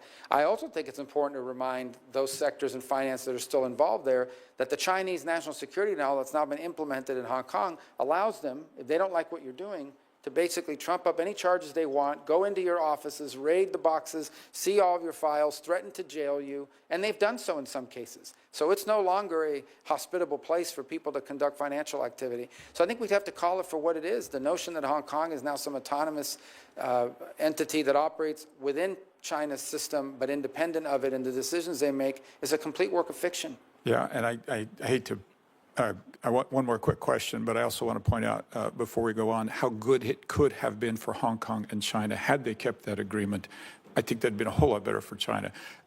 Last question as we run out of time. Obviously, there's a lot of conversation about Panama in the news. Can you talk about the Chinese influence in the Panama Canal, what Americans should know? Well, let me tell you, I actually didn't print a lot of, things to read like verbatim here, but there's one that I thought was interesting that I wanted to share, and I'm not going to put it out there for everybody, but the whole thing, but maybe I'll submit it for the record. But I just went through, this thing with Panama on the canal is not new. I visited there, I think it was 2016. I think I've consistently seen people express concern about it, and it's encapsulated here in quote after quote. Let me tell you, the former U.S. ambassador who served under President Obama said, the Chinese see in Panama what we saw in Panama throughout the 20th century, a maritime and aviation logistics hub.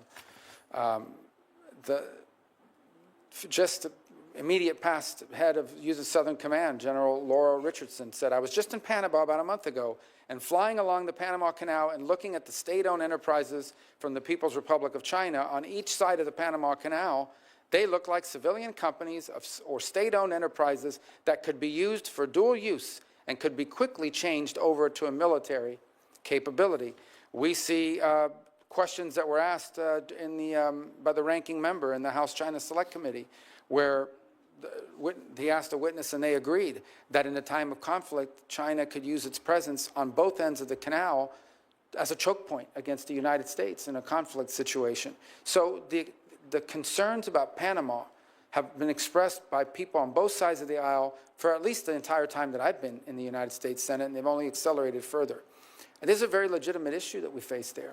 And I think I'm not prepared to answer this question because I haven't looked at the legal research behind it yet, but I'm compelled to suspect that an argument could be made that the terms under which that canal were turned over have been violated, because while technically sovereignty over the canal has not been turned over to a foreign power, in reality, a foreign power today possesses, through their companies, which we know are not independent, the ability to turn the canal into a choke point in a moment of conflict, and that is a direct threat to the national interest and security of the United States, and it's particularly galling given the fact that we paid for it and that 5,000 Americans died making it. That said, Panama is a great partner on a lot of other issues, and I hope we can resolve this issue of the canal and of its security, and also continue to work with them cooperatively on a host of issues we share in common, including what to do with migration. Senator, I'm out of time. Thank you so much.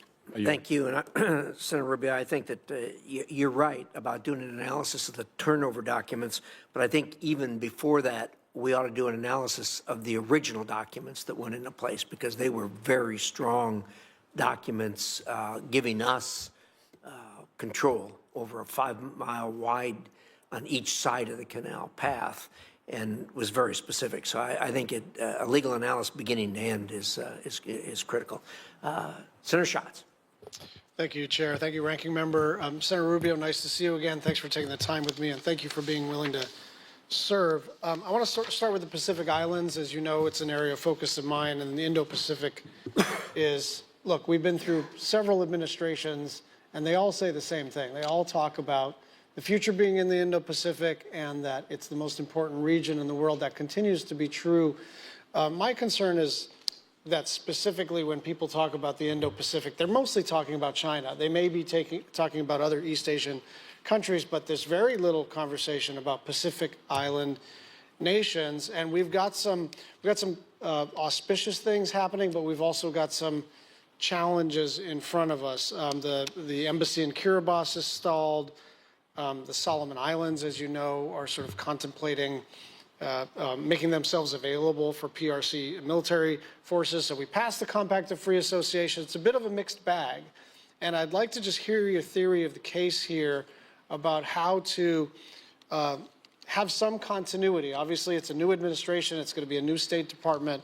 But I think some of the things that have happened over the last 4 and even 8 years in terms of Pacific Island relationships have been good for the United States of America. So give me your theory of the case, not generally Indo-Asia Pacific, but specifically these small island nations with whom we want stronger ties. Sure. So I think the first, obviously, is the ability to engage bilaterally with each of these individual nation states, and that opportunity is already there. I think we should continue to build on it, and it's important and bears great fruit. I think the second, and it's an open question, which I certainly want the State Department to look at, and I think policymakers on the Hill need to consider as well, is, we are dialogue partners in the Pacific Island Forum. And the question is whether we are fully utilizing that ability to be at the table in that forum. Now, that forum includes Australia and New Zealand, which are bigger than some of these, but nonetheless important elements of it. And look, I think our expectations of the forum is, and they've had some internal friction with some of the member states, about who's going to lead it and how the succession. So we hope they can work that out. But it's an existing forum, which I think could potentially, as a dialogue partner, provide us the ability to not just engage bilaterally with the individual nation states, but also collectively. And we may not agree on 100 million things, but there might be some things we can do through that forum. At a minimum, have a presence at it at a high enough level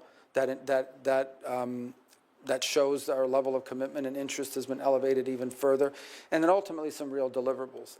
I do think that given, again, we keep saying they're small, but they're important, both because of geographic location, their presence in international forums, and I do think that whether it's the Millennium Challenge Grant, whether it's through the successor to OPIC, there are opportunities as well to leverage some private sector engagement from the American side and the U.S. side or the broader North American side on some of the, whether it's energy needs or resiliency needs or other development projects that they may have. So I think we have to explore that both bilaterally with individuals by ensuring that we have people there, but also explore whether we are fully utilizing the Pacific Island Forum as a dialogue partner to its full effect. And you know that China engages in debt trap diplomacy, which can be effective for their needs, but it's usually, people get figured out eventually. And I think one of the areas where we can provide something that there's no other country that can provide is in the resilient space. And in a severe weather context, we're really the only folks that really know how to prepare for, respond to, and rebuild from disaster. So, the United States Navy has always been helpful in this context, but that's something we should continue to focus on. So, staying in the Pacific, and I'm glad you mentioned the Philippines. My theory of the case here is that not that China has decided that its risk appetite is higher, but rather that the things that they are doing are not so risky at all. And that's because we have not been in a position to impose consequences. And I think one of the places where we have a good and growing partnership, and obviously bilateral economic and treaty obligations, is the Philippines. And in addition to the Enhanced Defense Cooperation Agreement and in addition to the Luzon Corridor economic partnerships, I'm just wondering how you see that growing democracy, one of our best allies on the planet, how you see that as strategically important for the United States? Well, I think it's important. First of all, it's always been strategically important for the United States. Obviously, our military presence there diminished greatly as a result of some of the decisions that were made within the Philippines, but now you see a willingness to see us return. Look, we're not looking to militarize the Philippines, and this is not, I think it would be a mistake to solely view it as a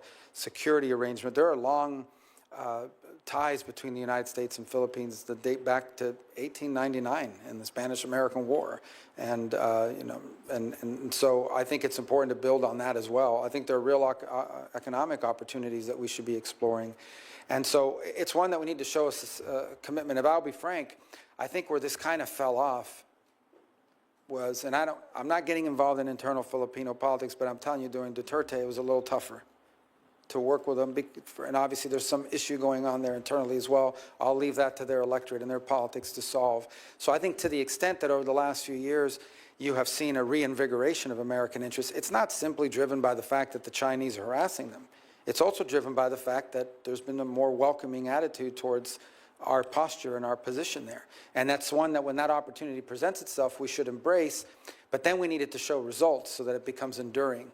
In essence, when your engagement with a country leads to economic development, whether it's outbound U.S. investment in the Philippines or what have you, then that becomes enduring. Then it makes it difficult, no matter who's in charge, to walk away from the alliance, because the alliance is more than just military and a military presence. It also involves jobs and businesses and investment and economic opportunity. And we need to look for ways to emphasize that. I think it would be a mistake to simply view it as a military or defense alliance.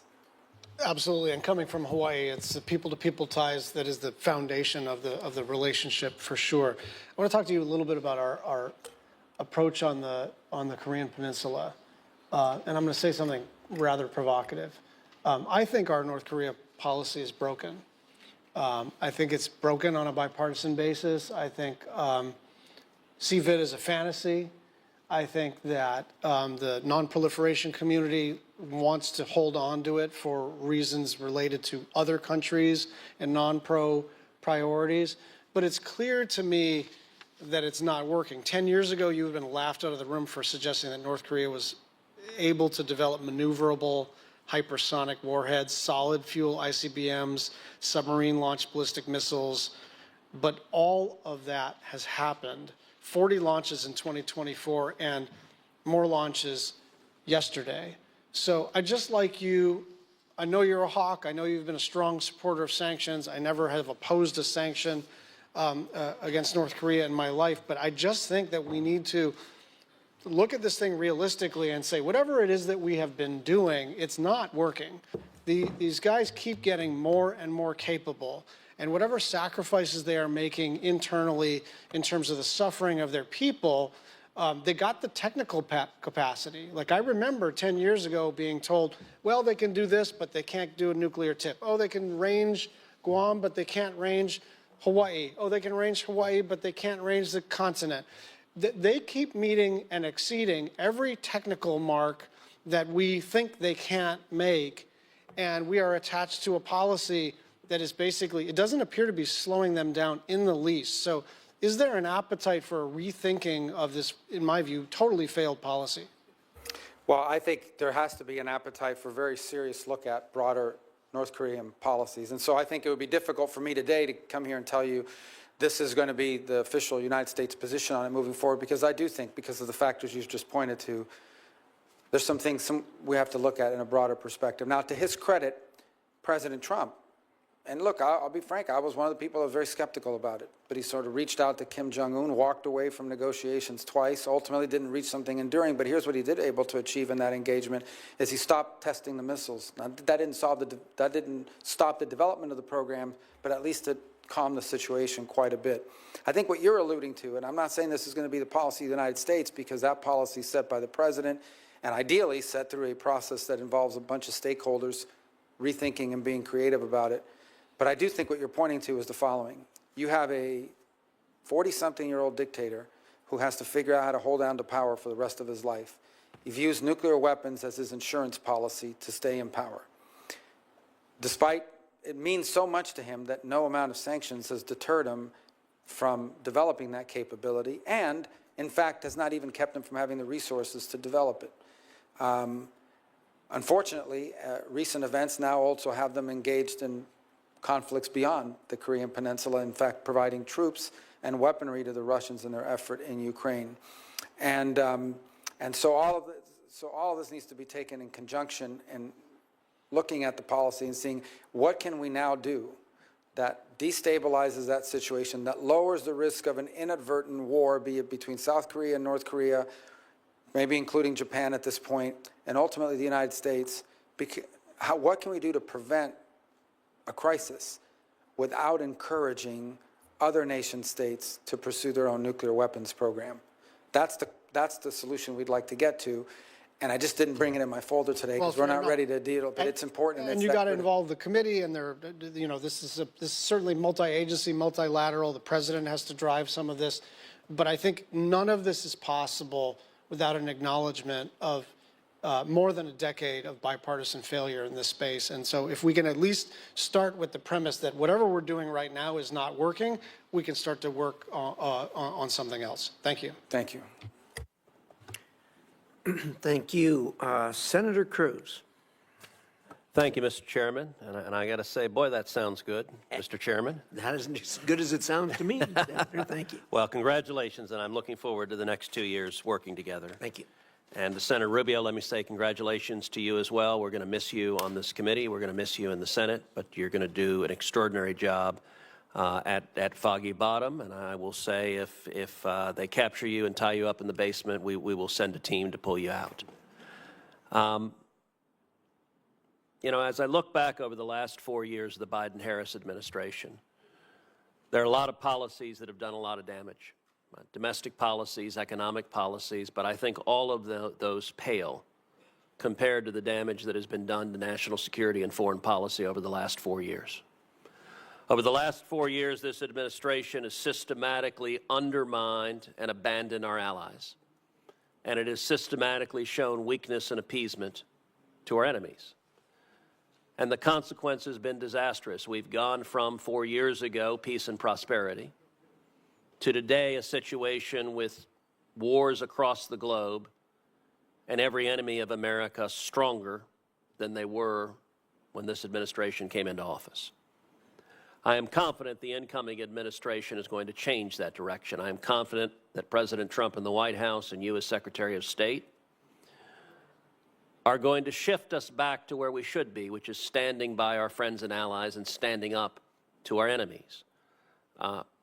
Do you agree with that assessment? Is that what you intend to do as Secretary of State?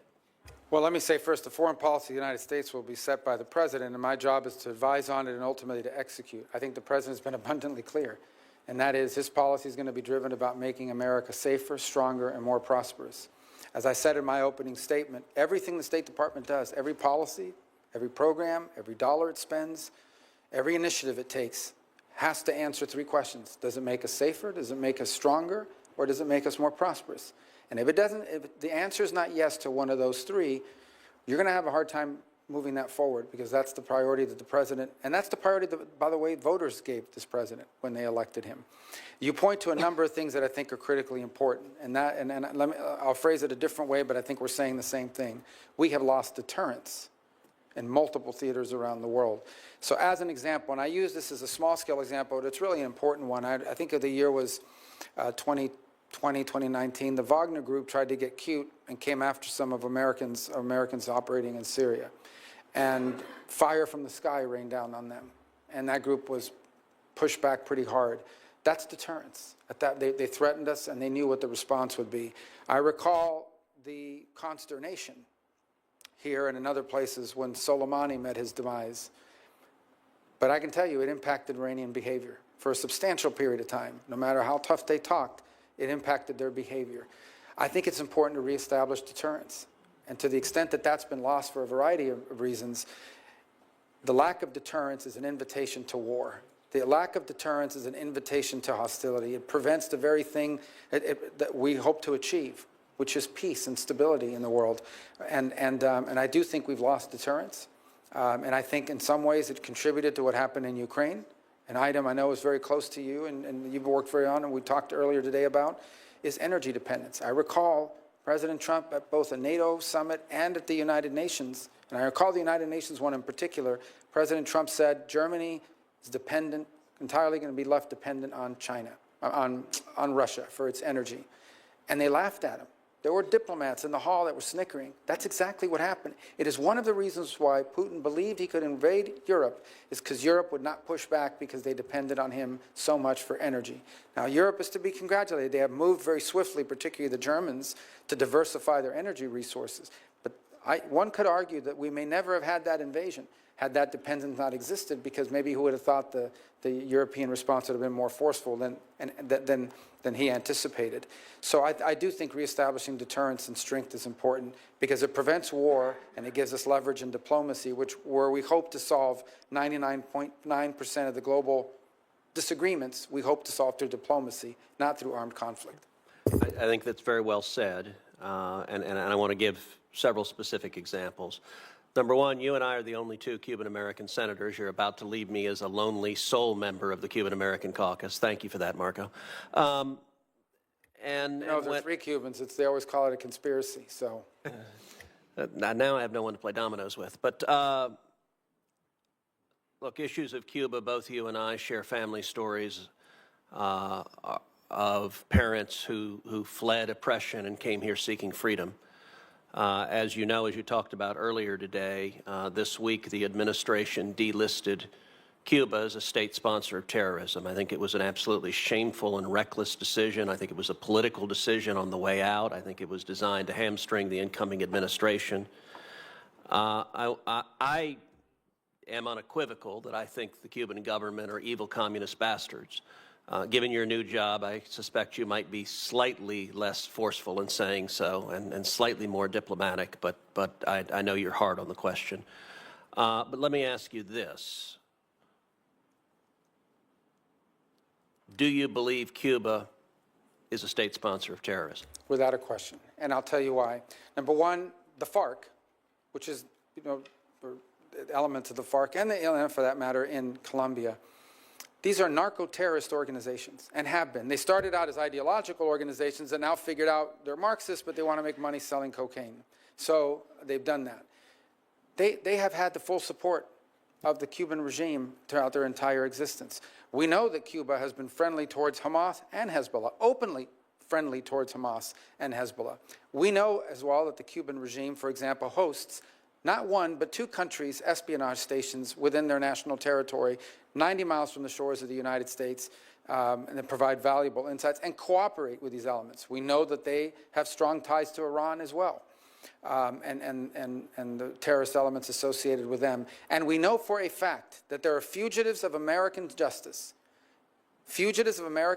including cop killers and others who are actively hosted in Cuba and protected from the long arm of American justice by the Cuban regime. So there is zero doubt in my mind that they meet all the qualifications for being a state sponsor of terrorism. Well, it is clear you're going to be confirmed to this position. You're going to be confirmed with an overwhelming bipartisan vote. I think it is likely you'll be confirmed on January 20th, on the first day the president is sworn in. When you are confirmed, I think it is also likely, I hope on that very first day, you will reverse that determination. You may not feel prepared to make that commitment now, but is there anything you want to say on that? Well, I would just say, again, I don't want to speak ahead of the administrations. These decisions, as I said, the president sets our foreign policy, and my job is to execute it. That's how our system of government works. I would just remind anyone on this recent deal with Cuba that just happened over the last 12 hours, nothing that was agreed to is irreversible or binding on the new administration. And I think people know my feelings, and I think they know what the president's feelings have been about these issues when he was president previously. And nothing that the Biden administration has agreed to in the last 12 or 18 hours binds the next administration, which starts on Monday. Good. Let's turn to Israel. In the last 4 years, this administration has been the most anti-Israel administration we have ever seen. They have systematically undermined the government of Israel, particularly at a time of war. The Biden State Department secretly asked other parts of the administration to suspend anti-terrorism sanctions so they could pour unaccountable hundreds of millions of dollars into the Hamas-controlled Gaza Strip. They refused to implement mandatory congressional sanctions against Hamas terrorists for using human shields. They made incredible efforts to secretly circumvent mandatory congressional prohibitions on money going to the Palestinian Authority because of the PA's support for pay to slay. Even after October 7th, they secretly poured millions and even cash from American taxpayers into Hamas-controlled areas. Meanwhile, they secretly implemented boycotts of Jews living in Judea and Samaria through the Development Finance Corporation and binational science and technology foundations. They secretly manufactured files used to impose crippling financial sanctions on Israeli Jews and refused to provide those files to members of Congress. Those sanctions were renewed just yesterday. I have every confidence that President Trump and you will reverse these policies broadly and specifically, but I'd like to ask you about some of them quickly. Can you commit to ending anti-terrorism sanctions waivers related to Palestinian terrorism and implementing sanctions against those terrorists? Yes. Can you commit to ending discriminatory policies, including Biden administration's secret boycott policies against Jews in Judea and Samaria? Yes. And can you commit to reversing the discriminatory sanctions against Jews living in Judea and Samaria? Again, yes. I think that the policy of, again, without speaking out of turn, I'm confident in saying that President Trump's administration will continue to be perhaps the most pro-Israel administration in American history. And the final question, you and I talked at great length about the 1944 water treaty with Mexico. Mexico is in violation of that treaty. It is doing enormous damage to South Texas. Farmers and ranchers there are experiencing drought. As the Secretary of State, tell me what the State Department can do to encourage and incentivize Mexico to comply with the treaty and provide the water that they are obligated to provide to the people of South Texas. I think raise it in every engagement. We will be engaged with Mexican partners. We have to engage with the Mexican government, and it's important to elevate it and raise it at every one of those engagements. And I don't just mean like sending a letter or somebody sending an email or just mentioning it. I'm saying making it a priority, and it's a priority not just because it matters to Texas. It's a priority because these international agreements and arrangements only work if they're complied with. And if they're not complied with, and it becomes habitual, other nations believe they can begin to violate them as well. It undermines this entire commitment to multilateral agreements and so forth. And I think it's in the crevices of those agreements, whether they've been in place for a long time and no one's paying attention anymore, or it just doesn't matter enough and you ignore it because you don't want to destabilize the rest of your relationship, but it encourages it to happen more and more. It is not the only irritant we have in our bilateral relationship with them and in our agreements. I imagine they have some with us as well. But it's one that needs to be prioritized and raised consistently as a priority, not just as an asterisk or a footnote. Thank you, and you're going to do great. Thank you. Thank you, Senator Cruz. Senator Duckworth. Thank you, Mr. Chairman. I just want to say, Senator Rubio, I want to start off by noting for the record that when I first got to the Senate and I was in my first year and you just run for president, and I didn't think you would know who I was. I was pregnant with my daughter and trying to change Senate rules so that I could bring her onto the floor so I could do my job and vote, because I can't come through the normal back door to vote because there's stairs there and it's not accessible for wheelchairs. And I remember in the middle of that battle, rolling through the Senate floor to vote, and I heard, "Tammy Duckworth," from across the Senate chambers, and you came running down from the top back of the Senate chambers to tell me, "I'm with you, I will support you, you have the right to vote, and I will support you being able to bring your daughter, your child onto the floor when she's born." And I want to thank you for that kindness, because you did speak to your leadership about it. And it was a moment of true bipartisanship, but also as parents and as someone who was new to the Senate, I was extremely grateful to you for that kindness.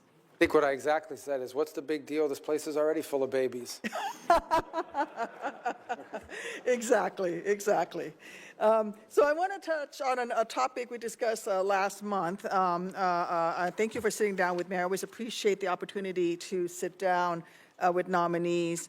I appreciate also your earlier response to Senator McCormick about Americans detained abroad and your commitment to tackling this head on. As you and I also discussed last month, I appreciate your attention and commitment to addressing the case of Illinoisans in particular that we discussed as well. Thank you for that. Another topic, you already touched on some of the issues in the Indo-Pacific, particularly around the PRC and the DPRK, but I'd like to dive back into the issue of ASEAN and the ASEAN nations. Since coming to the Senate, I make a point of visiting Southeast Asia annually to reinforce our friends and partners there, and those that we want to become our friends and partners there, that the United States, and particularly those of us in the Senate, care deeply about these longstanding historic relationships and making sure that those relationships live up to their potential. And as you know, respect for ASEAN centrality has been a core part of our foreign policy in that region. In fact, the first Trump administration's Indo-Pacific strategy correctly emphasized ASEAN centrality as an important principle. Unfortunately, not all of President Trump's nominees this time seems to grasp the importance or in fact know what ASEAN is. Yesterday, I was distinctly unimpressed when questioning Secretary of Defense nominee Hegseth that he could not mention a single nation in ASEAN, particularly shameful when we have at least two major non-NATO allies in the bloc, one of which, Thailand, is the longest treaty alliance that the United States has, at over 190 years long. What can you share with us today about how you would approach ASEAN as a whole and with individual member states to capitalize on some of the key opportunities and challenges facing the region? I know you've spoken about the Philippines, but can you build on that? Sure. ASEAN, the first thing is, the group's utility begins by the fact that through its 10 members, they've also, I believe, have 5 or maybe it's 6 free trade agreements now with neighboring countries as well. Look, though we have to be very pragmatic in our approach and how we prioritize it.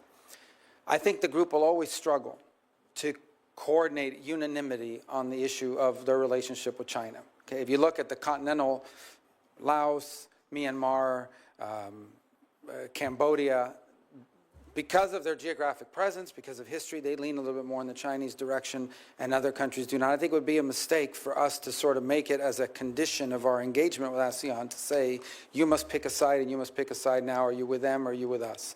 I think what I can safely say is that the overwhelming and vast majority of the nation states in ASEAN, if not maybe all, do not want to live in a region in which China is the predominant power and they are viewed as tributary states to Beijing, and welcome U.S. engagement in the region as both an economic and defense counterweight. And so I think we need to view this as, it would be a mistake to go in with sort of a Cold War mentality of pick a side and pick a side now. I think the broader approach is to say they have a vested interest in us being involved. We have a vested interest as an Indo-Pacific nation in involving ourselves through this forum and finding opportunities, both holistically through the 10 nations and individually through whatever bilateral opportunities present itself. Earlier, you may not have been here, but I was asked a question about Thailand, and there is a group of Uyghurs that are in Thailand that they're saying may be deported. And I said, this is one of our strongest, longest relationships in the region, and maybe one of the longest and strongest in the world. And that's where these relationships really come to bear, not to browbeat them in a public forum, but through strong diplomacy and using the benefit of that relationship to go to Thailand and see if we can't get them to not deport these people into the hands of Chinese authorities, knowing the atrocities that have been committed. So that's a value added to this relationship. That is a bilateral relationship we have with Thailand. It's not the one we're going to have with every country in the region, but I do think the forum serves as a useful platform for us to be able to engage the region and individually these countries. So you would agree with what the first Trump administration emphasized, which is that ASEAN centrality. And I think this is something that the new ASEAN chair, Malaysia, under Prime Minister Anwar Ibrahim, is saying with the Mandani concept, which is growing that cohesion within ASEAN itself and in dealing with the organization while we continue to pursue those bilateral relationships. But the stronger ASEAN can be cohesively as a unit, allows them to better deal with countries like Myanmar, for example, and allows us to better have those relations with them, and also for them cohesively to try to stand up to outside forces. Well, one of the things that I think, and I think you saw this in the first Trump term, and we'll probably see again, is to the extent you see production sort of moving from China to other countries, some of these countries stand to benefit from that, assuming they themselves are not the target of some tariff or what have you. But I think there are benefits there in that regard. I would imagine that there are also some concerns they would share with us about maybe some of our other policies, economic or otherwise. But I do think it's an opportunity that provides some real economic development benefit opportunities for a number of the countries in ASEAN. We would hope all of them, but certainly some more than others because of alignment of interests. What I do think is we have to be realistic, and I just want to reiterate this because I think sometimes we go into these things viewing them with the lens of NATO or something else. The key component to understand is we are probably never going to have sort of a overwhelming majority consensus on the role China is going to play. But I do think you could argue that the vast majority of countries in this forum, if not all, do not want to live in a region in which China is the predominant, overwhelming power, and they all are viewed as sort of tributary states. They are not interested in that, and they view the United States as a very logical and welcome economic and defense counterweight to that. Yeah. And I do think that even the mainland ASEAN nations that, as you, in your words, are lean more towards China, have suffered. If you look at what happens with water, we talked a lot about Mexico and water into Texas, but also with the Mekong River in ASEAN, with the 10 dams that China has built upriver is now affecting water and also arable lands further down the river. And initiatives like the Two Rivers Initiative, which marries the Mississippi River, which is 2/3 of the border of my home state, along with the Mekong River, is a way for us to build some of these relationships and bring in American expertise. A different place where we can also provide expertise is international disability rights. We have been working with ASEAN on developing disability rights and a cohesive approach to it in ASEAN. But I think on an international scale, whether it's ASEAN or Ukraine as they rebuild, I do think that disability awareness, rebuilding Ukraine to become more accessible, promoting disability rights around the world is something that is a way that we can engage with the rest of the world as well. Love to hear from you. Yeah, and I say this commitment to disability rights around the world. And I say this, sadly, it's going to be of critical importance to nations that are emerging from conflict, where we know modern conflict, people are injured in ways that are now survivable, but leave them for the rest of their lives with permanent disability. And so I think it's going to be, in the case, from a very practical perspective, in the case of Ukraine, it's going to be valuable because there are people that have been injured in that conflict that for the rest of their lives are going to have to deal with that, and it's conducive. The other thing we've discussed is our diplomatic facilities around the world and whether they are, and understand that the number one job, the reason why we have embassies and consulates, yes, we represent U.S. interests in that country, but its number one obligation is to support Americans. If you lose your passport, if God forbid you go to jail, whatever it may be, that we have a presence there that can support Americans abroad. And it was stunning for me in our conversation to learn that there are a number of these locations around the world that are not accessible to Americans with disabilities that needed to access them. So it's something that we would have to look, we'd be interested in looking at as well to make sure that just from our core obligation, we're able to fulfill it. And also it keeps many of your own staff members who may have disabilities from serving in some of these overseas missions. As you said, highly trained, well-qualified regional experts, subject matter experts may not be able to serve in some of these embassies where they can't it's not accessible for them. So I thank you for bringing that up. And I will yield back my 9 seconds, Mr. Chairman. Oh, thank you so much. You're welcome. So generous. Thank you. Great. Thank you very much, Senator Duckworth. Those are important points. Last but not least, welcome back, Senator Lee, to the committee, and appreciate you've had your work cut out for you today in your new role as chairman of your committee. But the floor is yours. Thank you. Thank you, Mr. Chairman. And thank you, Senator Rubio, for your willingness to serve in this position. I'm going to make a bold prediction and say that you are likely to be confirmed. That's my prediction. I can't speak for others, but I believe that nonetheless, and it's a bittersweet moment. I'm back on the committee after 12 years of being away from it. You and I came to this committee and to the Senate at the same time, both in our late 30s, the youngest members of the Senate at the time, although you have me by exactly 7 days, 7 days older. Notwithstanding the fact that you were the older between us, you've got all of your hair, and it's not a single gray hair in there. But I've deeply enjoyed working with you as a colleague and getting to know you as a friend. We have kids that are about the same age, and I've watched yours grow, and it's just been a delight getting to know you, Jeanette, and your kids, and I hope that'll continue. But I'll miss having you here, not only as my Spanish teacher, not only as my source of Bible insights and my source of comedic material, but also for your great insights on foreign policy, domestic policy, and everything else we do here. You've just been great to work with, and you will be missed in the very likely event that you are confirmed. Let's talk first about the Western Hemisphere, an issue that I know is near and dear to your heart and mine. And we'll start with the Panama Canal. President Trump has recently talked a little bit about the fact that there are some questions arising about the status of the Panama Canal. When we look to the treaty at issue, the treaty concerning the permanent neutrality and operation of the Panama Canal, we're reminded that some things maybe aren't quite as they should be there right now, given that the Chinese now control major ports at the entry and the exit to the canal. It seems appropriate to say that there's at least an open question. There's some doubt as to whether the canal remains neutral. Would you agree with that assessment? Yeah, and yes. Here's the challenge. Number one is, look, I want to be clear about something. The Panamanian government, particularly its current office holders, are very friendly to the United States and very cooperative, and we want that to continue. And I want to bifurcate that from the broader issue of the canal. Now,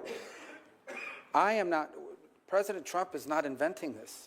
This is something that's existed now for at least a decade in my service here. I took a trip to Panama in 2017. When on that trip to Panama in 2017, it was the central issue we discussed about the canal, and that is that Chinese companies control port facilities at both ends of the canal, the east and the west. And the concerns among military officials and security officials, including in Panama at that point, that could one day be used as a choke point to impede commerce in a moment of conflict. That's going back to that. But before you got here, and I don't want to have to dig through this folder to find it again, but basically cited that how the immediate past head of Southern Command, just retired General Richardson, said she flew over the canal, looked down and saw those Chinese port facilities and said, those look like dual-use facilities that in a moment of conflict could be weaponized against us. The bipartisan China Commission over in the House last year had testimony and hearings on this issue, and members of both parties expressed concern. The former ambassador to Panama that served under President Obama has expressed those concerns. This is a legitimate issue that needs to be confronted. The second point is the one you touched upon, and that is, look, could an argument be made? And I'm not prepared to answer it yet because it's something we're going to have to study very carefully, but I think I have an inkling of I know where this is going to head. Can an argument be made that the Chinese basically have effective control of the canal anytime they want? Because if they order a Chinese company that controls the ports to shut it down or impede our transit, they will have to do so. There is no independent Chinese companies. They all exist because they've been identified as national champions. They're supported by the Chinese government. And if you don't do what they want, they find a new CEO and you end up being replaced and removed. So they're on the complete control of their government. This is a legitimate question, and one that Senator Risch had some insight as well. He mentioned that in passing, that needs to be looked at. This is not a joke. The Panama Canal issue is a very serious one. And so the mere potentiality of that, the ability to exercise that control, even until such time as they do it, as they do shut it down, is a concern, is it not? Well, I listened 48 hours ago to FBI Director Wray in one of his exit interviews he gave to the press, and he said the Chinese are embedded in our utilities and critical infrastructure. Now, he didn't say every single day they're shutting off the power in the United States. He said that if there's a conflict, they're embedded and they could shut off the power in key places. We've all identified that as a threat. The fact that you can do it, You don't have to do it every day. No one's claiming that the Chinese are shutting down the canal every day. What the claim is, the very legitimate concern is, that if these companies control both ends of that canal in a time of conflict and the Chinese tell them, shut it down and don't let the U.S. go through there, we got a big, big problem, a big economic problem and a big national security and defense problem. The ability to do it alone is a threat. We shouldn't ignore it. It isn't a joke. It's a legitimate issue, and it needs to be solved. Excellent. And that feeds right into the next thing I wanted to ask you about, which it just involves areas of dual-use capabilities throughout the Western Hemisphere. Ports, infrastructure, critical minerals, and so forth. We've had policies from the Biden administration involving the supercilious use of untargeted foreign aid and sort of cultural coercion in order to persuade them to, or in an effort to coerce some of these countries to adopt policies that are contrary to their established cultural norms, abortion rights, LGBT policies and curriculum, and so forth. That probably hasn't helped in this conflict, in this still somewhat soft conflict in which many of these countries are opening their doors to China. I can't imagine that will have helped. How will your approach to Chinese incursion in the Western Hemisphere be different from those of the current administration? Well, there are a couple points. The first is the Chinese incursion in the hemisphere involves, number one, investment of dollars. Like, as an example, they go into some country, they say, here's $5 million or $10 million to build a stadium, but in exchange, you have to let us build out your your 5G network using Huawei, safe cities, and the like. And by the way, here's a couple $1 million for you and your friends as a bribe. Okay, that's their first level of engagement. They go in and then in some ways they create deals that you can not possibly pay back. So now you've got a debt that you can't pay back, and they have you trapped. And now they've got your vote at the UN and your cooperation on X, Y, and Z. And that happened in Panama, by the way. In 2016, 2017, that was well understood that part of the investments they made in Panama were conditioned upon Panama's ability to convince the Dominican Republic and other countries to flip their recognition away from Taiwan. That happened. So that's number one. The second element of their involvement is they go into a country and a Chinese company will buy up the lithium mines or access to the rare earth minerals in these long-term contracts. And that exists in allied countries. The Argentines will tell you there are a number of business deals that the Chinese and Chinese companies have gotten a hold of in Argentina that even if they wanted to back away, they can't get out of the deals because of the way they were structured. So that's number two. And then number three is their presence. The Chinese are actively involved in a military installations in the Western Hemisphere on the island of Cuba, 90 miles from our shores. Only a few hundred miles from where Space Force operates and NASA and Cape Canaveral. Only a few miles from MacDill, where we have Central Command and Special Operations Command. Only a few miles from Southern Command. Only a few miles from Eglin Air Force Base and the test range we have out in the Gulf of Mexico. All of these things, this is real, and it's operating right off the coast of the United States. They have a presence in our region. So we have to acknowledge that this is happening, and then we have to be present and have counters to each of these, and/or there has to be consequences for each of these. Fortunately, the United States has strong relationships in multiple key countries in the region, and I think we have the opportunity to build upon that and in ways that can attract the sort of investment that they would rather have than the Chinese investment. But right now it's not available. It's not happening. There is no American alternative to what the Chinese are offering. So hopefully we can provide the openings for that.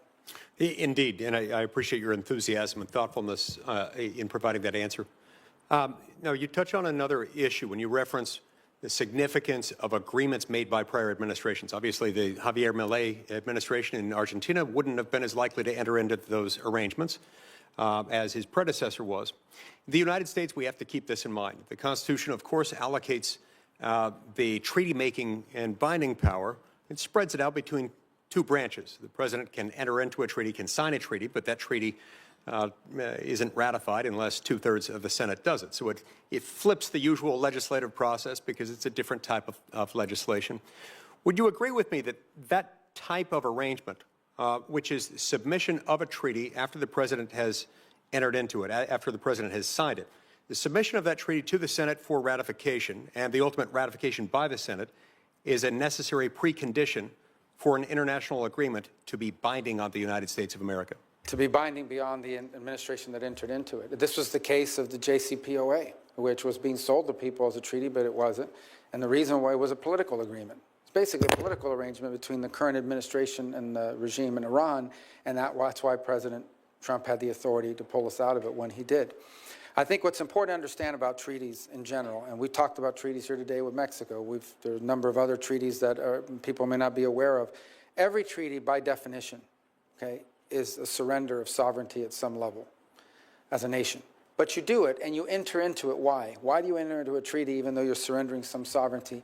Because you've concluded that that surrender and the benefit of it to the national interest or the national security far outweighs the surrender of sovereignty and the consequences of it. And that is why it's so critical that the Senate be involved in that deliberation, because an individual administration may get that calculus wrong. But when you have this overwhelming majority that concludes that it too agrees that that surrender of sovereignty is exceeded by the benefit of the treaty, now you know you've increased your chances of having something that's good and makes sense. And so, I agree with your view of it, and I think that's the way I would hope we would pursue arrangements in the future if we enter into any. That's why it takes 2/3. Thank you so much, Senator Rubio. Thank you, Mr. Chairman. Senator Rubio, we know you have an appointment at the White House at 3 o'clock. Senator Shaheen has one brief question for you. I have a couple of brief remarks, and then we'll get you on your way. Yeah. Thank you, Senator Rubio. I think that was a very impressive display of your knowledge of the global situation. But the one area that you mentioned, but we haven't really talked about, is the Arctic. And given what's happening in the Arctic and China's designs on the Arctic, can you just speak to what you think our posture ought to be with respect to the Arctic? Well, we're an Arctic power. The Russians are legitimate Arctic power. The Chinese are not.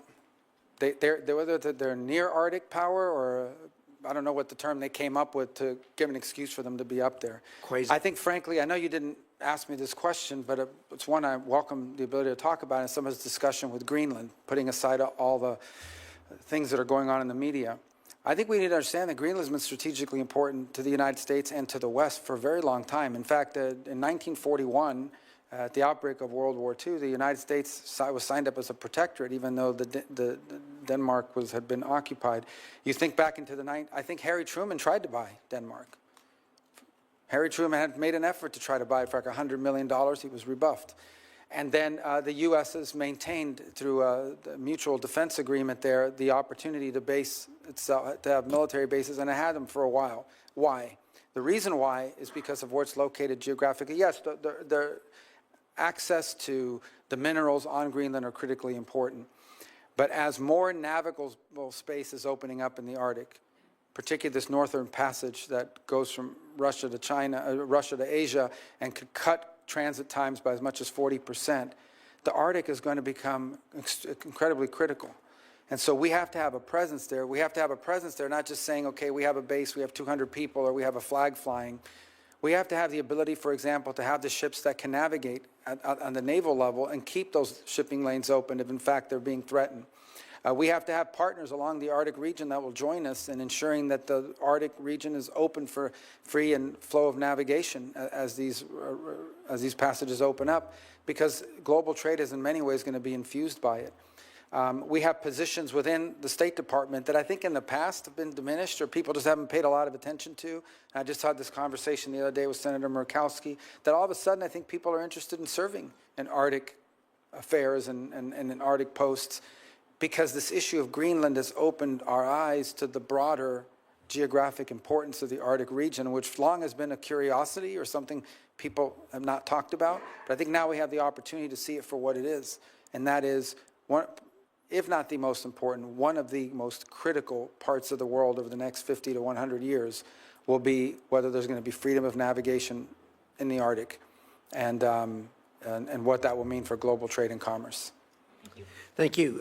I'm going to order that Senator Rubio's responses, written responses to the questions regarding his relationship with this committee be filed for the record. I'm also going to order that the letters in support of Senator Rubio's confirmation be entered in the record. And finally, I want to say thank you, Senator Rubio, for providing us with the benefit of your testimony, your responses, and your knowledge. It was outstanding. This committee takes oversight of U.S. foreign assistance extremely seriously. You know well that transparency and accountability are paramount. To that end, I want to flag for you my work with the Office of the Inspector General on the State Department's Bureau for Global Health, Security, and Diplomacy, PEPFAR, and the Biden administration's failure to uphold long-standing United States laws protecting life in global health assistance. In addition to my request for an investigation, I've been holding over $1 billion in U.S. foreign assistance since September of last year, and will continue to do so until I can be sure that not one single American tax dollar will be used to perform or promote abortions overseas, as that is required by U.S. law. I look forward to working with you on this, in addition to the many issues that we discussed here today. Finally, I will note for the information of members of the committee that the record will remain open until tomorrow, Thursday, January 16th at 1 p.m. For members to submit questions for the record. Thank you. God bless you. We wish you well.